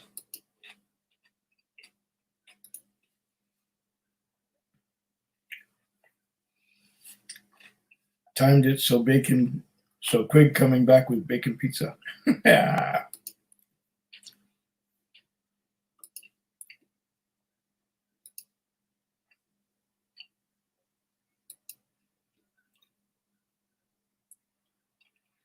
Sounded good. Yeah. Tasted good too.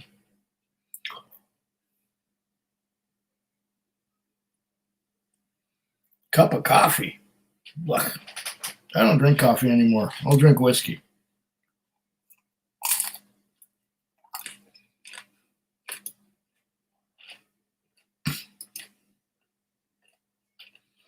The unboxing of the pizza. Yeah. Mm-hmm.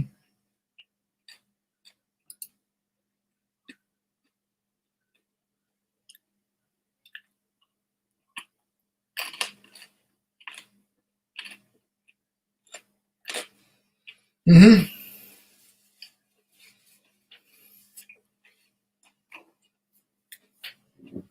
Exactly. Japanese whiskey, I don't know what all the fuss is about. I mean, some of them are okay, but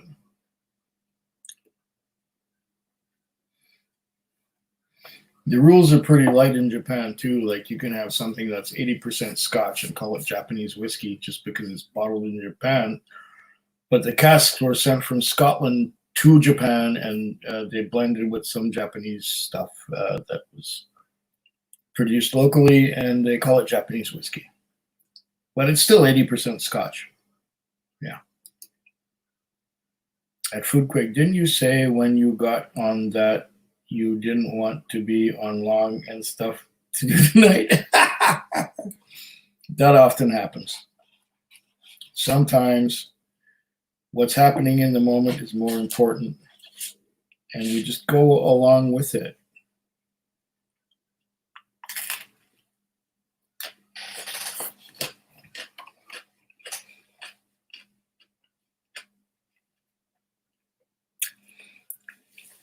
Now it's only 1 a.m. or almost 1 a.m. And I don't need to be anyplace before 6 in the evening. And then I can be late. So, what need worry?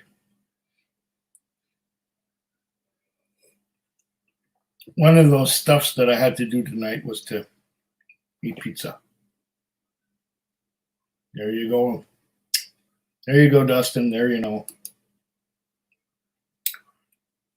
Pizza tasting.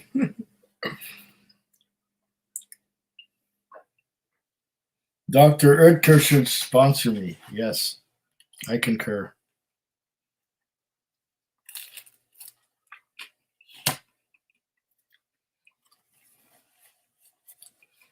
They should send me free pizza for at least once a week.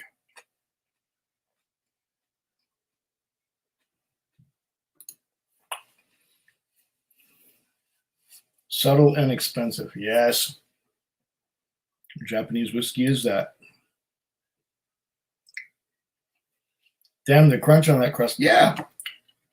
I think that's why they asked us to put it at 480 Fahrenheit to cook that crust really good so it's nice and crunchy. Yeah. Nika whiskey from the barrel.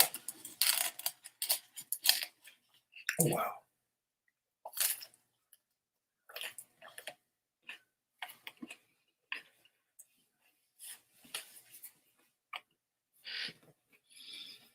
Mm.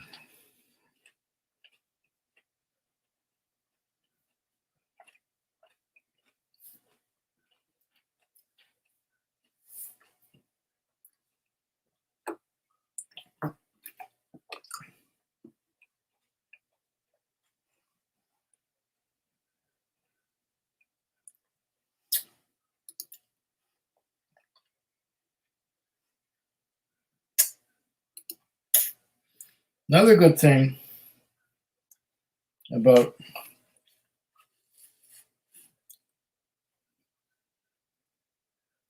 Crunchy pizza.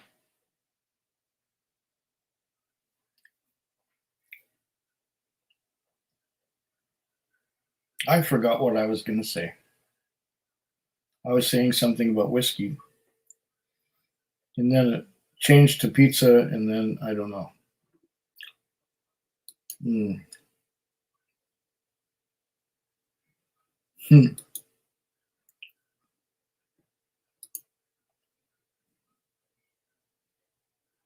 That is some crunch, yeah.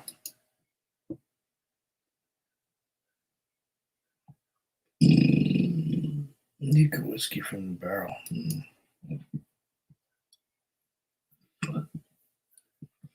Only about $60 for a 750 ml. I'm in. Not touch it. Yeah, that'll happen. You know it.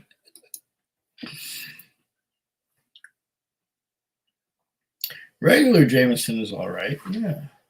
I drink it in a pinch.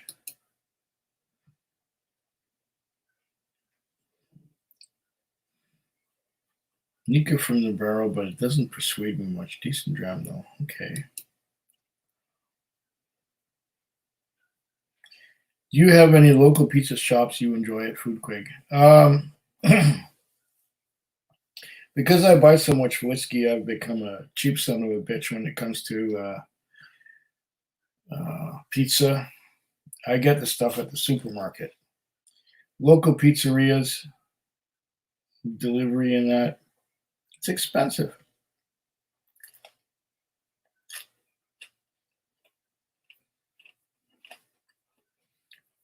You know,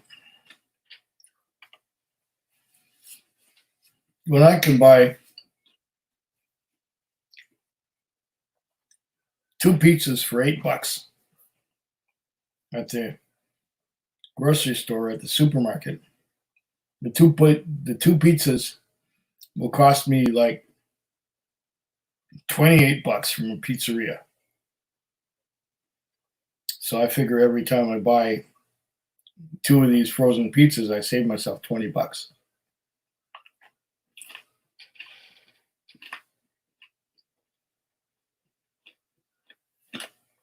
I used to enjoy local pizza shops, but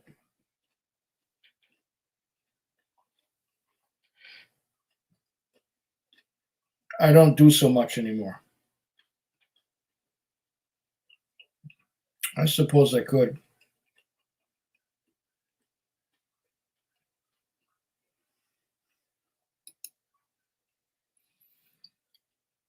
Welsh Toro, thank you for joining me. Mini Quigathon happening. Good morning. What you drinking? Glenlivet Nadura peated cask. This is my 5th, I think, whiskey of the night. What did I start with?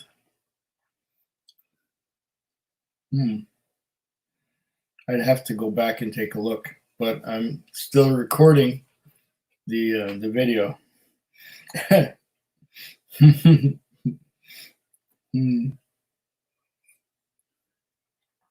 This is Glenlivet Nadura peated cask. Before that, I had a Bunnahabhain, Bruichladdich, Port Charlotte, MRC 01. Before that MRC 01, I had something else that was peated. I think this is my 5th or 6th dram on this particular live stream. So I guess you'd find out if you went back to the beginning, which was 5 hours ago. Oh my gosh, I'm still on. How did that happen? Oh, what fun we have.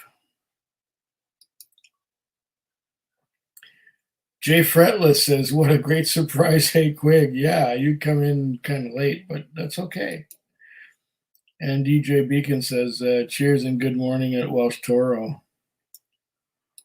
I like whiskey in my coffee, but I skip the coffee. Good one. Good one. Okay, let's catch up on some Carlton Weaver on the weekend. I'll throw a shot of Sambuca in my coffee. I don't even drink coffee. I drink whiskey and water. Japanese whiskey can be 100% Scotch as long as it's bottled in Japan. And it can be 100% Canadian just as long as it's bottled in Japan. There you go.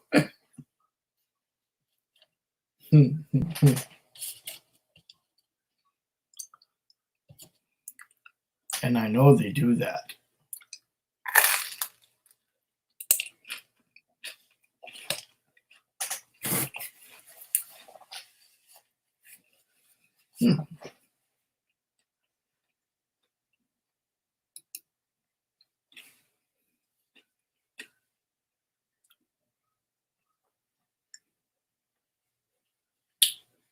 Yeah, I wouldn't want coffee surrounded by my whiskey either.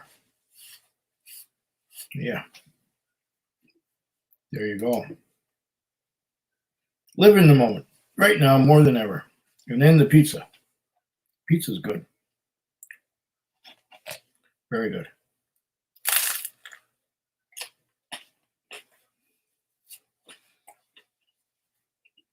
A little bit crunchy thanks to the 480 Fahrenheit suggested cooking temperature.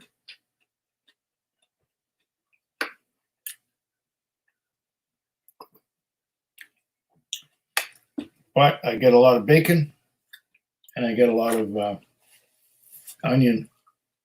And it's nice.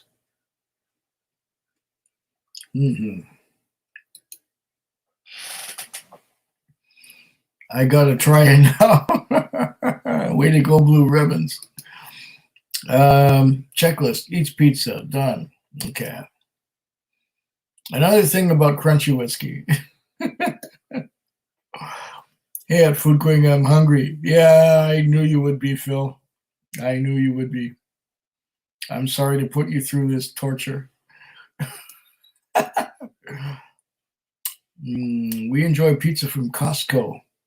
Bake fresh at the store, not what they sell uncooked to cook at home. 11 for a big pepperoni one. Ooh, sounds good. I don't have a Costco membership. And I don't know how different Costco is here from over there.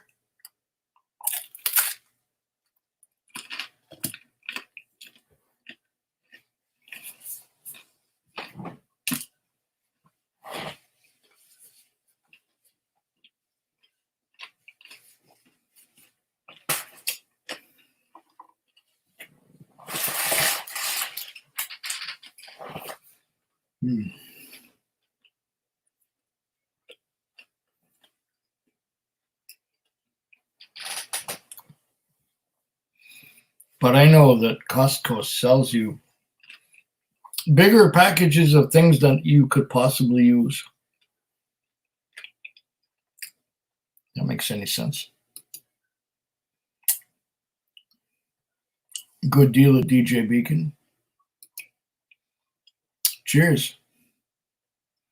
Lactobacillus prime. I like that. Cilantro.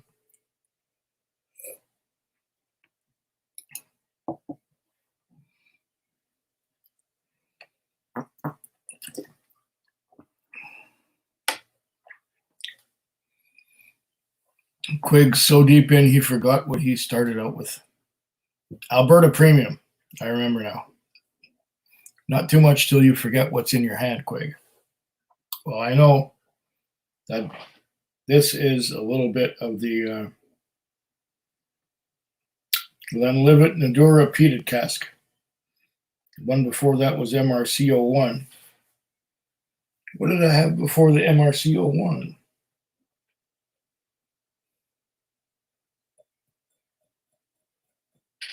I forget. I could watch the video again, but I'm still recording it, so I can't really watch it right now.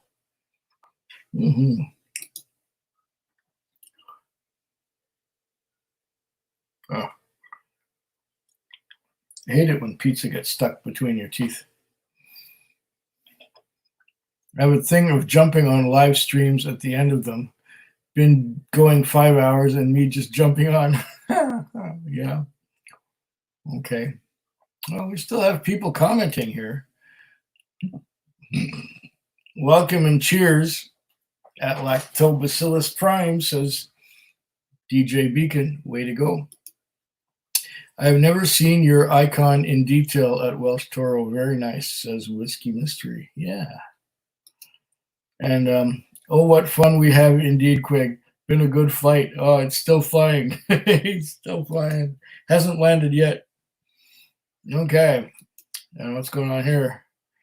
That is some mega crunch on a pizza. Yeah, no kidding. It's crunchy. Mm.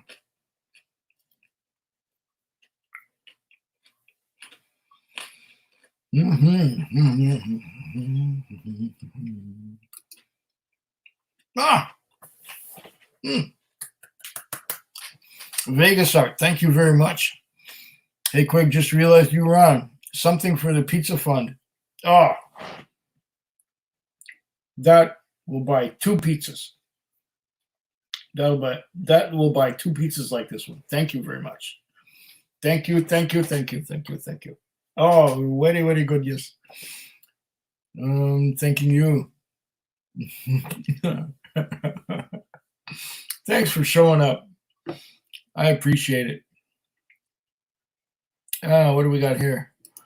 Costco now is selling smaller packages bundled up, so much better for 1 or 2 people. Yeah, that's convenient.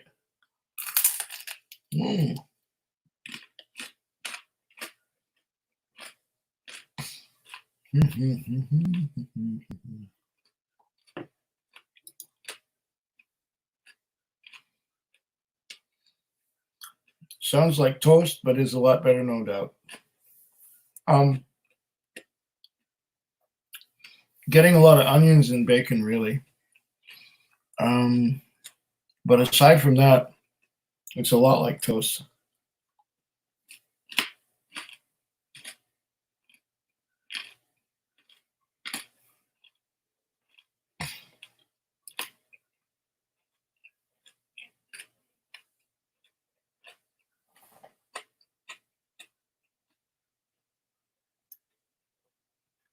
Did I have a Bunnahabhain before the MRC01?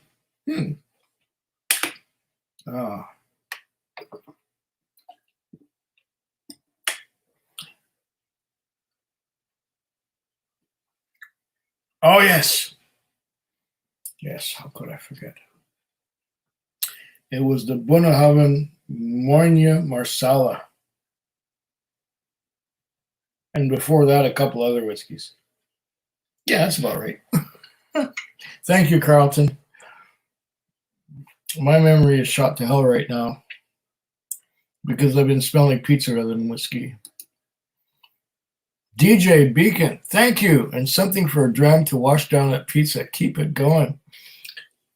Thank you very, very, very much. Oh, I'm most appreciative of this. Fantastic. I think this is the most I've had in the way of super chats since ever I started doing these live videos. Costco now is selling smaller packages bundled up, so much better for one. Okay, I think I've seen that already. What's this? Sounds like toast, but is a lot better, no doubt. Yes, Bunnahabhain. What's this? $10. So there was $10 from Vegas Art and $10 from DJ Beacon. Freaking-tastic. Thank you, guys. You're making my day. You are making my day. Wow.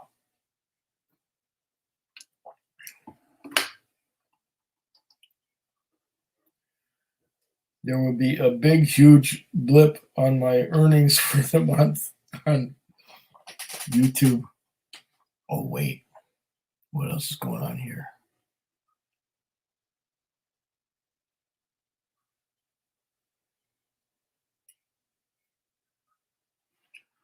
Whoa. Wait a second here.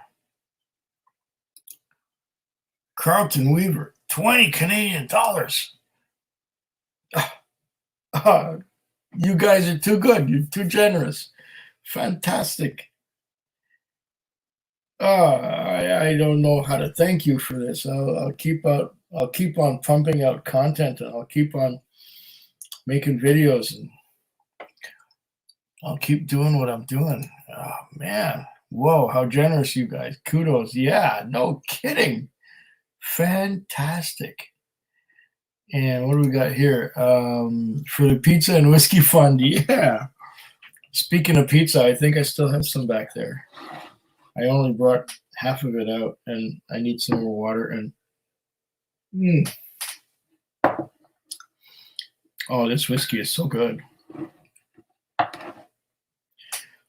It's a little bit one-dimensional, but it's still really tasty.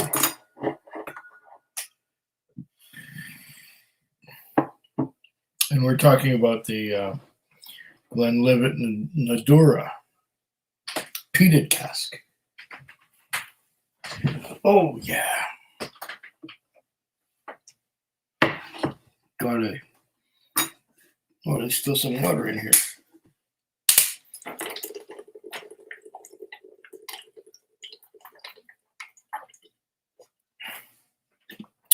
There, I refuse to dehydrate.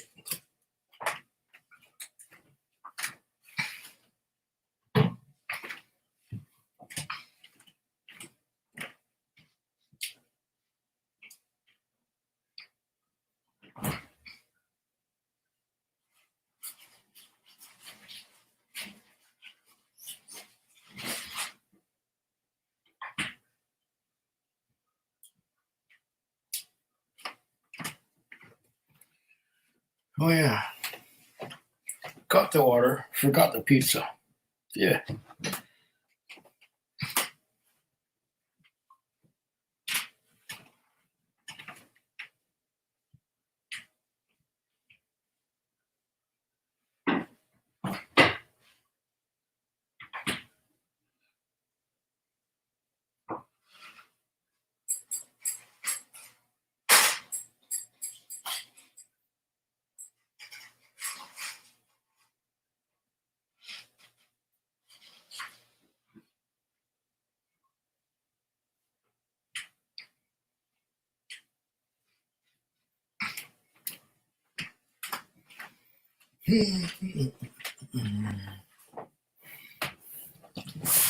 Let's see now, what do we got?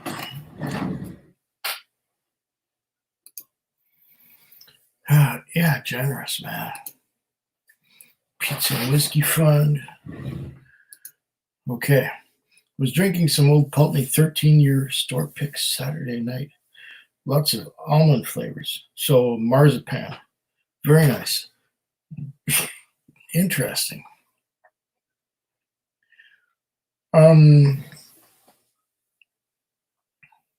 Store pick.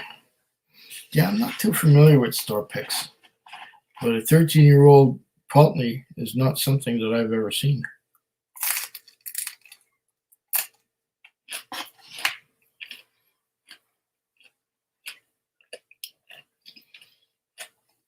Okay, I'm back.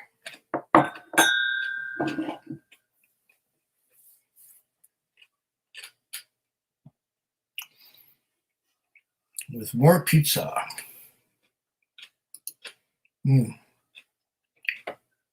Bon appetit. Thank you. You're picking up viewers. Stream is going strong. I can't believe it. What am I doing special? Maybe no one else is on. How do I top the last whiskey I had?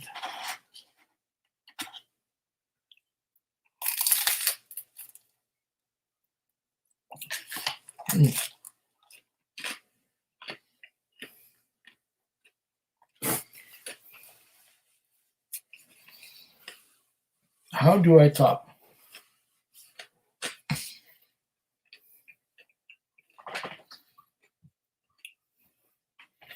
Glenlivet Nadura peated.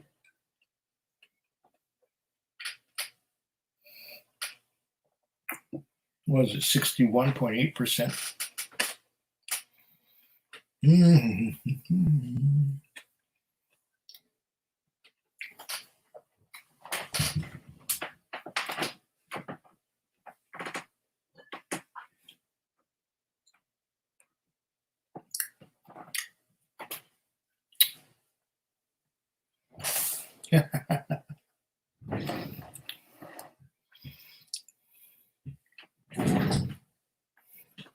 My Isla Infinity.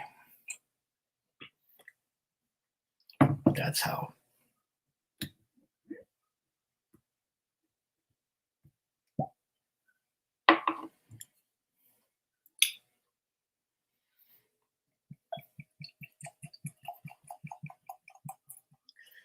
Every Isla whiskey I have poured in the last 3 years or so is in this bottle.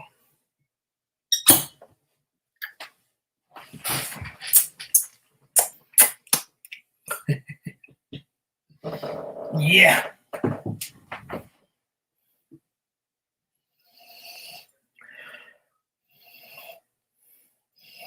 Oh. Vanilla caramel, acetone, smoke, pizza. Okay. That's what to drink next now. My Isla Infinity. Drink some Isla Infinity so that there's room to put more Isla into Infinity. Yeah. Gotta have room to put more Isla in the Infinity, or the Isla Infinity will. Well, I got a few more Isla whiskeys, and this has some pizza notes. Oh, I should not have had pizza. Terrible, terrible decision. Wow. It's one of those nights, Quig. You can't plan them. They just happen. Indeed. It just happened.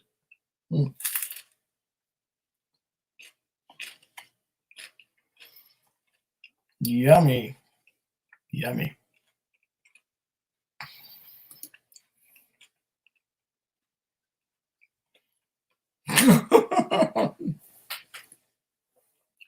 In bed, but hungry.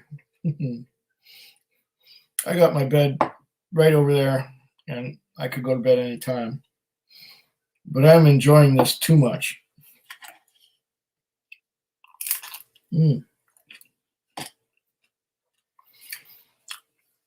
Question is, are you hungry for pizza or whiskey?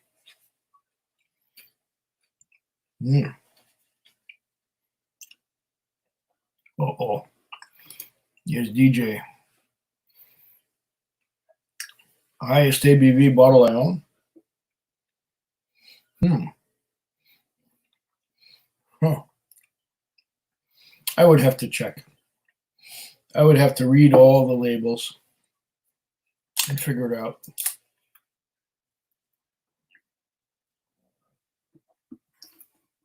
It's probably in the vicinity of 62 or 63% ABV.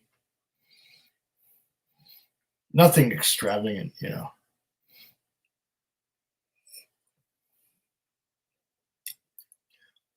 Oh, yeah.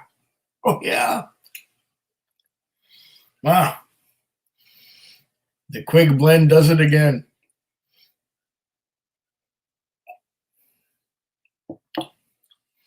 This may not be over 60%, but it's good representation of Isla.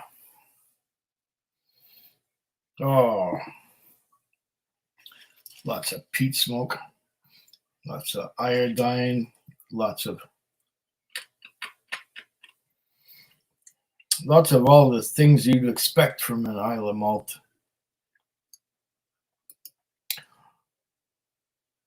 The Isla Lazy 8 infinity symbol. Yep. Midnight snack time at Whiskey Mister. Perhaps a wee sip. Yeah. Good night. Take care, everybody. Stay healthy, says Whiskey Ace. Good night, Whiskey Ace, if you're still with me. You too at Whiskey Ace, says DJ Beacon. And good night at Whiskey Ace, says Carlton Weaver. I'm a Weaver, a Carlton Weaver. Cheers at Whiskey Ace. And wow, chat is picking up. It does that sometimes, you know. Oh, you changed your name now. That's nice. You're Dustin rather than DH Silv. Nice. Nice. DJ11, going for a run in the morning. Oh, I'm not running anywhere for a week. Pizza, yes. I got whiskey, but not pizza. Oh, wow.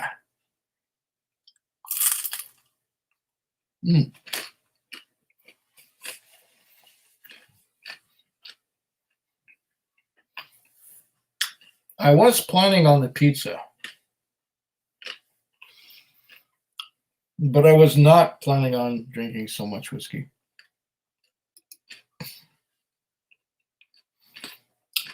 Quick 20-mile run.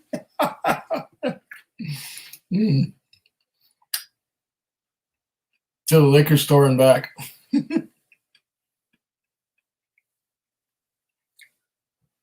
You would trade some whiskey for pizza right now? Bring it on.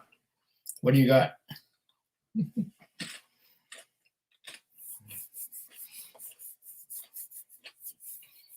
I got 2 slices of Casa de Mama bacon pizza left. They gotta be heated up in the microwave though, because they're getting cold.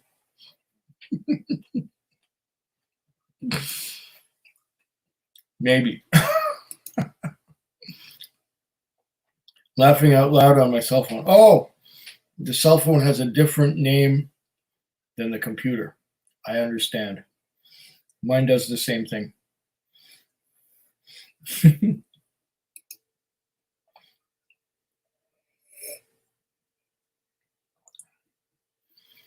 11 says, can I just say I have 67 open bottles, and I'm not ashamed to say I just poured a regular Jameson. Hey, nothing wrong with that.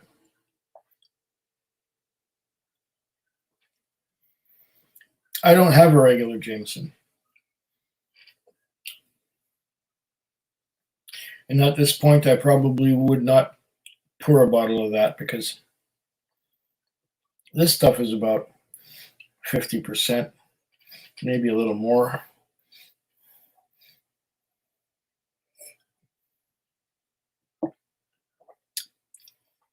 And 40% just wouldn't cut it right now.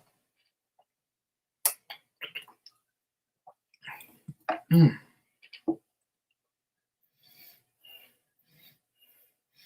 Isla Lazy 8. I like that. The Isla Lazy 8.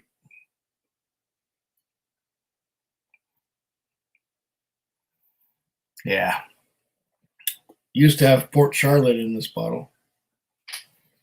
I have another one that used to have Lecheg in the bottle, but it's the only bottle I had at the time when I started the part 2.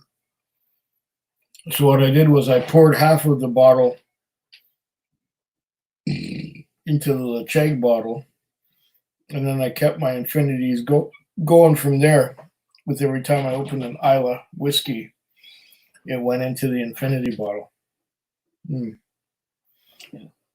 Nothing wrong with having 67 bottles open and not being ashamed to pour whatever you want. You can pour Weems 5-year-old Spice King malt if you really want to, although I will not partake. Quick, I can't believe you picked up on Nancy Whiskey reference. Whiskey, Nancy O.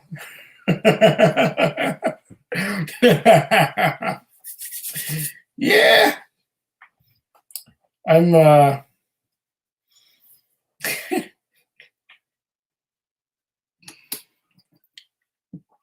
I'm not as dumb as I look.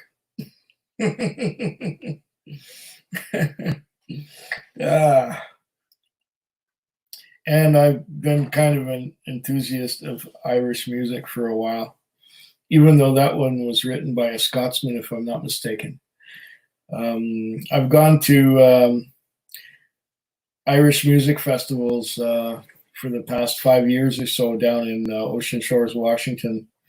And I know the lyrics to most of them. So when you mention I'm a whiskey, I'm a weaver, a Carlton weaver, whiskey, whiskey, Nancy, oh, it just goes together, you know. Yeah, for me it is anyway. I like to be culturally in tuned, and it's kind of nice to pick up on the references when they happen.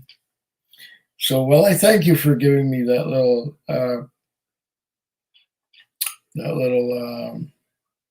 impetus, I guess, to stretch my cultural, what do you call it? Besides, the iPod that I have in my car has nothing but Irish music on it. So when I'm driving around in the car, there's always this kind of this songs about whiskey and songs about Irish and drinking and stuff, and yeah, I see Carlton Weaver and right away Whiskey Nancy. It's just one of those things. But I guess it's one of those serendipitous things that just kind of works. K9 Nick says, happy birthday to me, happy birthday to me. Actually, that was yesterday, my time, April 18. Happy birthday to you, Nick. Way to go for making it through another one. Congratulations, and slanchua.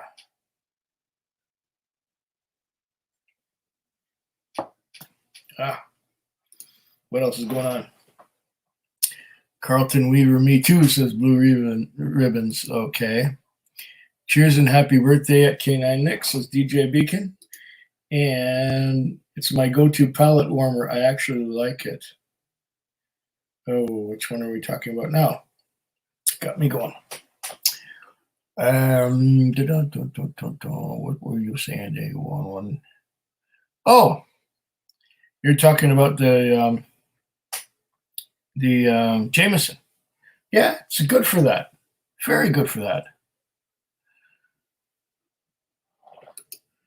Oh, K9 Nick is having a gin and tonic. I might do that tomorrow. We'll see. I got a whole bottle of Hendrix and I got some Schweppes. Yeah, I could do that, but not right now. Now I'm into my Infinity Bottle Isla blend. This is just wonderful. Thanks, DJ, says K9 Nick. Okay. And you ever try Brockman's Intensely Smooth Gin? Oh, I never even heard of that one. That's special. Pass the Truff.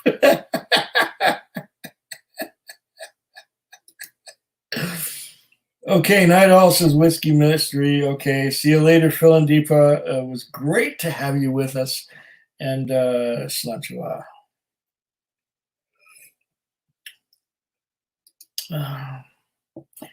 Cheers at Whiskey Mystery, says DJ11. Uh-oh, what have we got? Espen K. Anderson. Norwegian Krona 75. 5713 km from Norway to Canada, but we can have fun for that. Skull to everyone. Oh, skull to you too, my friend. Thank you very much. I don't know how much Norwegian krona is, but it's every bit counts.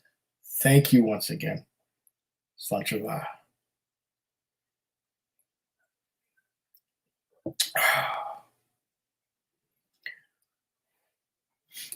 Okay. DJ Beacon says, cheers at Espen and happy Sunday to you. Fantastic. Oh, what a night we were having. What a night we are having. A wonderful night. Carlton, I love the Irish classics too. Check out a guy called Jerry O'Kane on YouTube if you got a chance. I will have to do that. I will have to even write that down somewhere. For after I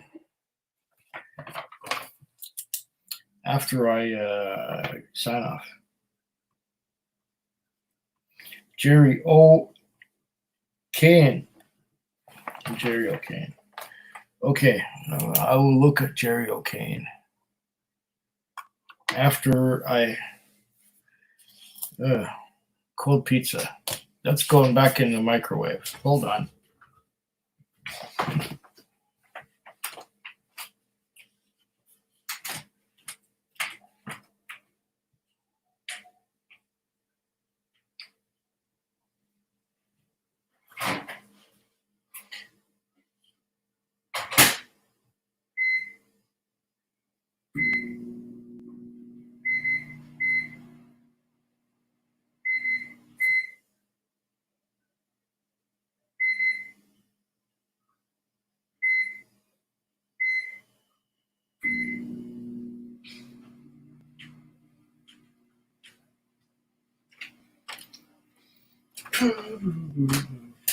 Yeah, that's back in the microwave now. Gonna warm that puppy up.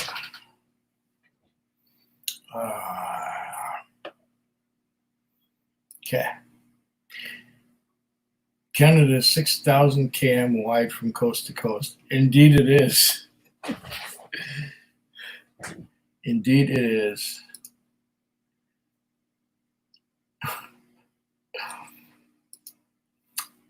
Food quigs on the extreme left coast west, Victoria, BC. Yes. Very much west.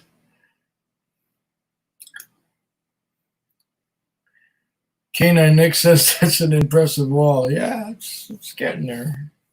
I'm going to finish it in that direction over there.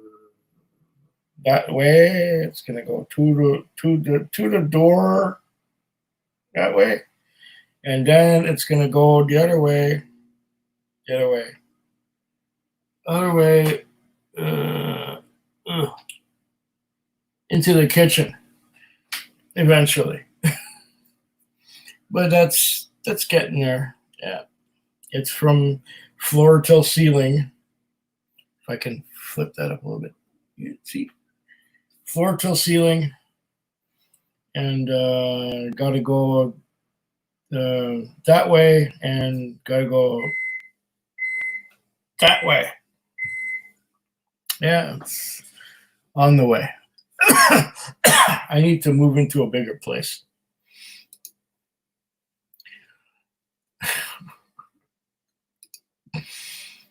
On to some Glenmorangie 15 Cadball Estate, my new favorite. Yeah, I seen you talking about that one.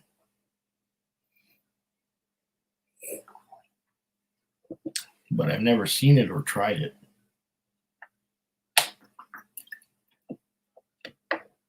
My pizza is reheated. I'll be back.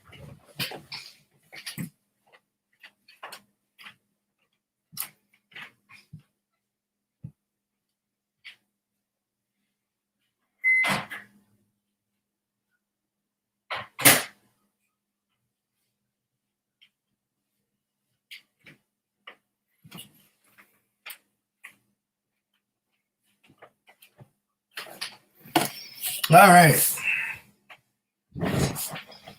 Yeah, I saw that. Saw your videos of that Cadball Estate, and it looked good. Ooh.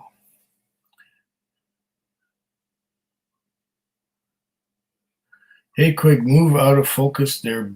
Blurry worth your mugs there. I'm out of focus? Am I really? Move out of focus. I'm out of focus. Is that okay? Does that work? I don't know.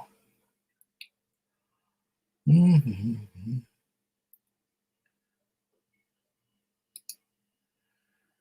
Had to drop the HTTP for it to pass, but that is some great live Irish music, Quig. Straight from a pub in Canada. Oh, even better. Fantastic. Oh, did you send me something? If you want to send me a link or something like that, just go.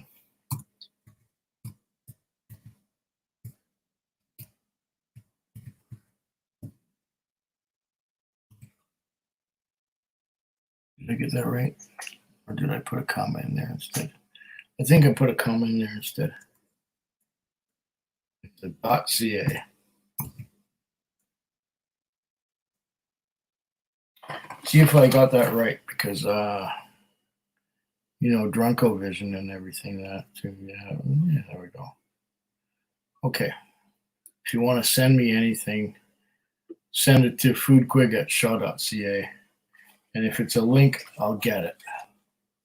If you send it anywhere else, there's a good chance that I might not see it. Okay.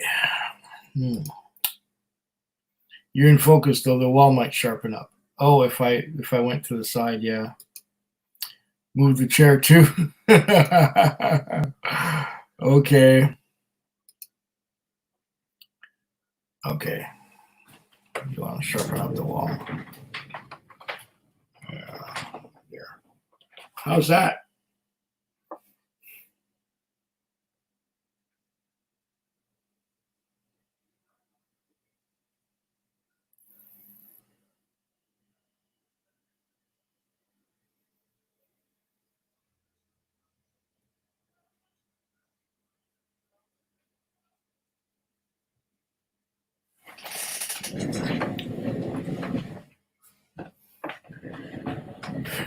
I hope you took a snapshot of that while I was gone.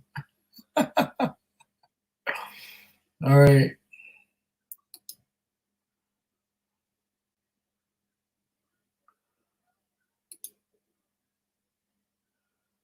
Okay. So what else is happening now?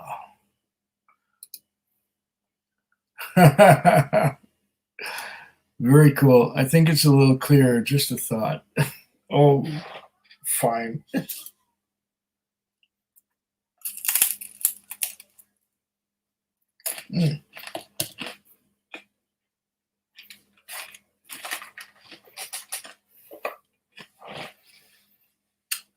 That's even more crispy than it was before.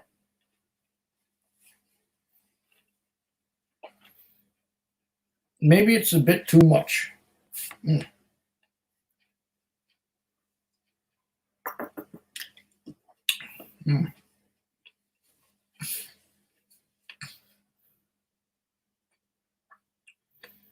What else is going on? You guys slowing down. There's only 13 of you.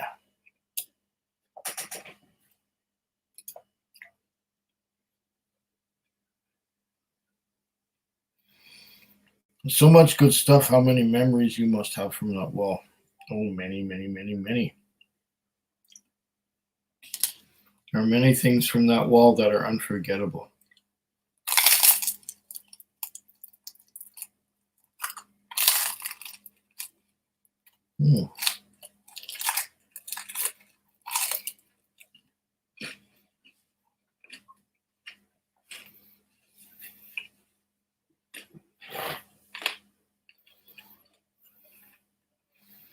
Yeah, that was too much.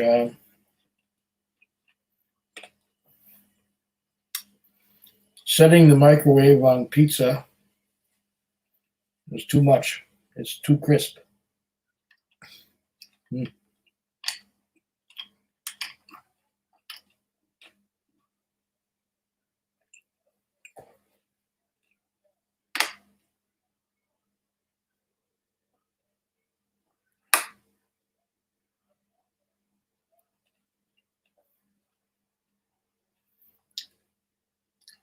I'm hearing some loud voices outside. I don't know what that's all about.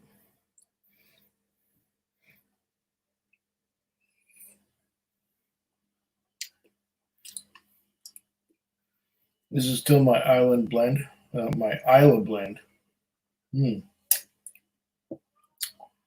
Very good.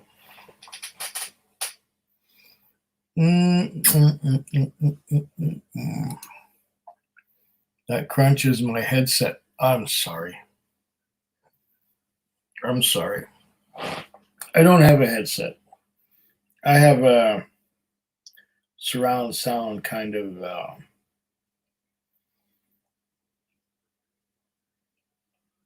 stereo system, which plugs into my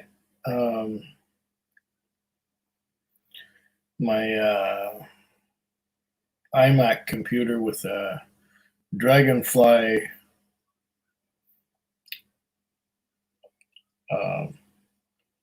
thing. The Dragonfly plugs into one of the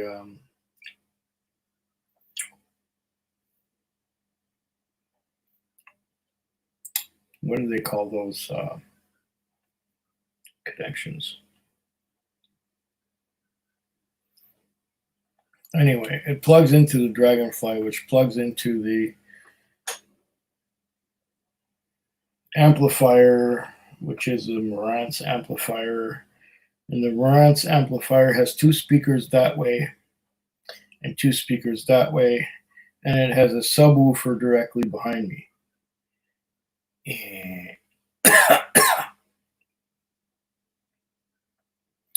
And the sound is really good. I don't wear headsets. The only time I wear headsets is when I'm going for a walk and I've got my iPod going and it's got tunes on it. Oh.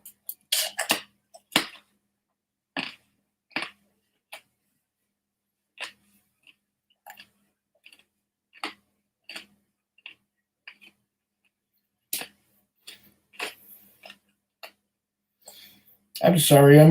You might want to turn your volume down just a little bit.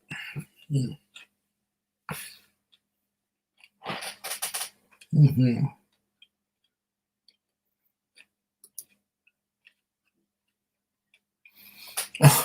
Oh my goodness. Nancy O says 4:44 a.m. here and still going. Oh yeah. I'm going to have to sleep in until noon. I'd be glad to do that myself. I think I will. Marantz is good stuff, yeah. Only quality. Only quality. Nothing but.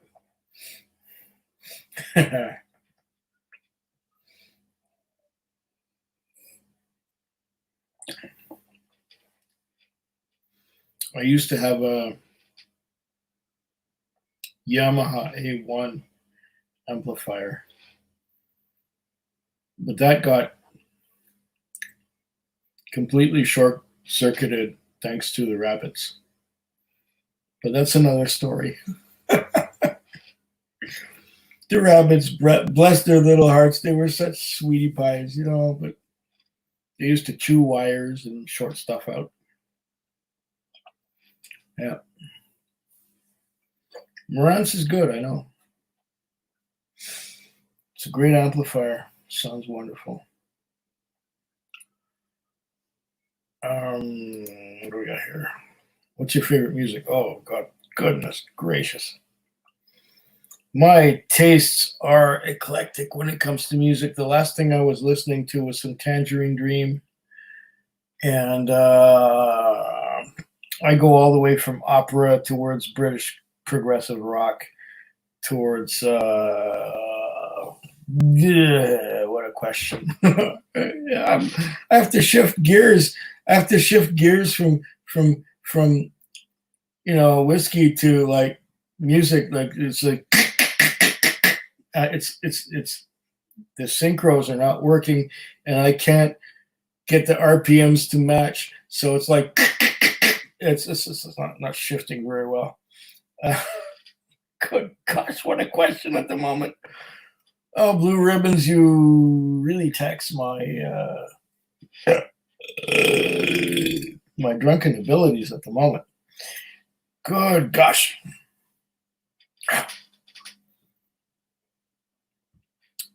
My favorite music depends on my mood at the time. Like I said, I can get into opera, I can get into just about anything, but country music is kind of like, as far as I'll go into country, is like Johnny Cash, but you go beyond that, you go into, like, my dog died and my pickup broke down, and I can't get any hay y'all at the corner store. Like, that's like beyond me. But um, yeah, I'll go as far as Johnny Cash in the way of country. I have trouble with hip hop and rap. I'm sorry. I just don't do the gangster shit. It's not for me. It's another generation, it's another subculture. It has nothing to do with things that I am familiar with. I don't talk about, hoes and homies and all that other bullshit. That's not for me. Mm.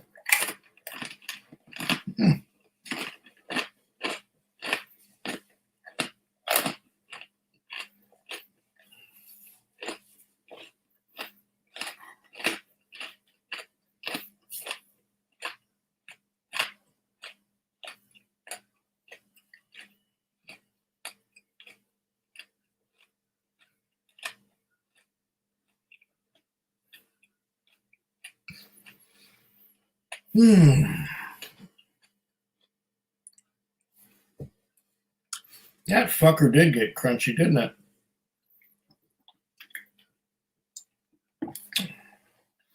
Some of my favorite stuff is British progressive rock from the 70s. I like listening to bands like Vandergraaf Generator and Genesis and Yes, and a few others from those days. Pink Floyd, definitely. Especially the early Pink Floyd with Syd Barrett, but that's the 1960s. Yeah, I got a lot of favorites in the way of music. Too many to name. I have over a terabyte of music files on a hard drive. And if I was to play them nonstop, I would never get to listen to all of them in my lifetime. But that's the way it is, I've got, and Irish music too. I love Irish music. I love Irish and Scottish music, and I love Slovenian music even. Slavko Avsenik to the rescue. I mean, that's the shit that I grew up on, and my mother used to play a lot of instrumental music on the radio when I was a kid. So I've been hearing things like Bert Kempfert and what was his name, Paul Moriarty, and things like that. Wow. You have over 400 whiskeys on the wall. I wouldn't doubt it, Espen. I would not doubt it. You're right. I have a lot of whiskeys on the wall. Those are all empties. Those are whiskeys I've had in the past. I've only got about 150 right now. Thomas L. Okay, here's a new name. If you should pick 3 full bottles of whiskey for 1 year lockdown, and you knew you could not get any more for that year, which would you choose? You're limiting me, aren't you?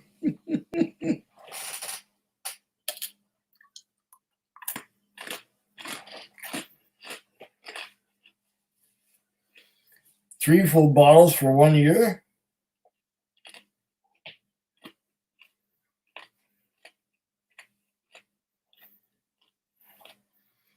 Three full bottles would be done in 2 weeks. What are you trying to do? Torture me? 3 full bottles. Like I said, in 2 weeks they would be gone. What would I do for the other 351 days of the year. I'd go sober, that's what.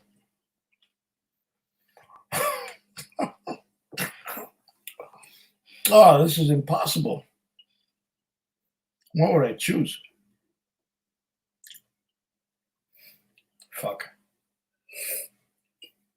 Just for that question, I need to pour another dram. Ugh.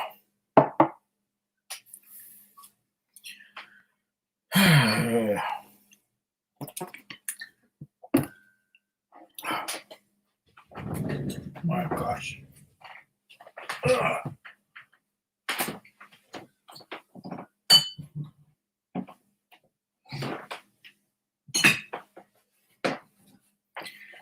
You guys are some difficult taskmasters, you know.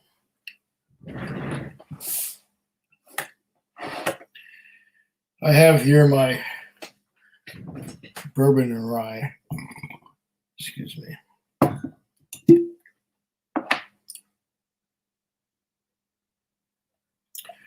Bourbon and rye infinity. Mostly bourbon. Some rye. It's in an Jack Daniels single barrel select bottle. And what's in it right now is a lot better than the Jack Daniels ever was.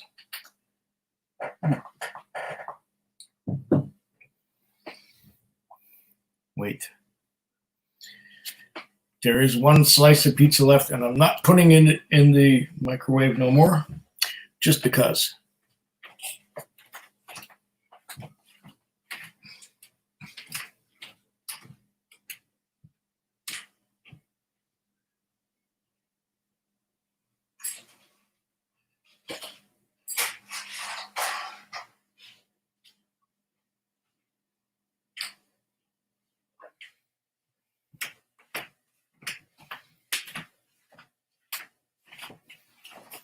The microwave dried it out too much.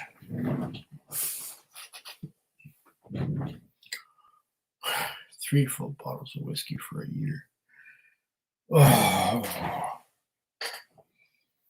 I'd rather not think of that. I'd rather perish the thought.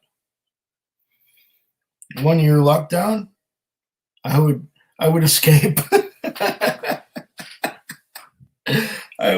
I would open the door and I'd go outside and I'd find a liquor store somewhere and lock down my ass.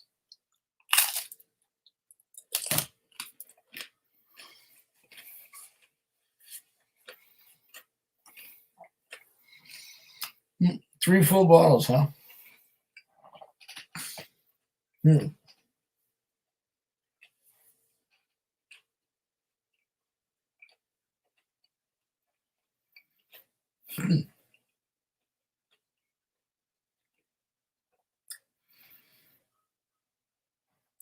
You're making me think, Thomas. I don't like it after this many drams. I don't like to think anymore. 3 full bottles. Wow.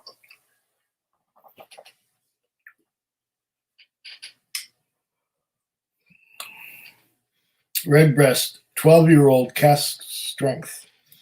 Just to get over the shock of finding out that I've been locked up for a whole year.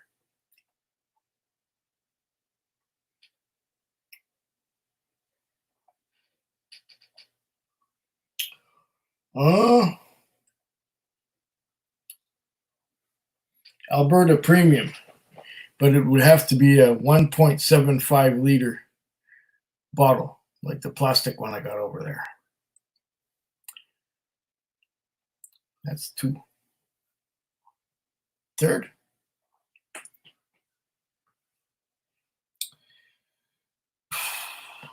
Gotta be a really good one, eh?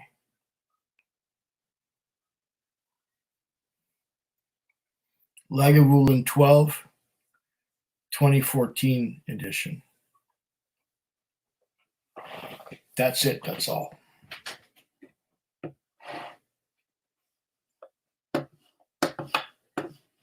What's the next one? I got a set of JBLS noise. Oh, JBLs. Okay. Noise canceling ones. I can't hear the missus when I got those things on. Great. When I got a missus, I gotta get a set of those.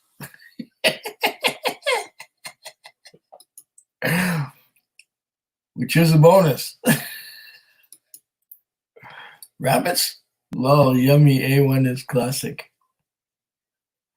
Yeah, I love rabbits. Rabbits are fantastic little critters. Did I mention those? Yummy A1, is that? Okay, you're going to have to refresh my memory on Yamamoto? Oh. Pass that trough again, will you? Okay. Yay to Genesis and Roger Waters era Pink Floyd. Yeah. I'm thinking especially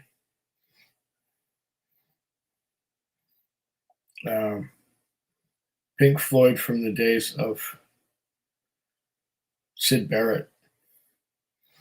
That was the classic stuff that I like.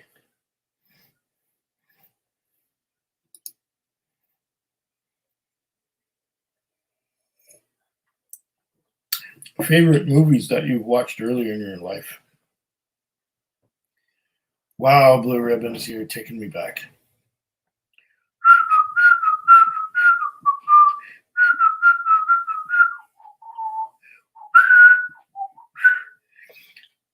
It's a mad, mad, mad, mad world.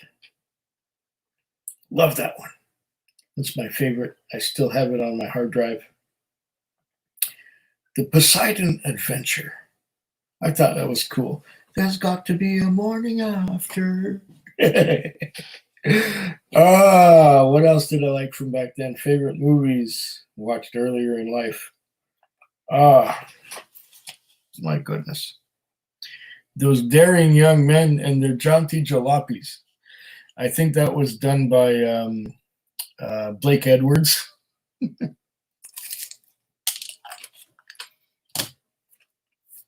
You know, the husband of Julie Andrews and so on. Gotta think back. Favorite movies that you watched earlier in your life? Yeah.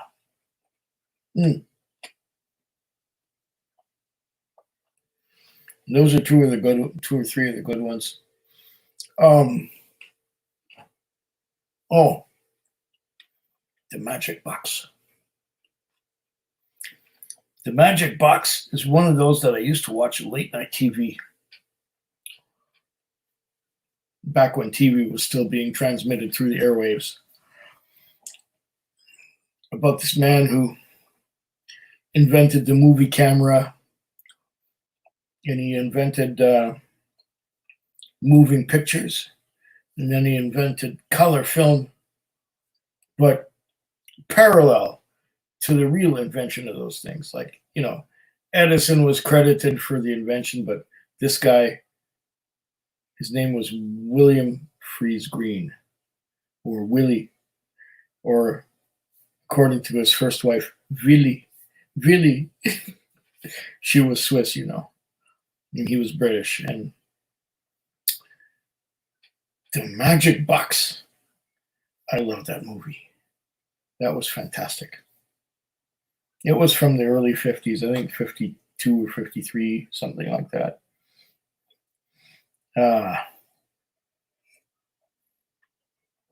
Great movie.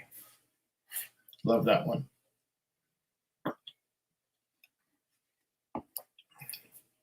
But one movie that was a documentary, series of documentaries that influenced my life the most, was a British documentary started in the early 60s called 7 Up, where they interviewed all these children that were 7 years old and asked them all kinds of questions and stuff. And they interviewed them again when they were 14, and they interviewed them again when they were 21, and then when they were 28. And it's really fun to watch because, you know, the ones that ended up going into politics were, and the ones that became doctors and lawyers were really, really not happy people. But the happiest of them all, to me, from what I saw, was the guy who was driving the taxi. And that's kind of what influenced me to go into what I'm doing now for a living for the last 20 several years. 7 Up, a British documentary. And yeah, there are a lot of other films that I enjoyed very much. But those are the ones that really come to my mind right now.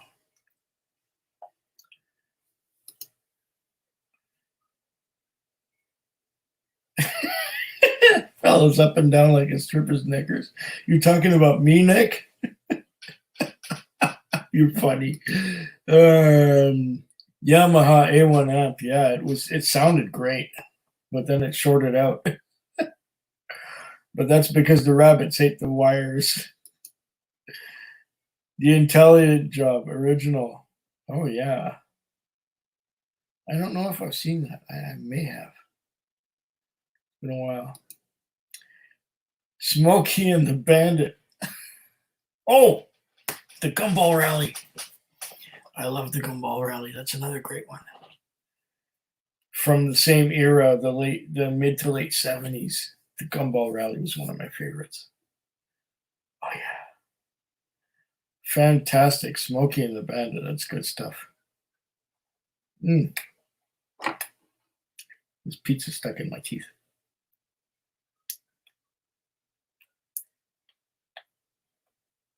I really need to brush these sparkly pegs really soon.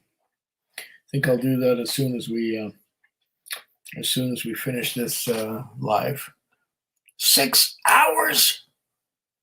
Son of a bitch.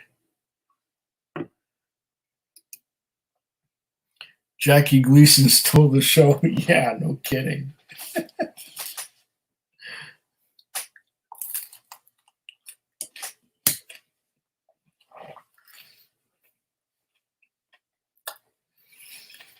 What was he playing? Some kind of a New Orleans sheriff or something?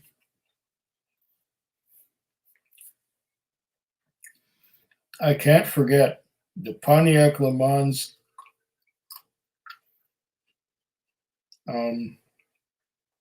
police car that he drove. I've never seen a Pontiac Le Mans police car except the one that Jackie Gleason drove. Hell. Wow. My mother had a Pontiac Le Mans. And I kind of helped her choose it. She was going to get a Ford Fairmont, but I said, no, get the Pontiac.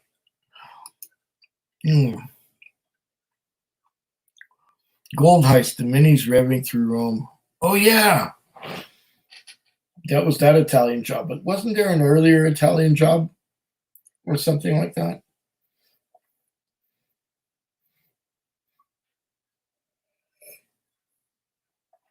I saw one, I think, called Grand Theft Auto, where it was a remake. And they had to steal all these cars and put them on a ship and export them to another country or something. I may have seen that. I don't know. Racing, yeah, okay. Michael Caine. Oh, yeah, I remember him. He played several interesting roles.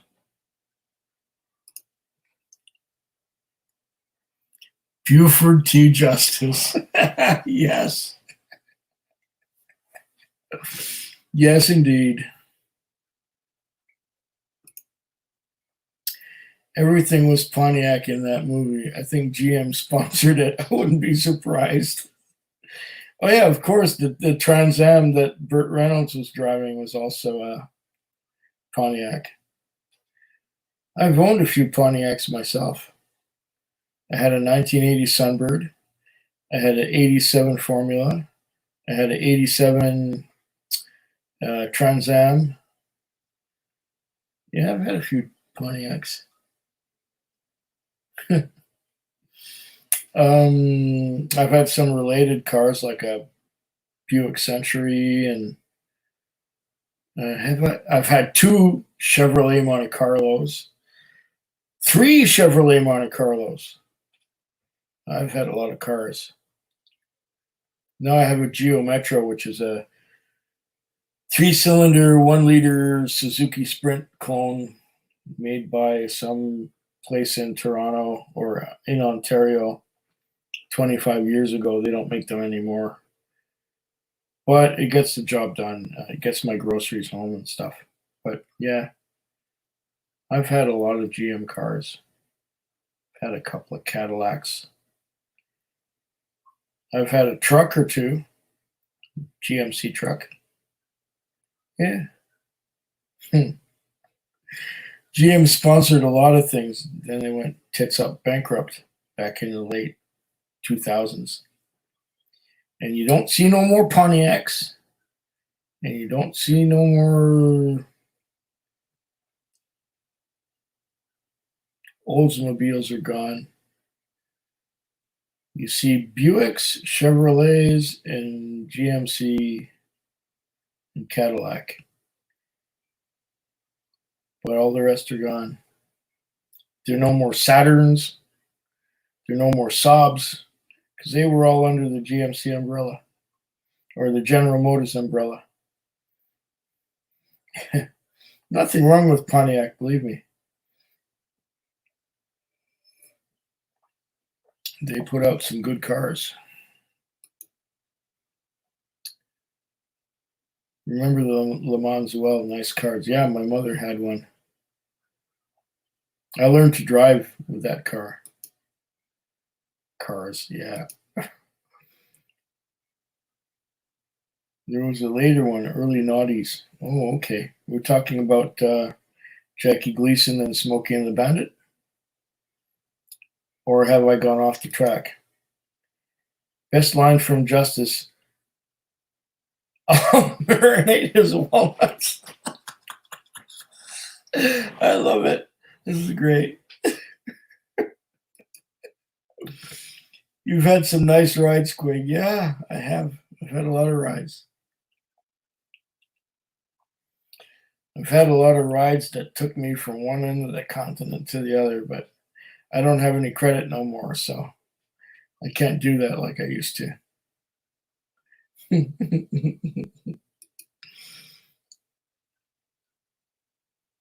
Who had the New Yorker or you or the X? I've had two New Yorkers. I had a 1980 New Yorker back between 92 and I'd like to think 97 or 98. And I had another New Yorker, it was a 93 New Yorker between the years of 2009 and 2005. Yeah, I had that for 6 years. But the last year that I had it, my ex was driving it because we retired her van, which was another Pontiac. Yeah, that van was a Pontiac. It was a Pontiac Transport GT 3800 from 1992. And she drove that thing for about 9 years. And she drove it for 9 years, and we went camping in it. We went across the continent a couple times in it, and it was a good vehicle. But at the end, we had some electrical problems with it, and I didn't want to spend money on it, and she didn't want to spend money on it. So we retired it, had it towed away. She drove my New Yorker for about a year, during which time I bought the Geo Metro that I have now. And she drove the New Yorker, and she hated it, and she decided to get another van. So she bought another van, and we traded in my New Yorker for her other van. So I don't have the '93 New Yorker anymore. It's long gone. It was a nice car. It was pleasant, but I really liked the 1980 better. I had the 1980 running on propane when propane was cheap, but then the two propane companies merged, and the price of propane went up through the roof. But I had sold the car before that, so it was okay. Saw it towed on a trailer. Oh, my New Yorker? Yeah, that was when the fuel pump broke down. We went camping one time, and we were heading back home, and the fuel pump crapped out, and we had to get it towed home, and get a new fuel pump put in it. And then she drove it for another 7 or 8 months after that, and then she bought a new van, or a new van for her. Yeah, it was a nice interior on that. It was like a Chinese whorehouse interior. It was beautiful. It had all this velvet and velour and leather wrapped steering wheel, and it was fancy. It was nice. It was like a whorehouse. Yeah, it was nice. It had it had cabin lights, and it was just a beautiful car. But nothing lasts forever.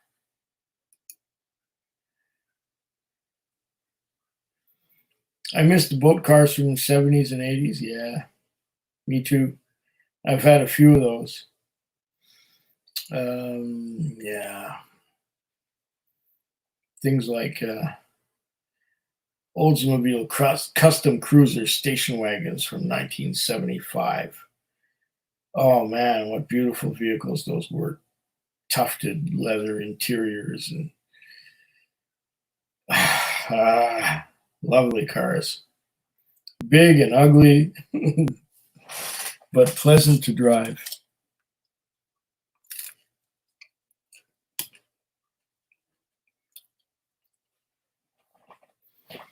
Mm.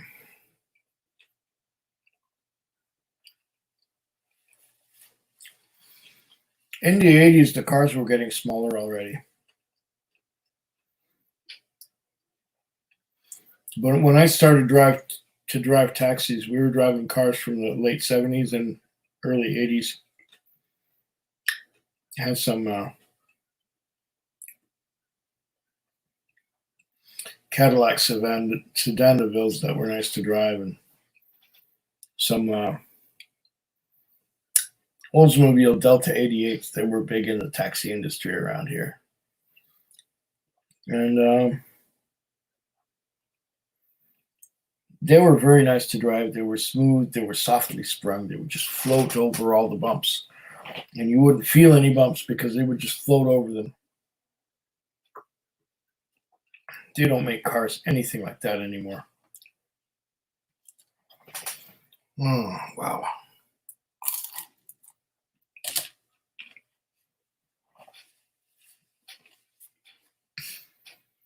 Mm-hmm.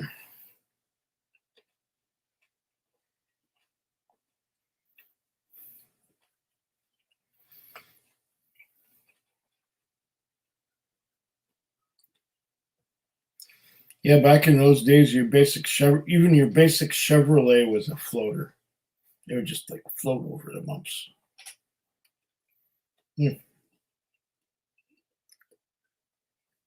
No, they don't make nothing like that anymore, and I don't think they ever will. All right.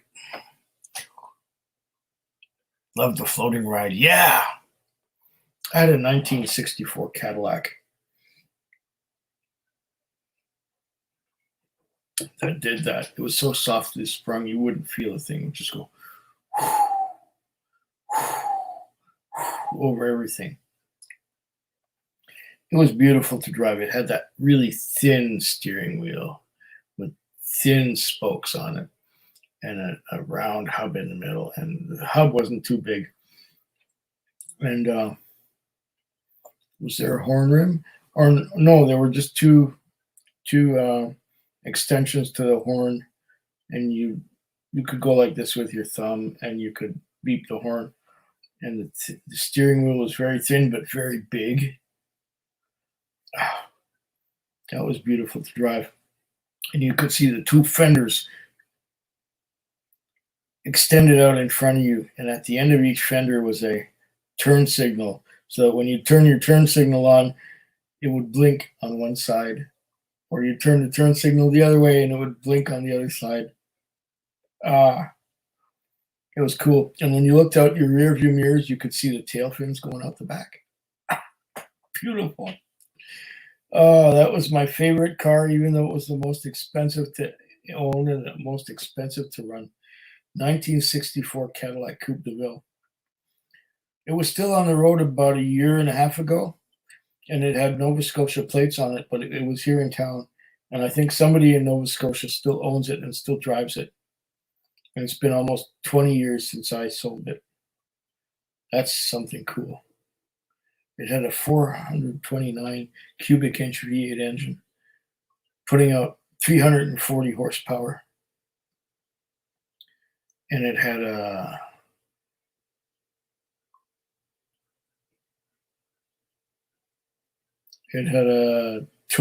turbo 400 automatic transmission. And it was a lot of fun. I took that thing once in Montana when the speed limit was reasonable and prudent. And I drove it about 130 miles an hour through Montana. I think I broke a piston ring when that happened and needed a complete engine rebuild because of the noise that the piston ring was making. Yeah, those are memories. Those are the days.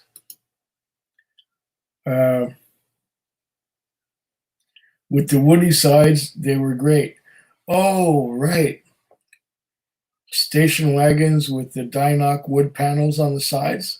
Yeah. Never forget those. I remember a cab ride in a former cop car. It was an Interceptor twin turbo 350 V8. Another cabbie tried to drag him right off the light, and he blew his doors off. Yeah. We used to have old cop cars too. I remember one time I was taking some lady out to the airport and dropped her off. And as I was dropping off, I was getting paid on the Interac machine, and she was paying. And these two people were standing outside looking like they had to pee really bad. And finally, when I got rid of my customer and got her bag to her and everything, these two people said, we forgot our passports in town. Can you get us back there? I said, well, when does your plane leave? They said, in about 35 minutes. I said, okay, get in and hang on. So we just pushed it. We had this 350 V8 cop car, and we were doing about 160 Ks, which is 100 miles an hour down the Pet Bay Highway to get to their place on Loretta Drive and pick up their passports and motor back out.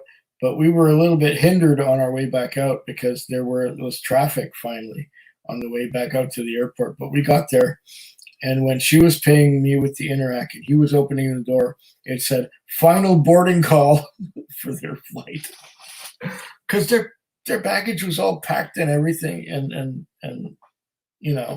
sent through, but they didn't go through security and they with the passports and everything. So hopefully, I think they got their flight. But did I ever motor it? Man, that was fun. I don't typically drag.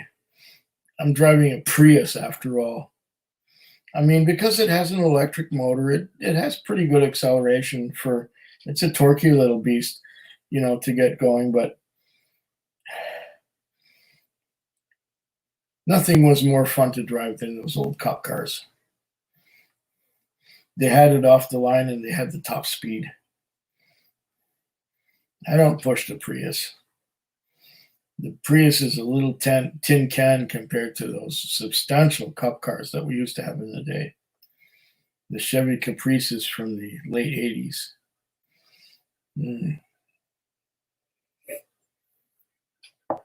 Okay. Who's here? K9. Nick, again. I reckon the Prius is okay provided I can work the steering wheel between my left and right testicle. Got a joke for you. There's a guy who's in the hospital and he's on a respirator and he's in his hospital bed. And this young intern comes in and she's checking up on his chart and stuff. And he asks her a question. He says, are my testicles black? And she's kind of, apprehensive, and she's kind of embarrassed. And he says, are my testicles black? So she pulls up his gown and she checks, and she says, no, your testicles look quite normal. There's nothing wrong with them. They're not black.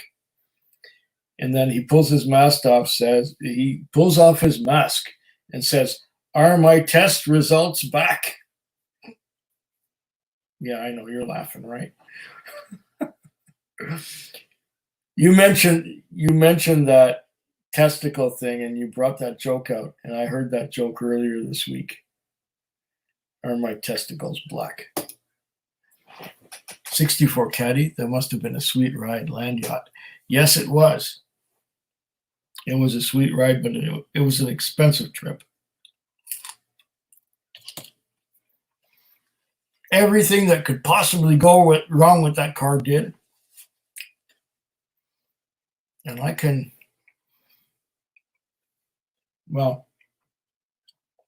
have a video about it.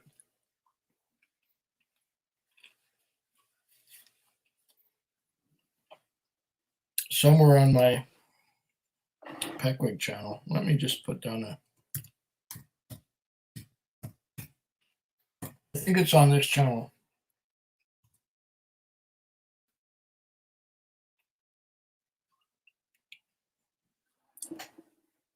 I made a video and pictures about it, where there are pictures of the car and stuff, and I'm just doing a narrative through the whole thing. God, it's been a long time since I put that video up. Maybe I can even find it. Hold on. I'll try. I'll try and find the link to that Cadillac.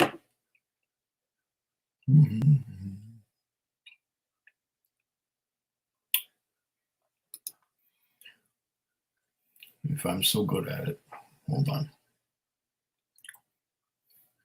I also had a 65 Cadillac, but that one was kind of rotten. I just thought it was cool to have it at the time because I had a 64, And even though it was 1 year to the next, the cars are totally different. The only thing that they shared together was the 429 cubic inch V8 engine. Aside from that, they were completely different. Hold on. Things are kind of slow now because I got a lot of things going on at the time.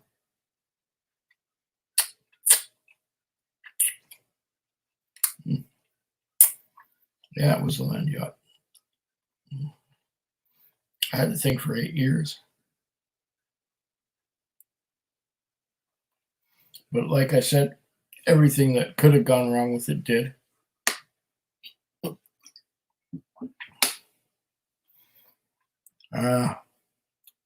Firefox is coming up slow, so wait. Yeah. I know the video is up there somewhere. Those were the days at Carlton Weaver. Okay. Remembering drag races. Yeah.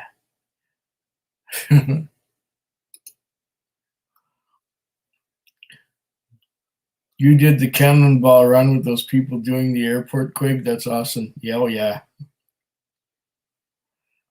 We got them there in time with their passports and everything. Testicles, yeah.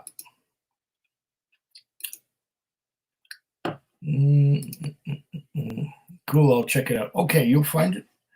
Good, that way I don't have to. Just a minute. Yeah, it's on there on the Peckwick chat. Wait, it's coming up. Or should I say something's coming up? New tab.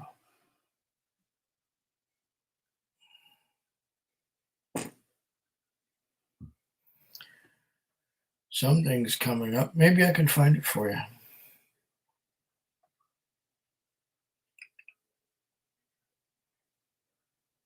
The little thing is going back in this way like that on the new tab. Oh, I just need to get the URL for the thing and I'll put it on here.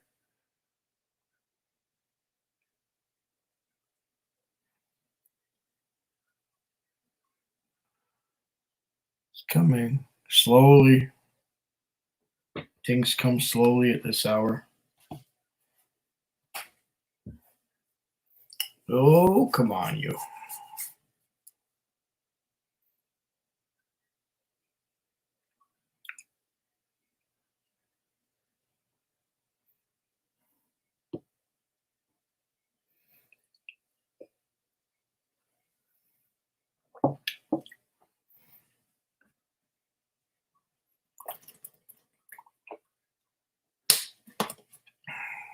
Ooh, here it comes.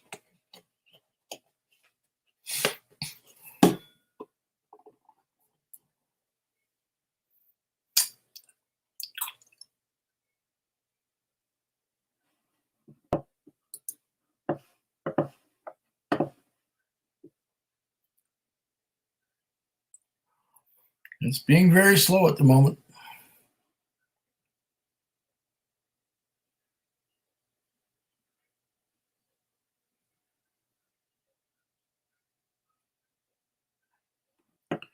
Well, this is not anything to do with that.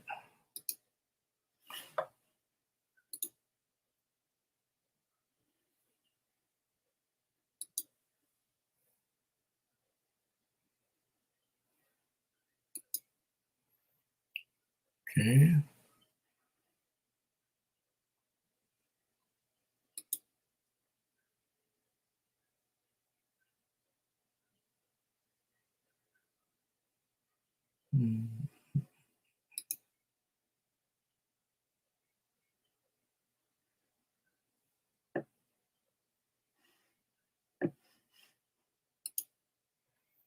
I'm getting there slowly. Getting there.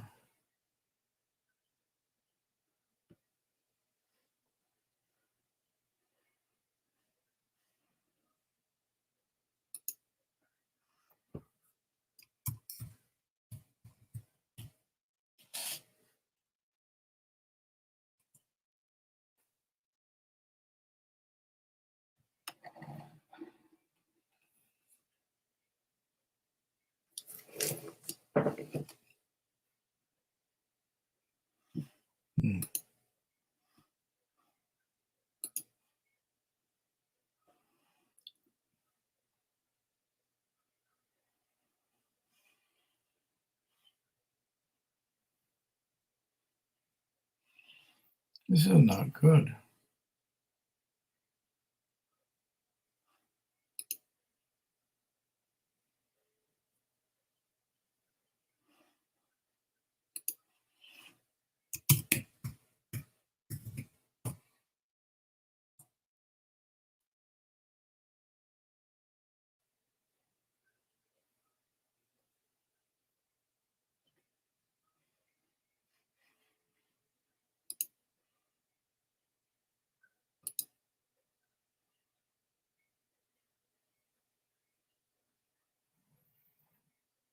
Give me a moment. I'll find it.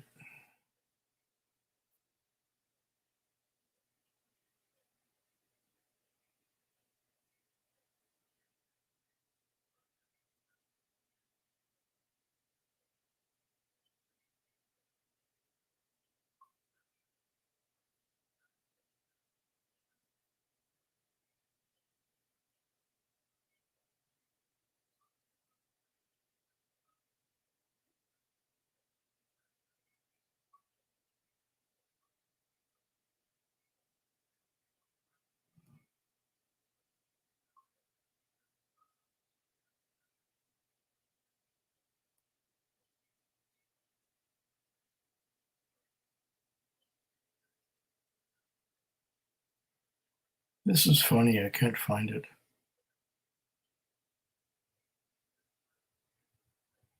Maybe it wasn't on that channel. Okay, let's try the other channel. Let's try switch account and try putting on here.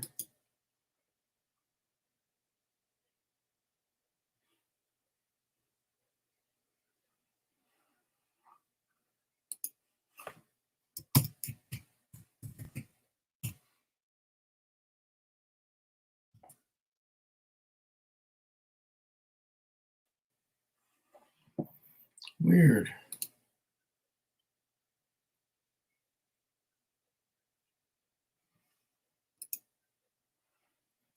Very weird.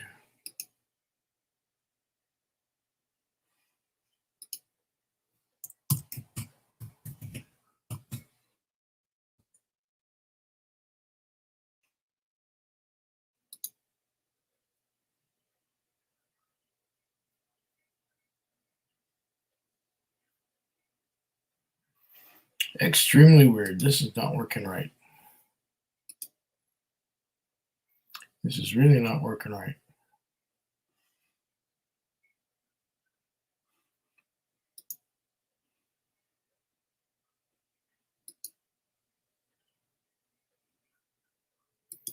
So try here again, and try videos, and try.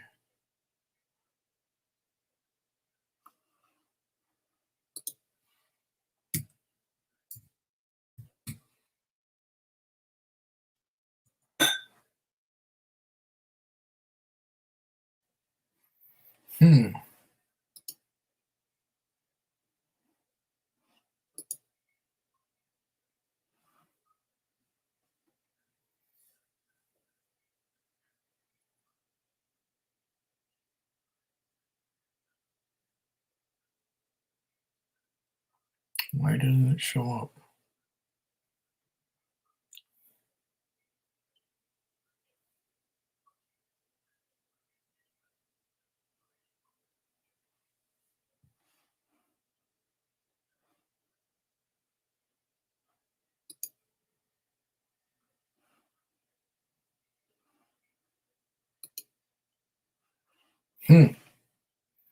It's strange. It's really strange.